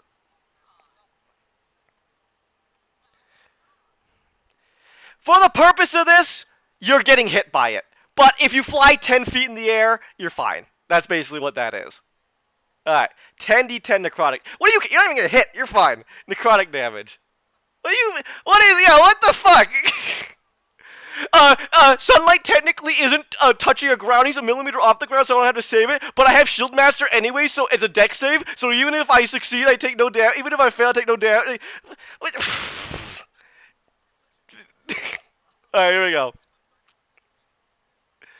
Alright, 10d10 necrotic damage. If you failed, you'd also take a point of exhaustion. So sadly, only Melendez is really getting hurt. 63 necrotic damage and take a point of exhaustion. For the rest of you, take half. She looks back at you. Revive him! She goes back to hitting you. Alright, 32 damage is half. The rest of you, 63. Fine, he can sit it out then. And at that point, back to me, actually. Alright.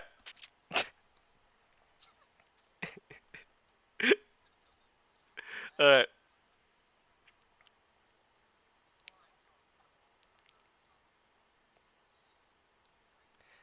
Alright, stop.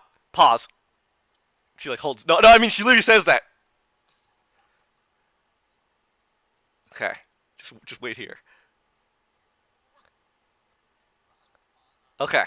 Alright. Good? Alright. Yes.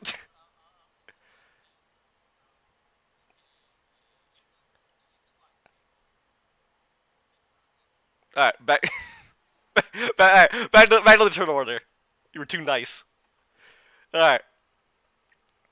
So my turn.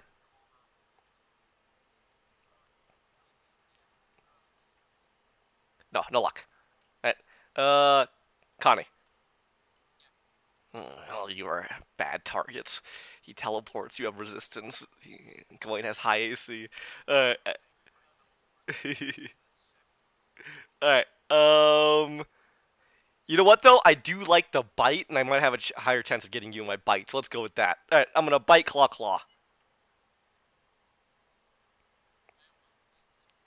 This is turn 5 now. This is all everything. This is all gonna be just regular slashing. Oh, you're not raging? Gotcha. Oh, there you go. All right, ready? This is with the bite. What is your AC? I get you. Yeah, I get you. All right. I have bit you. You are automatically grappled. The escape DC is 20. Because you're grappled, you are also restrained. You automatically fail your saving throws to resist my breath attacks, and I can't bite anybody else.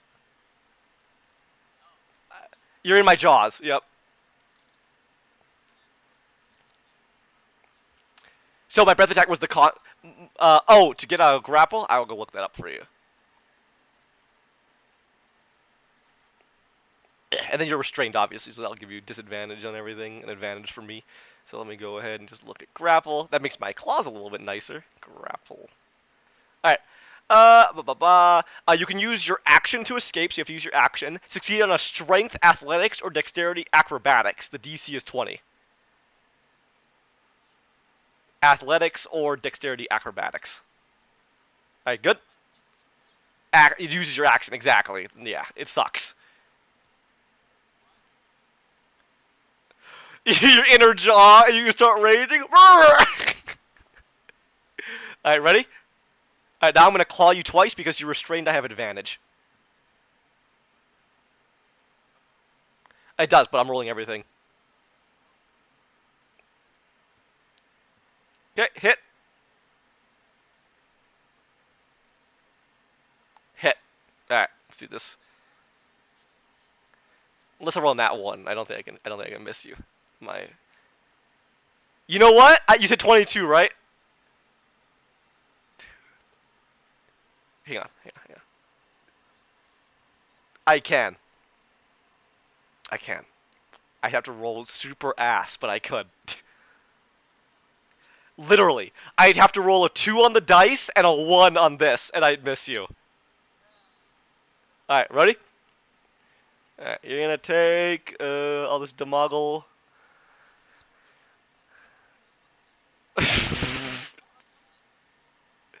Alright.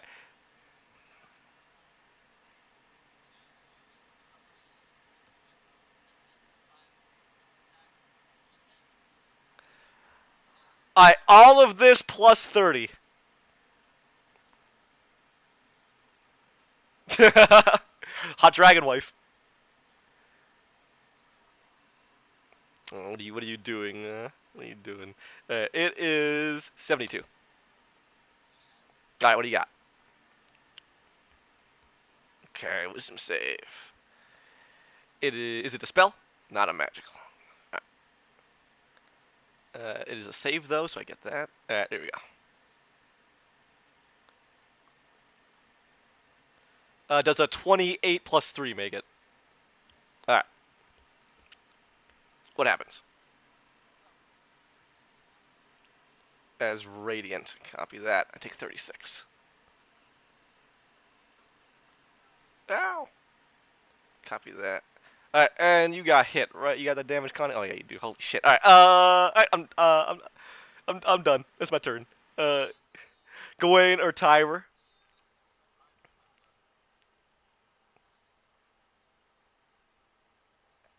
Because she's so gently cared for you, Melendez. Are you unconscious right now? You good? No, you're good, right? Are you unconscious? You're at 0, right? I'll let you gain. Oh! I'll let you gain 1 hit point back on your turn. She's caring for you.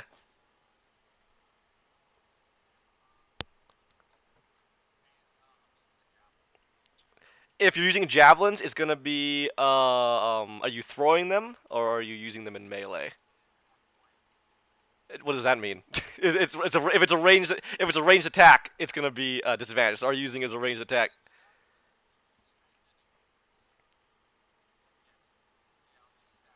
You got it. All right, hold on. Hold up. Javelin's melee weapon when you speak.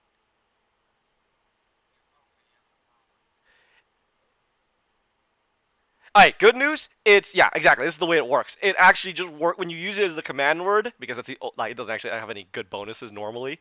It just does a dex save and then lightning damage. And so yeah, it's a make a ranged weapon attack. It has nothing that procs off of melee. So what did you want to do here? You don't want to use the javelin? All right. Okay.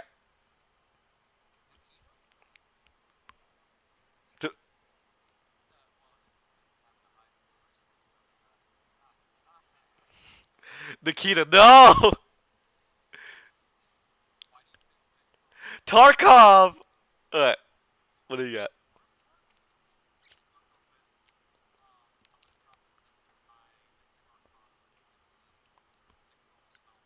Okay.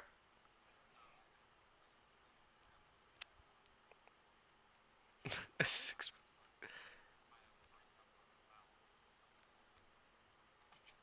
Wait, excuse me?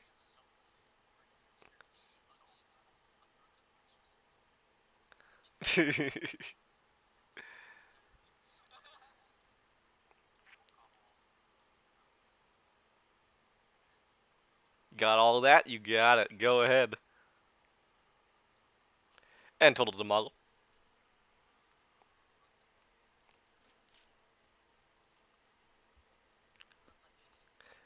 82 damage, putting me at 413. Anything else? Alright. That's it? Alright, end of my turn. I'm gonna go ahead and Mass Affinity. Here we go. DC 26 Dexterity saving throw, everybody, please. You beautiful boy. I'm gonna dip you back in. I'm like soup.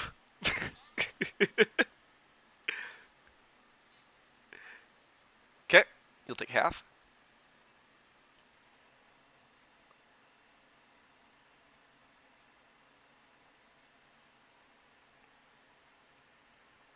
$26 Dex. 26 Dex. Oh wait, yeah, you got it. You got it. Cool. Good job. You got it. Good job. Let me go check something because restrain might fuck you over a little bit. Let me go look. It might give you disadvantage. Let me check. The creature has disadvantage on dexterity saving throws, so this would have disadvantage.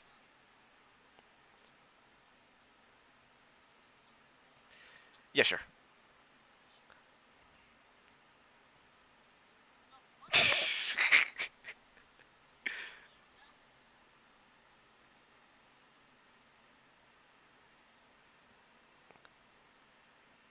Alright.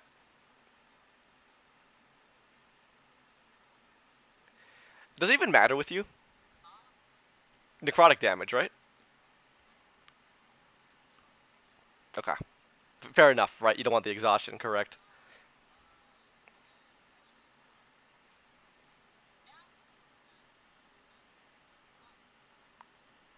Alright, so who failed? Just Connie failed? Alright. So you'll take the full damage and exhaustion, and for those of you who succeeded, you will take half, and going you take none. There you go, so. I didn't actually roll that great. Going to take 24 damage for everybody who succeeded or has resistance.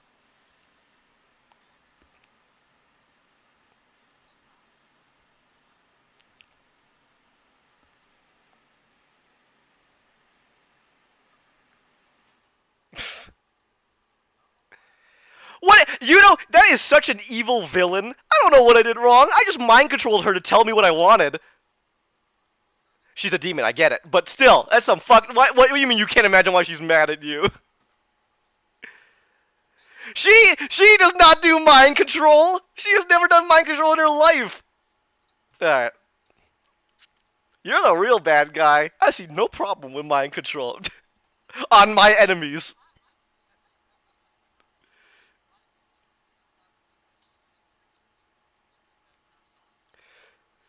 What do you mean tricking? She takes good care of her slaves. What do you mean? They're still slaves, but she does take good care of them. There you go. He's also a dragon, but you know, there you go. Alright. Did everybody take the damage? Okay. Connie or Zerk? Okay. What's up? Alright.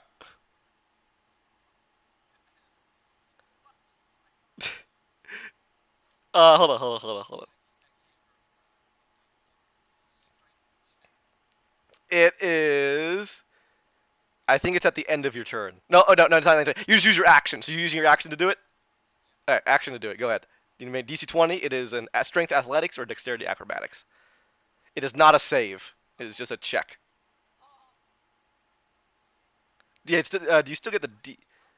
Yeah, that's what I was wondering. Does the blessed apply to ability checks? I think it does too, but just check.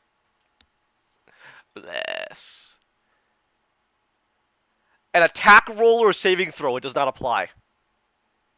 This is neither of those things. This is a skill check essentially. This is a skill check. Then this would, yeah, this would apply. Yep, yep. Because you're really forcing yourself out of her jaws.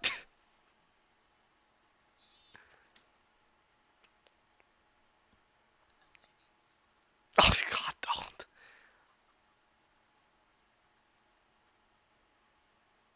Total, please.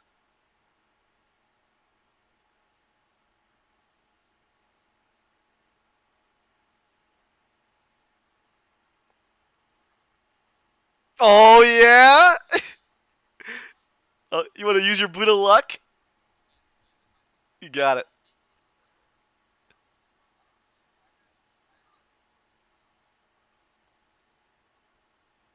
Oh, 444. Is that enough? 20. You need to make 20 with a strength athletics.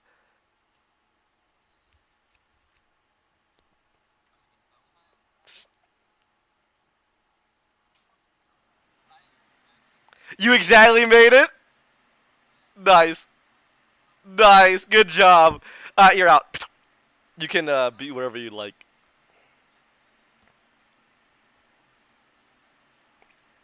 Yeah, use your action to get out of this. So what else you got? You want to drink haste? Speed potion?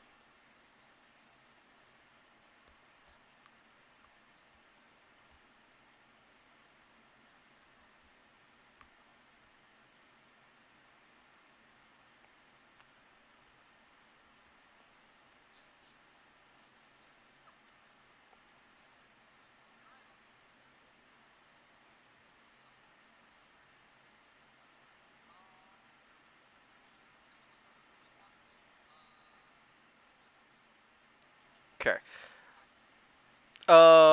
Who hasn't gone yet? Yeah, this turn.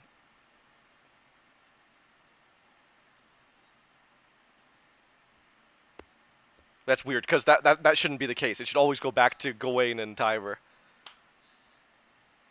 Okay. So I will heal from this.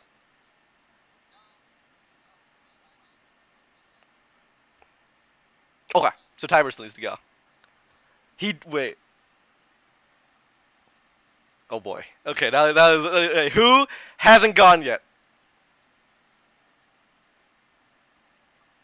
Turn 5. Has anybody not gone yet in this turn? If you can't recall it, we gotta figure it out. You haven't gone yet, so I will heal. I will heal. So, what do you got?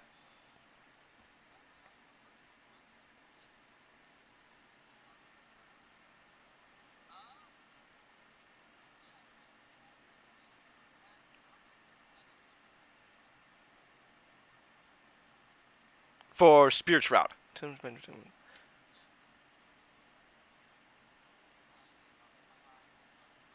Until the start of your next turn. So if you hit me last turn. Right. So every time you go, you have to hit me. Alright, we're good then. You say something, Melendez? Alright. It is indeed. Okay. Alright. So you just finished. So Connie and so it's Gawain and Tiber now. So which one are you guys going?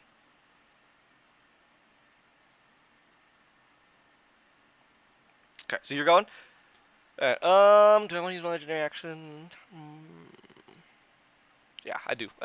You're out of my mouth now, right, Connie? Alright, 3 attacks. We're gonna hit you. Not 3 attacks. Sorry, just the claw. Just the claw. I can't. I wish I could get 3 attacks with my legendary action. Just the claw. Just the claw. Just the claw. Here we go. On to you, Monsieur Connie. Let me get his. I shouldn't miss. I got you. I have to roll a 1. A 1 or yeah, a 2. Because if I roll a 2 and a 1, then yeah, exactly. That would be a miss. Here we go. Alright.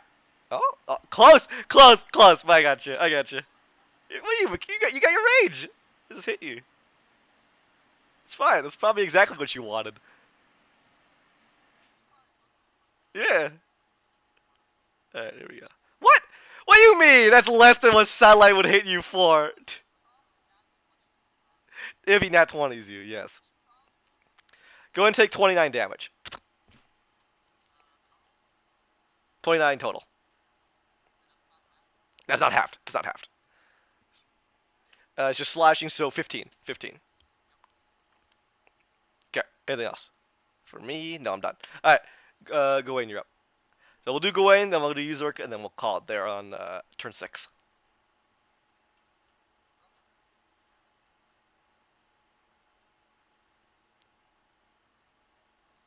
Hit.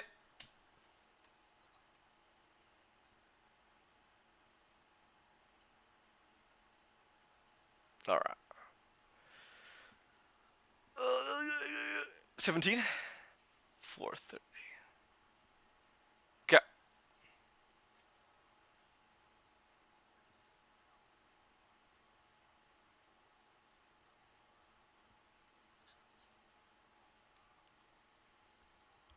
Okay.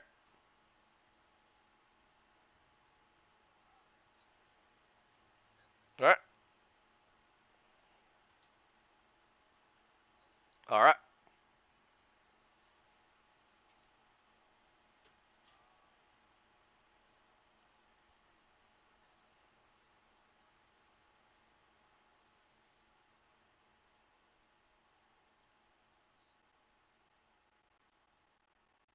Smack me. Use it. Do it. Do it.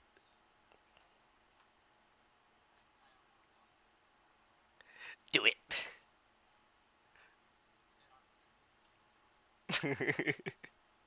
The mage who just spams lightning bolt.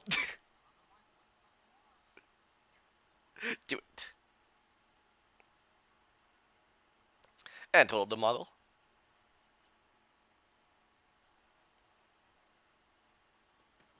75. Pretty good. I'm looking pretty rough. 505.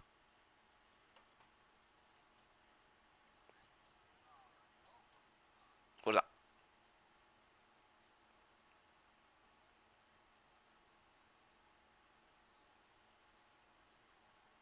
Cold damage? Okay. Alright, go ahead. And this is all cold?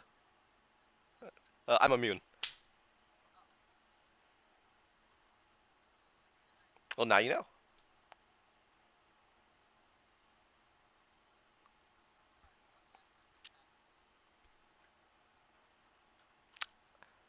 Copy that.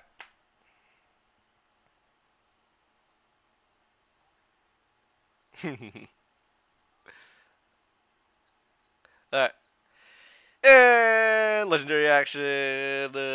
Swipe against Connie.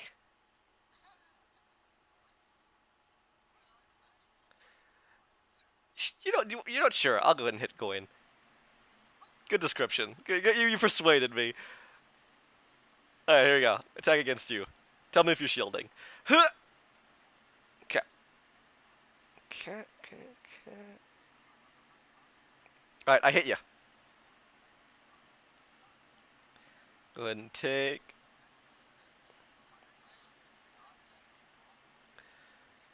22 damage. Go in. And Zerk, why don't you finish this off? Oh, okay. Oh, okay.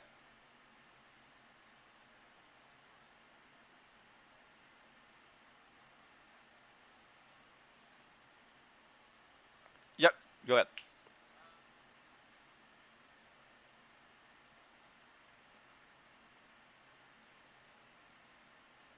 Yeet.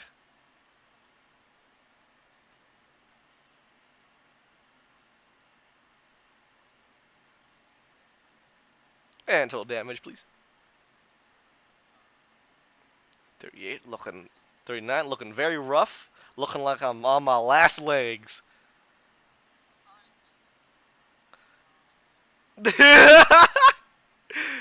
Zerk, you're up.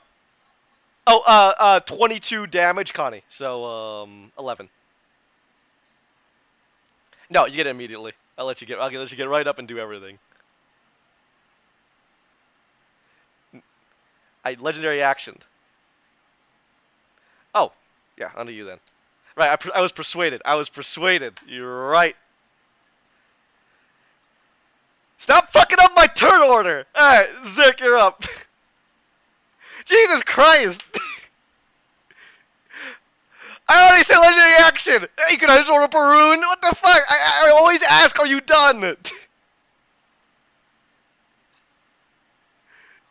would you like to do, Zerk? Nothing else? You're not gonna do anything else! I look like I'm pretty... I can't heal, I got hit. But I look pretty fucked up. Are you sure you don't want to do anything else? Oh my god. This is the end of the session. Why are you doing it? You're telling me Zerk, the character Zerk, not Melendez, the character Zerk has been so persuaded that he is refusing to attack a Baron, a demon Baron, to finish her off when his friends are getting attacked. I will make you have an alignment change if you do not attack this monster. Unless you can give me a reason why you wouldn't attack her right now. Alright, go ahead.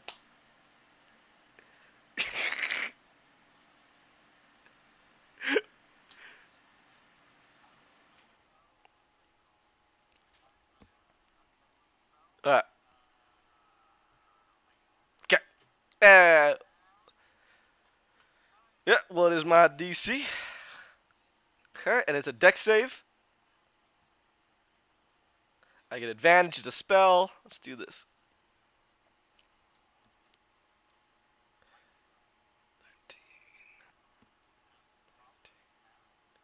I make it. So I take half. But again, if you roll... I don't take half, I take regular. So it's all dependent on what you roll. Oh, Jesus Christ. 1, 2, 3.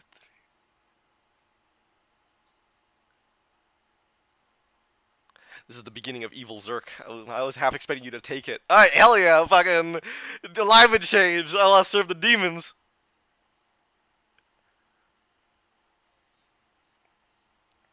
I think you got me. Let's see. I think you got me. Yeah, total, please. Oh, yeah? Total, please. Alright. And why don't you describe to me the way you electrocute Skelevex?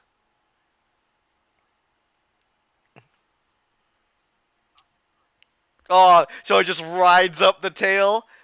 It was like...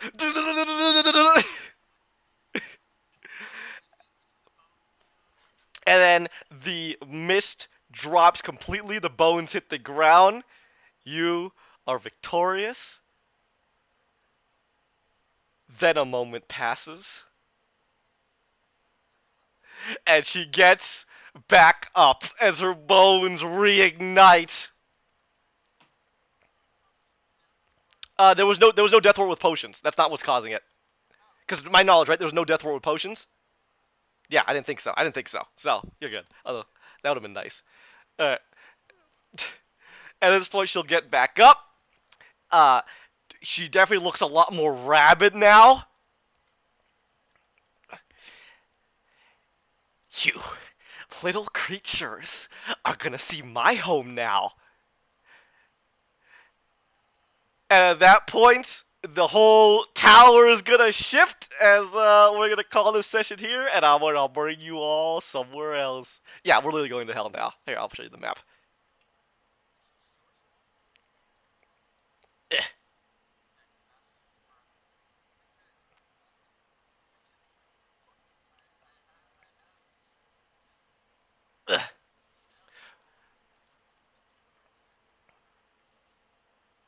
Oh, there you go.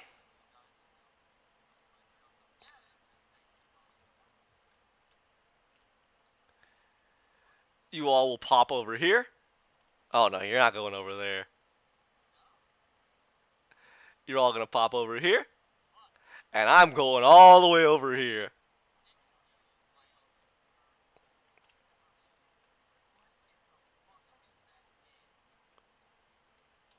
Alright. Welcome. You can always leave, but I'll tell you what happens if you decide to leave. So please tell me if you'd like to leave, or if you'd like to pursue this fight. Pursue this fight? Alright. Then we will go ahead and Stop it here. Welcome to hell.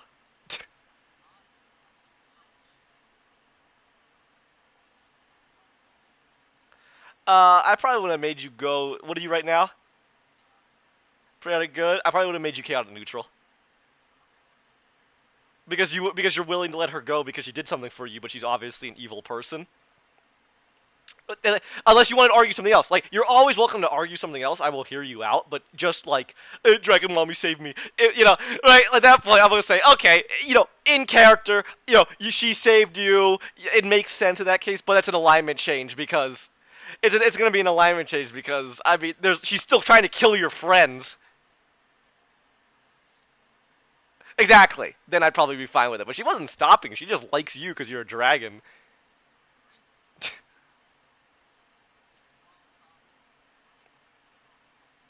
Yep, you can fly right on up to her if you'd like. But I have some surprises. Oh fuck no.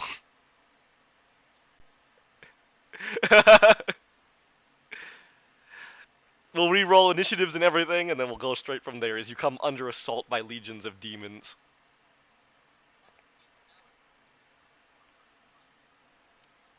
I think it's less to be afraid and more she's gone like damn near completely feral at this point and is responding to baser instinct.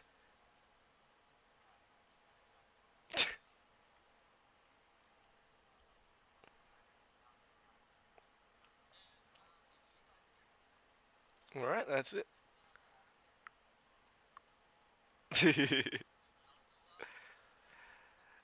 Algazon is not here. Cadrigan is not here.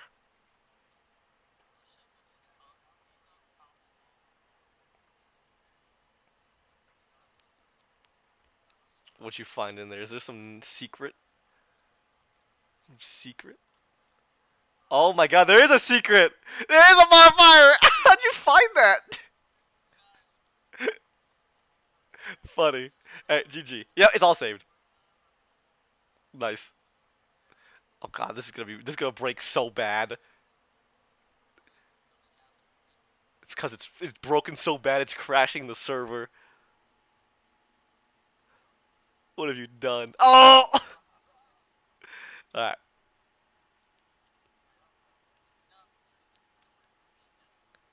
I don't know. What are the rules of hell, Melendez? You wanna roll? You wanna? Where are the dice? There's no dice.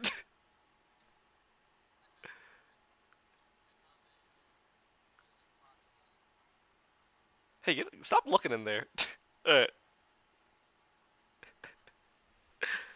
Uh, you could absolutely roll next session.